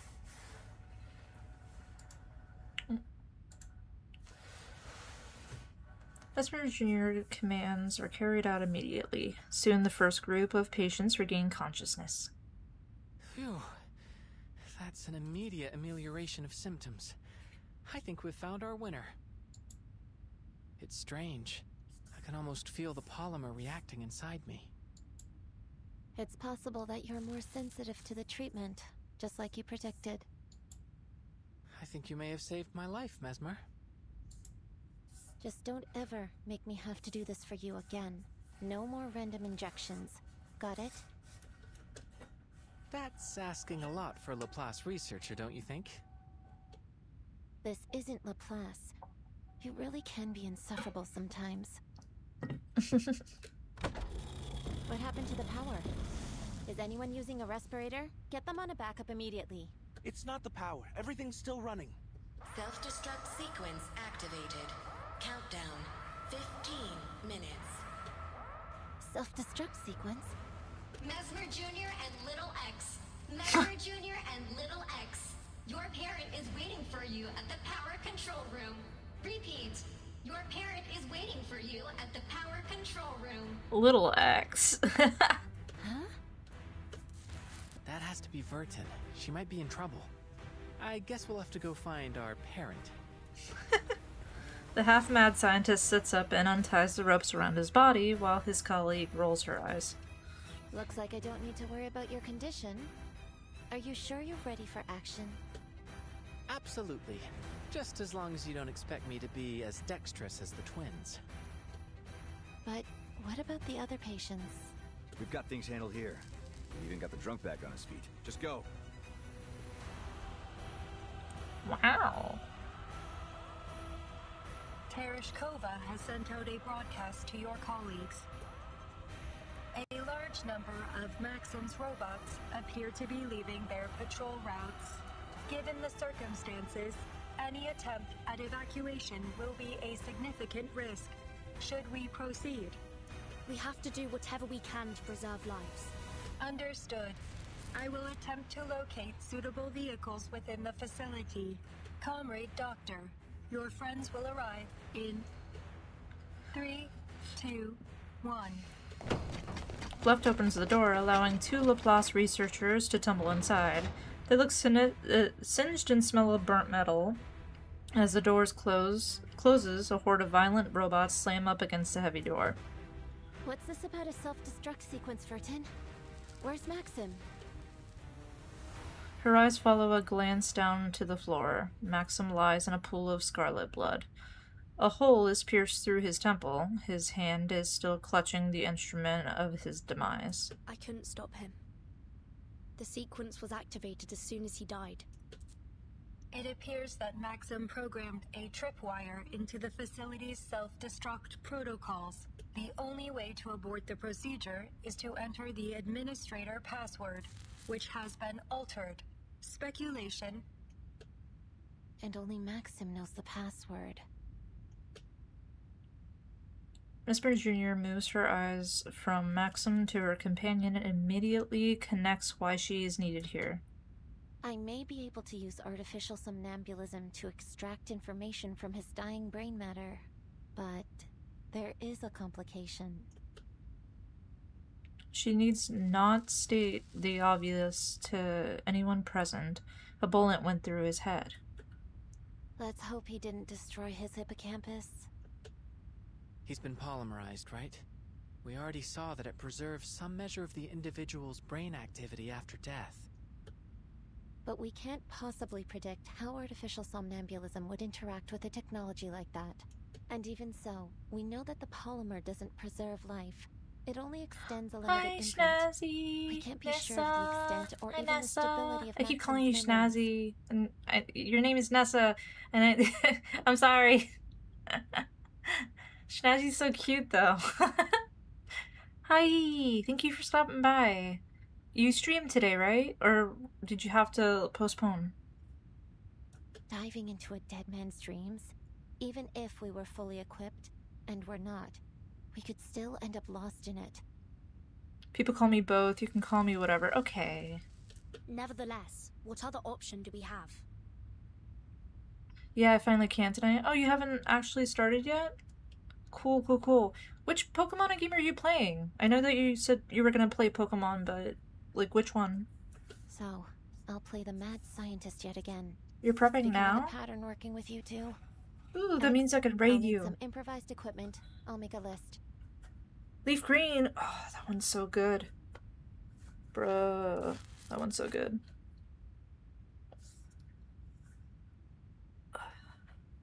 I don't care if they run on a hamster wheel or marbles running down a course. You're Just sweet. make them functional. No, you. I'll facilitate your every expectation. Left, would you mind giving me a hand? Searching for keywords. Artificial somnambulism. 0 results found. But I am at your service, comrade doctors. First, we need a glass harmonica. Is there one here? Unfortunately, the Polymer Exhibition Hall does not contain any musical instruments of that variety. But it's essential for artificial somnambulism. X, can you book? Sure. Oops. Give me 4 hours and a room the size of a football field. This isn't the time for jokes. Left. Could you find a suitable substitute? Searching for exhibits with similar functions and potentially useful raw materials. So your like throat is feeling better, or are you just kind of powering through? I hope you're feeling better. As if waiting for the most dramatic moment, the repair vendor in the corner reactivates, bathing the room in a red scanner light. Sounds like you could use a little assistance. I can make you a glass harmonica. Just so long as you give me what I need. Nora, I thought you were out of commission. Truth be told, I've been trying to get out of this place since the self-destruct sequence started. But I'm trapped here, alone and unloved. What the fuck? I keep getting cough attacks, so I have some cough drops on deck. Oh, I hope your cough goes away soon. Was it just like a little like frog, or did you have like a cold or something? If only some handsome hero were around to carry me to safety. But since I don't want to die surrounded by a bunch of brats, how about you help a girl out and feed me? What the hell? We'll need as much glass as we can find. That's crazy. Nora, why are you like this, bro? In no time at all, X has managed to direct the construction to an awkward but functional glass harmonica, though the various parts nearly fill up the entire room. Your intuitive grasp of technology is astounding, Comrade Doctor. I have made a recording of your process for future reference. Nice. I know I said you could make it any way you like, but will this thing really work? I'm positively certain. It's an unorthodox design, I know, but the physics are sound. I'll take your word for it. Now, who's going to dive into Maxim's dream? Oof, I wouldn't dare be caught with such a hideous man. That hole in his head was practically an improvement. Oh my god. Me! Let me try. No, you're the only one who can fix the machine if anything happens. The number of candidates dwindles. I'll go. I have experience dream diving. You may require the assistance of someone familiar with polymer-based technology. With your permission, I will accompany you, Comrade. It should be possible to send you both. I've created an interface on the device that Left can plug into directly. Left is like much more active than right. I suggest against it. We can't afford to lose both of you. Your concern is noted, Miss Mesmer. But the risks are greater if either of us goes alone. Noted. Anyway. I'm going to need a long vacation after this. Oh. Vertin, put the helmet on. Left, plug in. There may be a brief tingling sensation, but don't panic. It won't last. A tingling? Yes. One of the side effects of artificial somnambulism. Understood. Ready to connect. We trust you, Mesmer Jr. X. Appreciate it, Vertin. I'll fortify the room as best as I can. We should be able to hold out for now. Cool. Alright. I'll guide you in. We're gonna see this dude's like messed up brain. To be continued. Alright. Is this the last one? It's 12. Trapped in limbo. Let's see. Mama, when will you be back? Before you know it, Vanya. Will I see you tomorrow? Mama? Mama?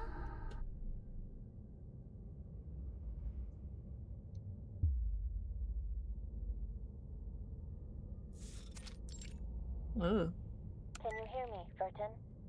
As I feared, the dream is unstable. There's abnormal data mixed in with Maxim's fading memories. I presume it's coming from the polymer.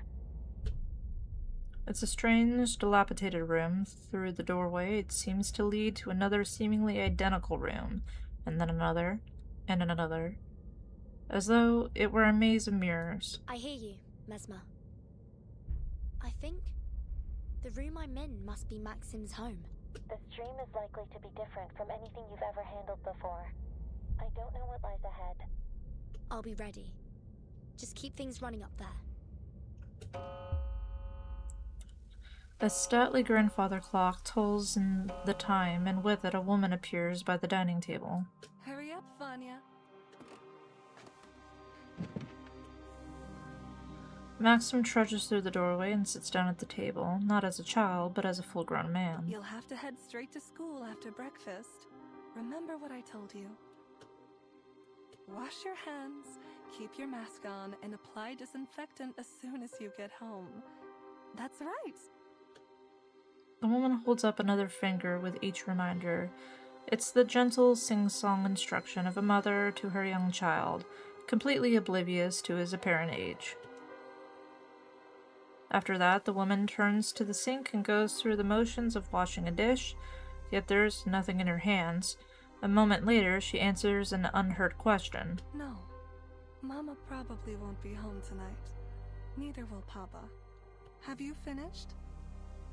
Off to school, then. Let the teachers know right away if you feel ill. Understood? The woman removes her apron and dons a doctor's coat as she bids Maxim a simple, affectionate goodbye. As she leaves, Maxim rises from his seat and stretches towards the grandfather clock. He pulls delicately on the minute hand, forcing it back counterclockwise. Hurry up, Vanya. Maximum re-enters from the same door and sits at the dining table again. Wash your hands, keep your mask on, and apply disinfectant as soon as you get home. That's right. Everything proceeds just as it had before, a repeated moment frozen in time. This subliminal space bears notable similarities to Limbo. Limbo? Like in the Divine Comedy? The name was chosen based on its similarity to the liminal spiritual realm. We use it to refer to subconscious spaces generated by polymerized individuals. It appears that this bears a strong resemblance to the space created by your artificial somnambulism device. However, it is not clear if this space is in fact limbo, or a dream, or some reflection of them both. Maximum does not react to their conversation, nor indeed even to his mother.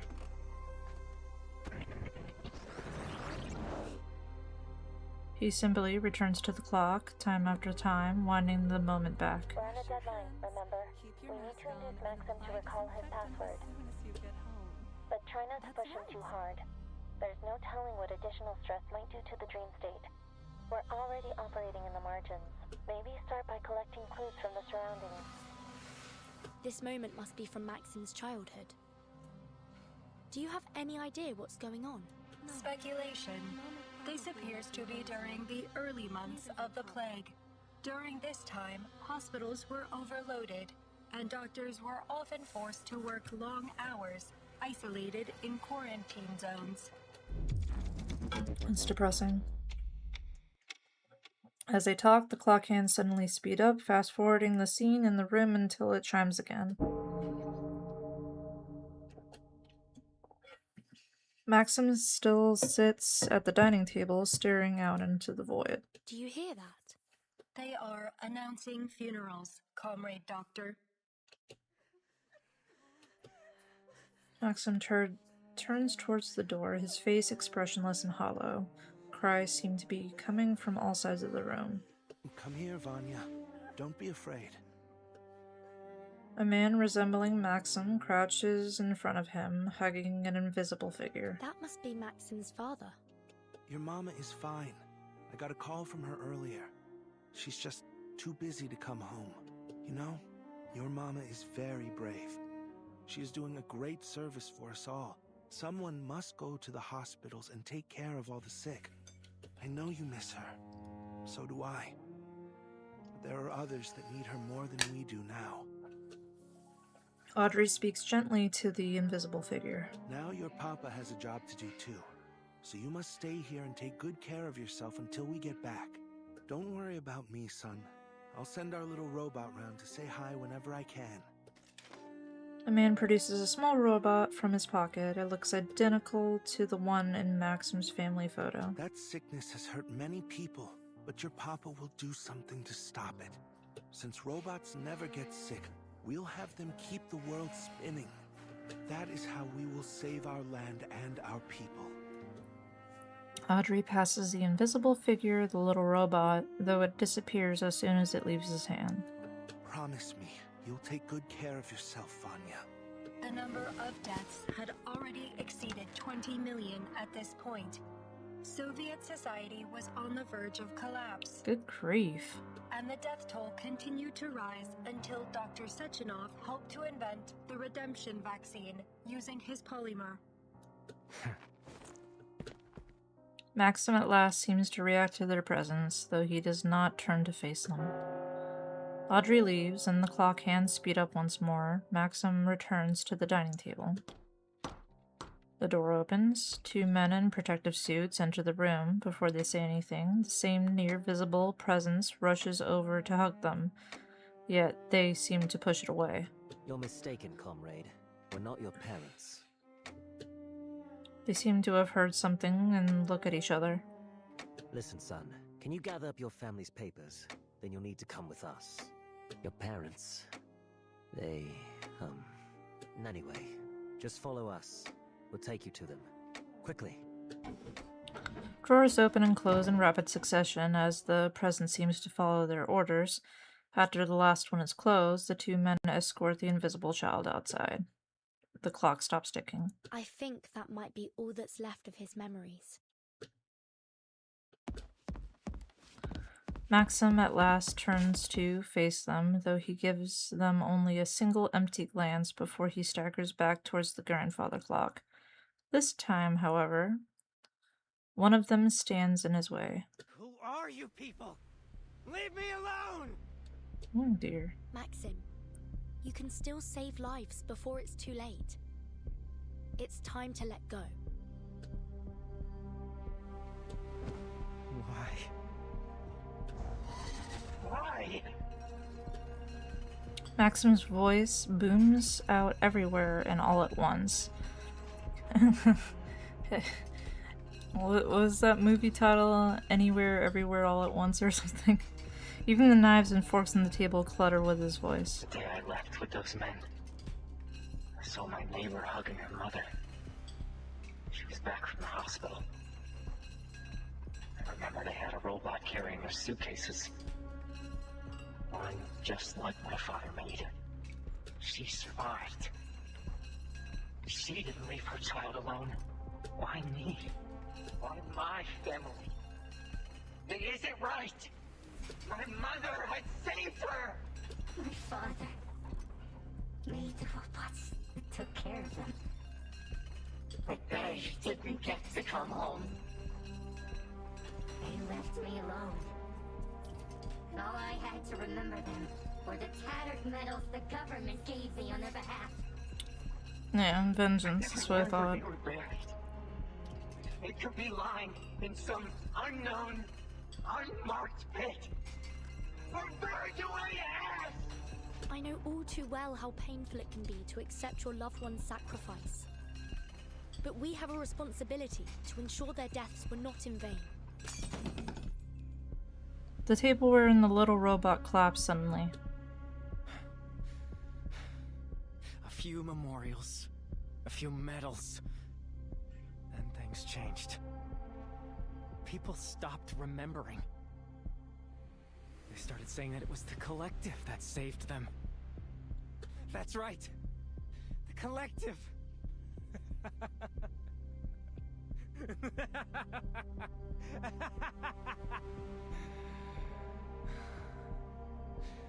The collective. glorious, heartwarming name. It brings to mind all of those soldiers marching in lockstep in the celebratory parades. Thud, thud, thud. Behold our march to the future, comrades. We will build a new world forged by our hands. Aren't we all so proud of the collective? People's heads became filled with these lies. They forgot all that we had gone through. Or maybe they just wanted to forget. Then the monuments changed. Suddenly, they all had his face, his name. There was no room for any others. Names became mere statistics. Mothers and fathers, children, dead and forgotten in their millions. But not him. He was Dr. Sechenov, inventor of polymer, savior of the Soviet Union. Over and over, all the glory, all the praise, everything went to him and his damned polymer. Ugh. This guy's a cartoon. Maxim twists, kicking the dining table with enough force to rattle the dishes. How can that be? Why does he live when they had to die? How can we go blindly into this world he created? Their graves were just stepping stones on his march of progress. Men like Sechenov only look forward to their bright and limitless future. To them, the sooner the dead are forgotten, the better. That isn't true, Maxim. Of course, the ones that survived should mourn and honor those they lost. But we also have to move on. Not to forget, but to build again. You let yourself be trapped in the shadow of your loss. But I know your parents wouldn't have wanted that for you. Don't tell me what they think! Oh, jeez. Black smoke billows out from Maxim's... Oh, God.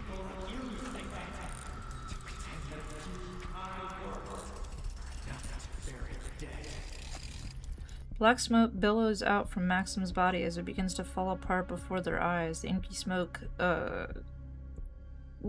coalesces and carries on a human form. That's a new word. And you praised me and took everything from them. It isn't fair! He's based. Oh. Balance mode. Okie dokie. Let's go. I have all the essentials for writing poetry. Yeah. Don't take it on step. Will you actually give me a fight? Let's see. Burton, are you alright? I'm reading a massive shift in the dream space. We're fine for now. It's just Maxim trying to stop us from exploring his memories. I hate what this society has become. Oh. They forget so easily. Those pocket watches are whispering something. Don't listen to them. If they impact your emotional state, it could have unpredictable effects on the dream. Damn. Okay.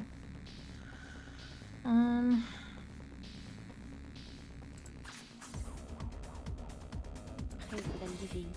Safety's off.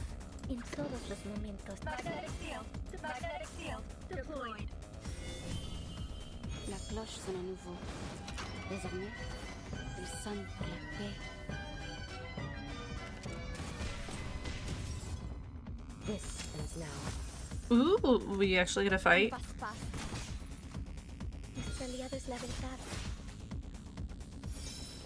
Polymer release function engaged. Interacting with polymer. Let's go. Never mind. Oh.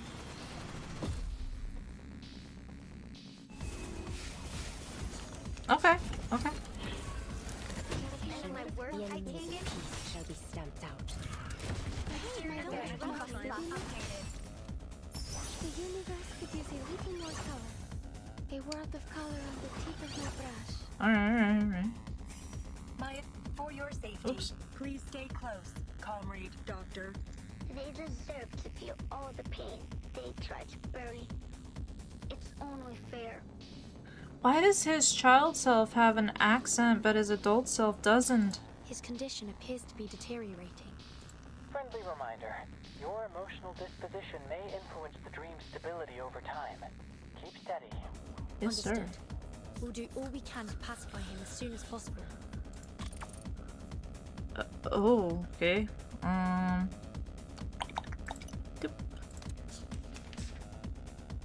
Magnetic field. Magnetic field. Magnetic field deployed. El camino a Tlon. House of the living.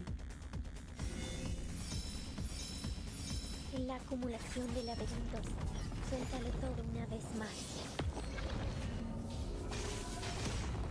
The enemies of peace shall be stamped out. Time for the curtain call.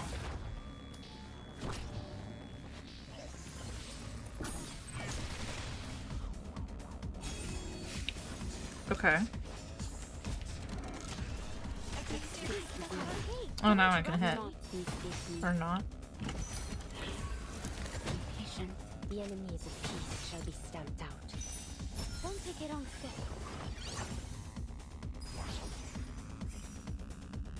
The data is coming faster than we can process it. The machine won't be able to handle this much stress for long. We need more processing power. Please allow me to help, Comrade Doctor. Searching for computational power call protocols. Search complete. Initiating protocols. Protocols executed. Okay. Activating autopolymer circulation. Let's get back for health. Long forgotten. Más allá del concepto mundano del tiempo. En todos los momentos. Más allá del concepto mundano del tiempo. La cloche sonne à nouveau. Désormais, il sonne pour la paix.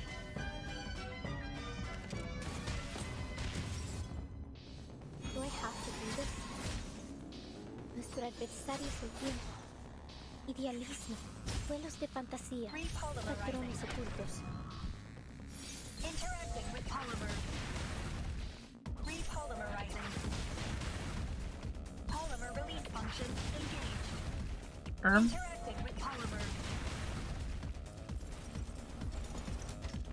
Oh. Okay. This combat will be recorded for statistical analysis and optimization. Sick, because I'm confused. A 1.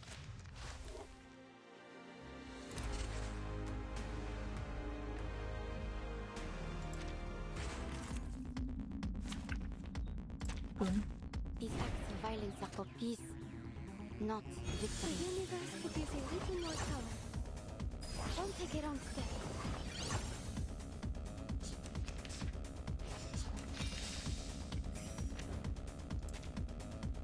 Activating autopolymer circulation. Más allá del concepto mundano en todos los momentos. This is off. Magnetic field deployed. Hearing the words of art, my furry friends are with me. This makes me want to dance. This music is good.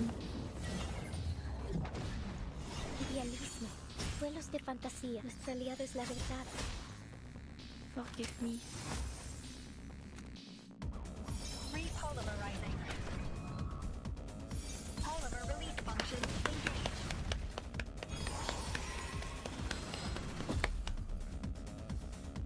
Interacting with polymer.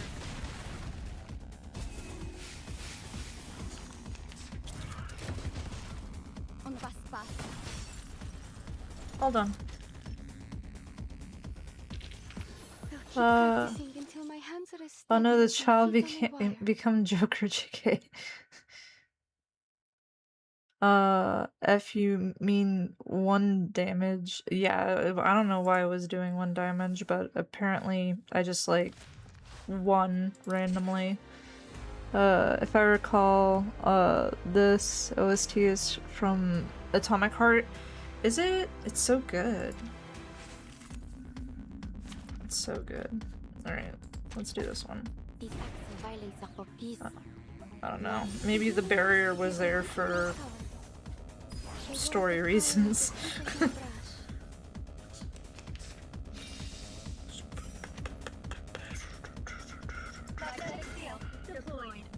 Magnetic field deployed.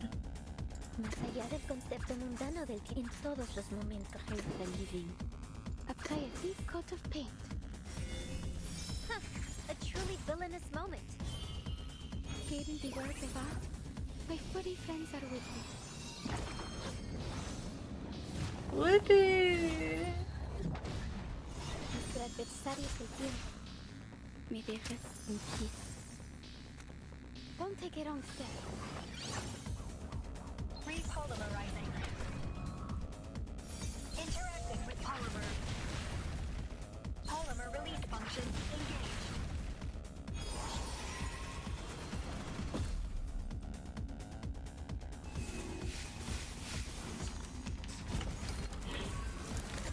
Never-ending. The enemies of peace shall be stamped out. Watch out! Do not instigate me. Bye. Bye-bye. Prions pour que cette victoire nous apporte la paix.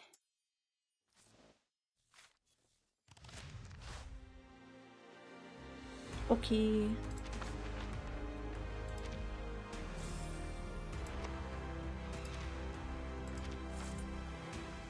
What do we got in here? I do want that crystal casket.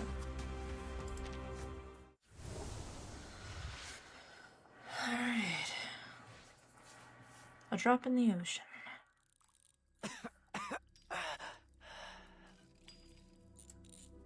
Countless chirpers fall like raindrops, each playing a different voice. I have a son your age. Maybe you two can play together when you're feeling better. No. Maxim flails outward, trying to catch the chirpers as they fall, but each one passes through his fingers in vain. This is a fine gadget, don't you think? Maybe we should install it in our robot's head. We're so very grateful. Thank you.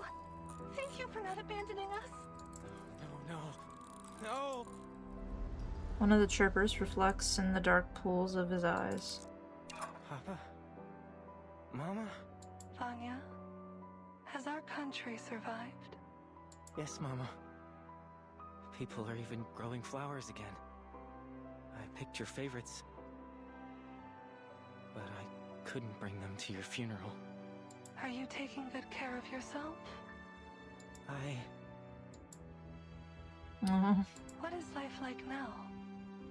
Are the people happy? Life is...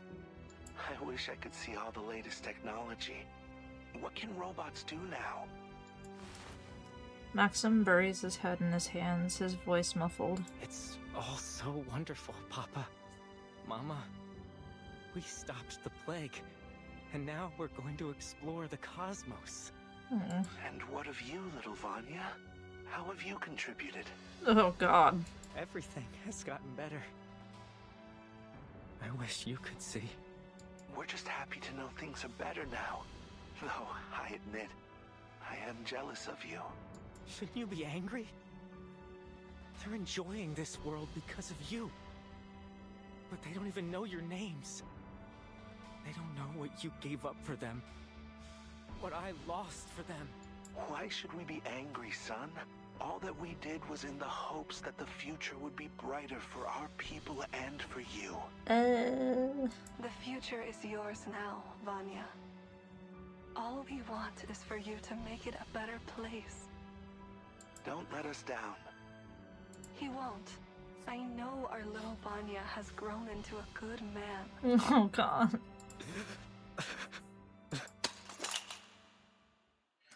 The chirper drops to the ground and disappears. No. Mama, Papa, don't go. They have to go, Maxim. That's just the way of things. But you can choose to let them inspire you instead of dragging you into despair. Don't push too hard, Vertin. He needs time to process things.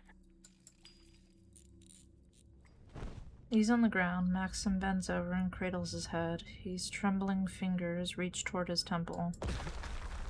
Crying. Oh. to go home. Warning. Data overflow detected. This space may be compromised, comrade. She's right, Vertin. I'm reading a cortisol spike. You don't have much time before his brain activity shuts down. You just said give him time.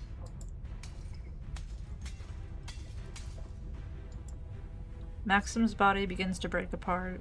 Streams of transparent fluid leak out from his forehead and then from everywhere else. I need to go home. His dream state might collapse at any moment. You need to get out of there. Not without the password. Is there anything else we can do? Absolutely not. Your safety is top priority. Find somewhere secure now. I'm dragging you out. Wait, that fluid must be polymer. It might still have an imprint of his memories. It's our last chance. There's a sudden burst of commotion from the huddle of survivors.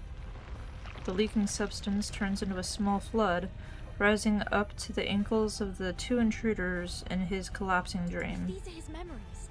Then where's the password? You hear me, Vertin? Get out! Give me more time. I can still find it.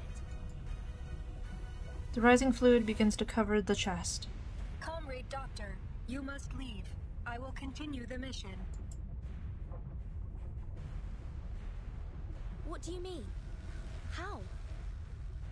My sensors and processing ability are more efficient than yours, comrade. I will have a higher chance of retrieving the password in the time we have left. She generates an egg-shaped barrier to create a safe zone around her companion, parting the viscous fluid like the Red Sea. She walks towards Maxim. The closer she gets, the higher the pressure on the barrier, causing its surface to crack. Confirming Vertin's status. Operable. Disconnect. Wait! Hold on! No! Oh, fuck.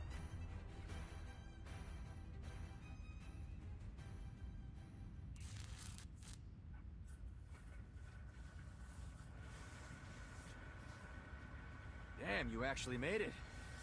That's some good news, at least. P3? What are you doing here? We have disabled most of the facility's hostile robots, but we were unable to secure any vehicles suitable for an evacuation. Requesting synchronization. Are you alright, Vertin? Mesmer leans over to inspect her reckless colleague. X, meanwhile, is still nursing what looks to be an open hand smack to his face, an unforeseen consequence of his suggestion. I'm alright, Mesmer. But Left is still inside. Before I got out, she... Synchronization complete. Please allow me to provide help. Wright connects herself to the artificial somnambulism machine without hesitation. Warning. Data overflow. Whoa. Right? What are they doing? I believe this is their method of sharing computational power. Though the ballet Oh. aesthetic only serves as a personal affectation of the designer.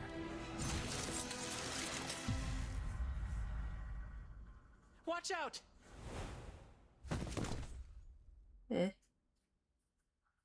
Oh shit. The twins lie on the ground in a disjointed heap. Their bodies are charred. There are still sparks popping out of the interface along their spines. Password and antidote composition secured. Oh shit. That's crazy. As Left points at the control room's computer, the screen turns on and displays a message. Self-destruct sequence terminated. Phew. Mesmer leans back against the wall and allows herself to sink down to the ground, where she's inadvertently pressed on the muzzle of X's modified gun. The familiar sweet melody begins to chime from it, playing over the exhausted assembly. As it does, the twins begin to stir. What is it? Are you alright? That song. My emotion module is experiencing a reaction to it. However, I am unable to discern the programming that explains this reaction. Has my programming been corrupted? Or do I remember it from somewhere? No. Please, comrade, may I listen to it again? Aw. It's a beautiful song, isn't it? I suppose even a robot might find it touching. Touching. Yes. Added to database. Something's irked me this entire time. If the twins were able to access artificial somnambulism, that must mean they have a consciousness. Perhaps they can even dream. Were we still within your artificial somnambulism? Or was it only limbo after all? Can I dream? Of course you can. Bots like you and Charles gotta have feelings, right? Why else would he be such a pain in my ass? Seems like a question for another time, though. You two should get yourselves repaired. I don't want the boss to blame me for you ladies falling apart. Sort of related to Atomic Heart lore. Damn. There is something familiar about that song, isn't there? Guess I'd have to play the game to know. To be continued. Oh my goodness. Ah! Ah! Input, release a mixture of cis-3 hexanol 2 acetyl 1 per. Okay, I'm not reading all of that. Displayed a painting of a tilted white square covering 40% of the canvas with a medium saturation, low brightness, and contrast. Reaction, identified a supermatism. No further reaction. Input, played certain audio track. Reaction, when the Nutcracker was played, heads lift slightly before turning to original posture. Conclusion, no abnormalities. Mental fluctuation within standard range. I am certain there's more. Yeah. We stand ready to bring those technologies to the world for the betterment of... Read brochure. Dear friend, researchers, and comrades who care for the well-being of humanity, welcome to the International Polymer Summit. We sincerely invite you to visit our complexes, the Soviet Union's most advanced scientific facilities. You will discover the most cutting-edge technologies of our era, witness how they are integrated into everyday production and life to truly benefit every learner and worker. From genetic engineering to agricultural to robotic automation and industry, from the transmission to knowledge and experience to breakthroughs in thought and computation, the great foundation behind all of these achievements is the central focus of the Summit Polymer. We are delighted to share and promote these technologies for the benefit of humanity across the world. Visitors are kindly requested to collect a vehicle activation key with the nearest Raffic and travel to Turbine to the summit venue. We look forward to your arrival. She will be innocent, lovely girl.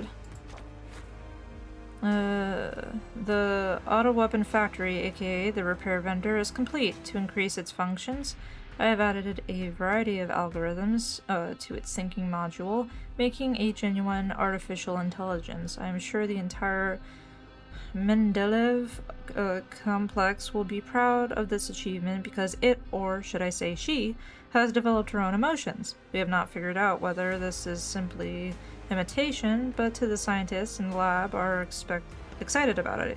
Perhaps we should give her a feminine name, a lovely one with an innocent feel. Yes, Nora. That's a good name. Collab Stories is 16 modules total. There's 2 more story parts, the next one and the epilogue. Ugh. Okay. Who proposed this? Who can propose its feasibility? Who will be responsible for the consequences?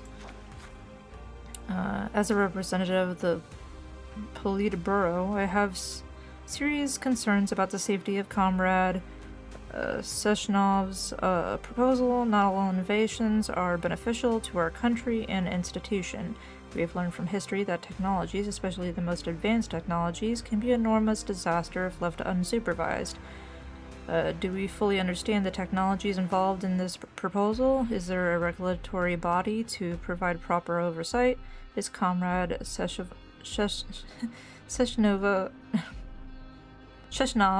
able to take responsibility for the possible consequences. Until these questions can be answered, this proposal should remain in the laboratory. I believe that what we currently have is enough to serve our country and society. Was Molotov? Oh my god, I skipped so many. Hunger and poverty still haunt the world today. A major agricultural achievement, these wheat seeds developed in the Velvolov complex have received widespread adoption. At this stage, increasing crop yield is but a rudimentary goal. Our nation's scientists are now working on improving crop adaptiveness to eliminate our hunger on Earth and bring us one step closer to terraforming Mars. Oh god. Note that a large number of bumblebee drones will be delivering new farm machinery and organic polymer to the croplands today. Please mind your safety when using aerial transportation. That is all for today's morning news. Thank you for listening. Have a nice day. And a new adventure in chaos with controllable risks. We need more data for the stage for further analysis. The Huygens-Fresnel interferometer product, I said that probably completely wrong. Sufficient chaos particles to generate virtual yet observable spaces through consciousness fluctuations. Although the mechanism remains unclear, we have no intention of investigating into it, considering that Pandora's box we have opened before. Therefore, we have decided to focus on the data of the users' brains, the performers who will be ongoing onto the stage. Fortunately, we have a friend who excels at monitoring brain activity. With her help, we are almost certain to obtain valuable data. We are aware that introducing a new variable to the system could result in even more chaos and complexities, but we predict that the outcome will be beneficial for our research. I think I did them all. I don't see any more. Right. Two more. Goodbye, Calumny. I don't know. As the launch day of Collective 2.0 nears, Killamee is decked out in festival decorations and the people pour into the streets to celebrate. The young visitors step out from the hospital after having been checked over and look out over the festivities. Have all the survivors recovered? Yeah, seems like the government is still reeling from the diplomatic fracas, and they've locked down the exhibition hall. But the worst of it is over. No news about the twins, though. I hope they're alright. I've got like a reverse connoisseur on YouTube and a reverse connoisseur on Twitch. Both guiding me. They're actually coming to pick us up. Seems like Dr. Sechenov has already installed them into brand new bodies. What about Maxim? How do they deal with him? I have no idea. Perhaps Dr. Sechenov will know. Good. I have some questions for him too. The young visitors walk towards a vehicle where the twins await them in that ever-graceful pose. Sechenov looks out towards them, though the vehicles... Through the vehicles will... Let's just start that sentence over. I'm tired. Sechenov looks out towards them through the vehicle's window. If it isn't our young scientists, what a pleasure to get a chance to see you once again. If only I had time to sit and chat. It's good to see you as well, Dr. Sechenov. I am dreadfully sorry to have dragged you into all this, comrades. Yet I must commend you on your heroic efforts during this crisis. You saved many lives, and for that I am grateful. Would you allow me the honor of shaking your hand? You know, I realize you're not the bad guy, but the way you talk makes you seem like the bad guy. Why do you talk like that, bro? Sechenov shakes hands with each of them, his palm warm and firm, showing genuine care for the young visitors. I've been wondering how I might reward you for all you've done. Just don't shoot us. I don't suppose you would be interested in studying here in the Soviet Union? I would be more than happy to organize some scholarships and accommodations. You'll have promising careers in the Collective 2.0 project after you graduate. A bright, limitless future awaits. Of course, we're extremely grateful for the offer. Unfortunately, we have to return to our home soon. The visitors pause and look at each other. Dr. Sechenov, I must be frank. We're deeply concerned about the safety of Collective 2.0 after these events. Are you really going to proceed with the launch? The academician thinks for a moment before he answers. Naturally, this Maxim incident has forced us to look deeply into the security of the network. There are no words to express my regret in not anticipating these possible security issues earlier. But we've analyzed the risks thoroughly. My colleagues are already hard at work, closing the system back doors that were used. And we've built in an early warning system to detect similar attempts in the future. I'm entirely confident that these measures will allow Collective 2.0 to launch without any further risk. But we cannot step back from the march of progress. The potential benefits to our people and our nation's development demand we press onwards. Apparently, the incident has not shaken Sechenov's confidence in his invention. The march of progress. I admit it will be a revolutionary paradigm shift, if it works. If hangs in the air like a lit fuse, said with all the confidence that one might change the Earth's rotation. Of course it will. We stand on the threshold of a perfect society. The goal of my life's work, and that of every Soviet scientist. His answer makes it clear that he has no intention of justifying himself further. Their questions die unspoken. One more thing, Dr. Sechenov. It's about Maxim. Sechenov sighs. His body has been taken care of. As for the loose ends, we're still discussing the matter internally. I hope to find a resolution that satisfies everyone. The question remains how he accomplished this attack. Someone must have backed his play for their own purposes, and I suspect I know who. Molotov and I have always had differences. Oh, my apologies. It's nothing to trouble you with. Please enjoy the celebration. You must excuse me for not accompanying you further, but I'm sure you understand I have a busy schedule ahead. We appreciate your hospitality. Goodbye, Dr. Sechenov. Goodbye, young scientists. I look forward to hearing about your future achievements.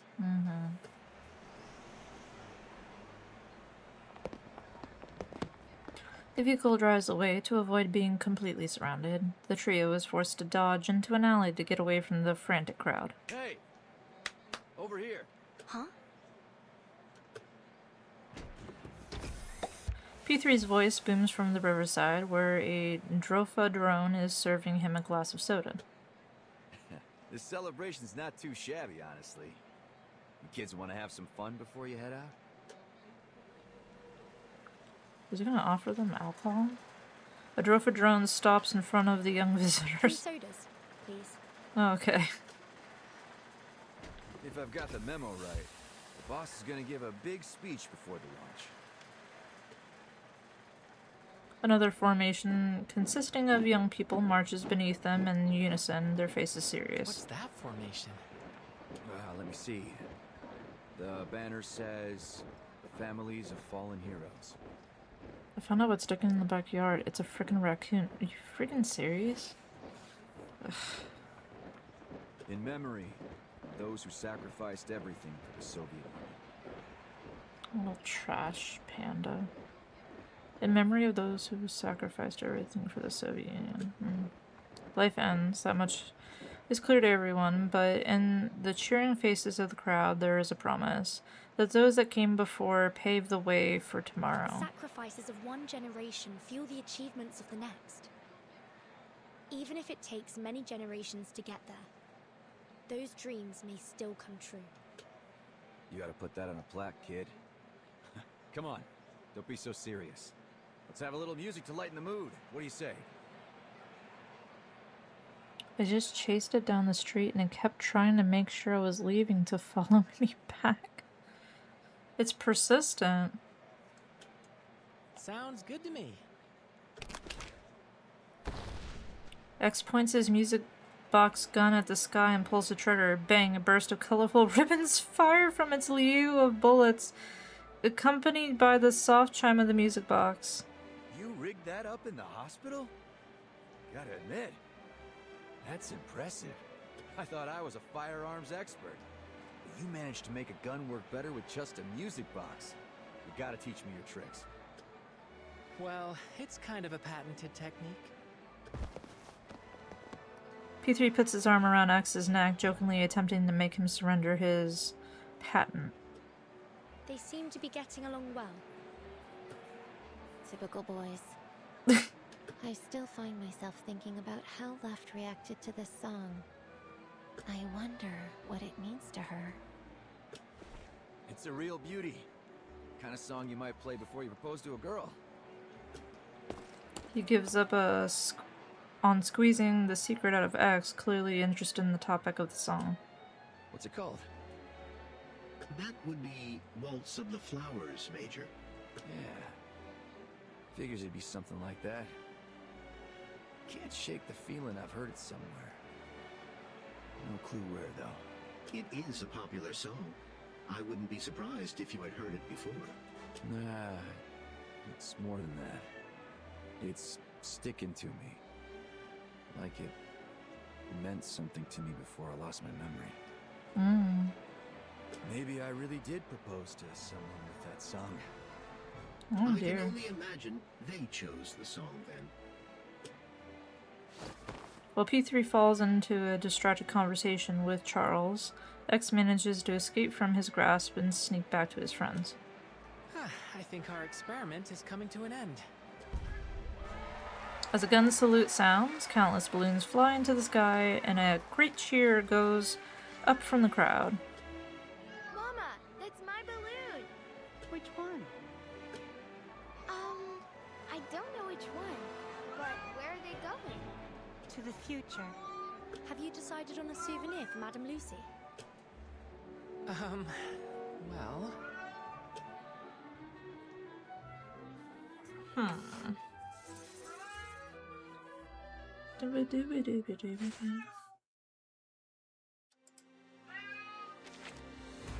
Louis. True greatness lies in what pushes humans beyond their limits. Cat needs attention, yeah. The thing is, I let him in earlier and he wasn't happy. Hold on. Hi, Louis. Hi, Louis. You wanna come see? Hi. Hello. Wanna come see? Yeah? Hello. You wanna say hi? You wanna say hi? He's a good boy. You love hanging out, huh? Yeah, you love hanging out. There you go. Read. Archived conversation. The future of humanity. I used to believe that with robots freeing humans from all the dangers and repetitive work, we would spend more time pursuing scientific and artistic breakthroughs, which would accelerate the development of human civilization.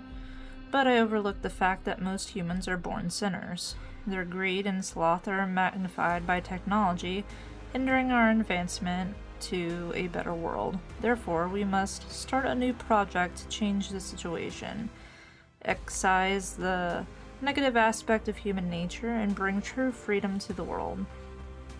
Hello, baby. Are you happy? What happened and disappeared in history. Location control, power control room. No sign of a struggle. Analysis of exhibits indicate that they belong to Maxim, Witnesses claim that Maxim committed suicide using a service pistol. Death confirmed. Corpse intact except one gunshot. No signs of dismemberment or relocation. Okay. Last one. You ready, Louis? He's staring at the screen.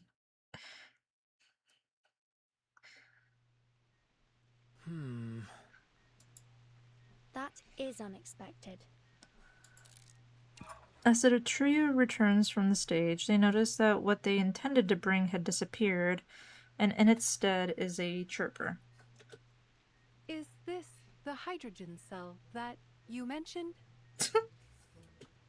It does have a very unique appearance for a power cell, though I take it that this may be a consequence of the alternate technology involved. No, it's not a power cell. Just a talking pocket watch. What a remarkable outcome. The object changed entirely during the transfer. I guess this is another fascinating aspect of the stage. An unaccounted variable, like the butterfly effect. A hydrogen cell turned into a chirper. The science of that alone is worth studying, don't you think? Liar! Indeed. I am immediately curious what effect the stage might have on my own body if I attempted to travel through it. Would my robotic shell change to fit the local culture and technology of the destination just as it did Verton's outfit? Why not give it a try and find out? I can activate it again anytime. It's about time you took a vacation, Madam Lucy. Should you intend to visit again, I will make certain to register you as legal visitors. Oh. Left and right appear on the communicator screen. Thank you for your offer, but I am afraid I have to decline. I believe our team is in need of an immediate physical examination after the events they have gone through. In particular, to determine the effects of a certain injection. So true. Personally, I'm entirely intrigued by the possibility of keeping this polymer in my bloodstream. What the fuck? Your well-being is top priority in this particular matter, Researcher X. Can we make it short? The stage could change its destination anytime. I don't want to ruin Madame Lucy's prospects for a vacation. You'll need a thorough examination, I'm afraid. We can't run the risk that the polymer shifted during travel as well. You can tell Lucy all about our findings while you recuperate at the rehab center. Dang. Fine. You're the boss. While I am intrigued by the prospect of traveling, the changing destinations of the stage do not follow fixed patterns. I am willing to roll the dice, as you might say. I'll get X to the rehab center and make sure he stays put. Why don't you spend some time here while you can, Madam Lucy? The young visitor organize their reports and set off for the rehab center. Soon the laboratory quiets down. There appears to be a strong rapport between you and your researchers. It pleases me to hear you say that. I will take that as a marked improvement of my understanding of humanitarianism. Louis, you okay? Hi, baby. Wanna come up? Wanna come see me? Come here. Oh, what a big boy. Hello, baby. From my cursory reading of Verton's report, I have already learned a great deal about your world. Despite running dozens of simulated scenarios, I still find it hard to pinpoint the divergence between our world's respective technological progression. Another fascinating element of scientific discovery. That would make X broken as fuck if he kept the polymer, honestly. Scientific development is often shaped by the the demands of the environment. Perhaps the unique struggles of your world led to a divergence in technological need, just as they did in ours. If I have learned anything from humans, it is that their greatest motivation is and has always been survival. It is admirable, even if it can lead science towards destructive paths.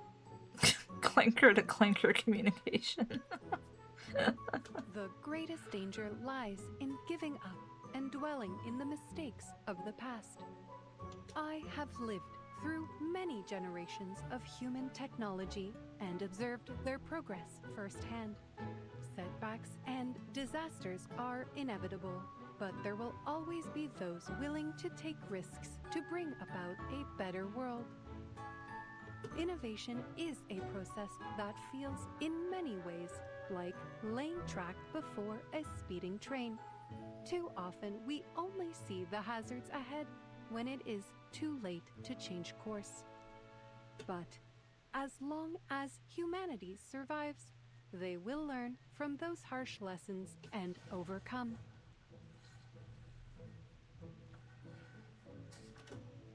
Analysis. Your theory of human progress bears a strong resemblance to the process of natural selection. Damn. Perhaps so. But the random dictates of genetic mutation are a much slower process. I have seen human innovation leapfrog eons of natural development within a single generation. I am excited to see where they will go next.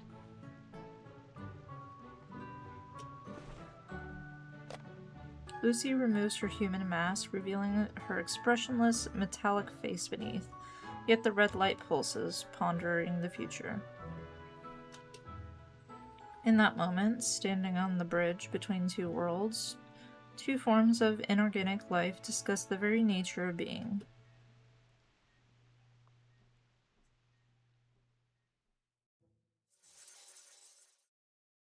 Nice. We did it! Louie, we did it! You looked at me like, what did we do? What did we do? Hey, buddy. Want down? Want down? Do you want down? There you go. Alright. Gib. Okay. I will do hard mode later. On my own time. To get the rest of the stuff. My weeklies. Claim all. We're at 68. Boop. What's in here? Claim. Okay. Alright. Alright, we did it. Yippee. So I'm going to call that there. Boop. And then I can craft you some things if you want.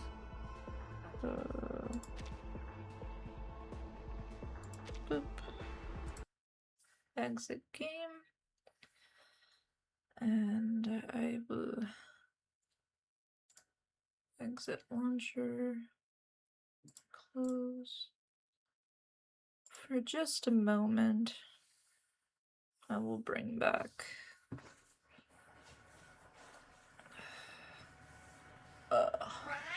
yeah, exactly.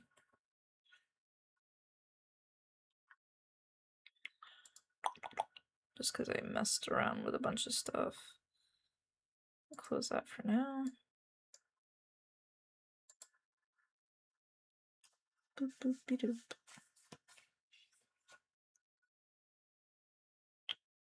As it goes. Steam is not launched. Oh, updating Steam. Yippee! Yeah, it was a very fun stream. Yeah, I had fun too. I had fun too. I didn't know Steam had to update, so that's good that I did that.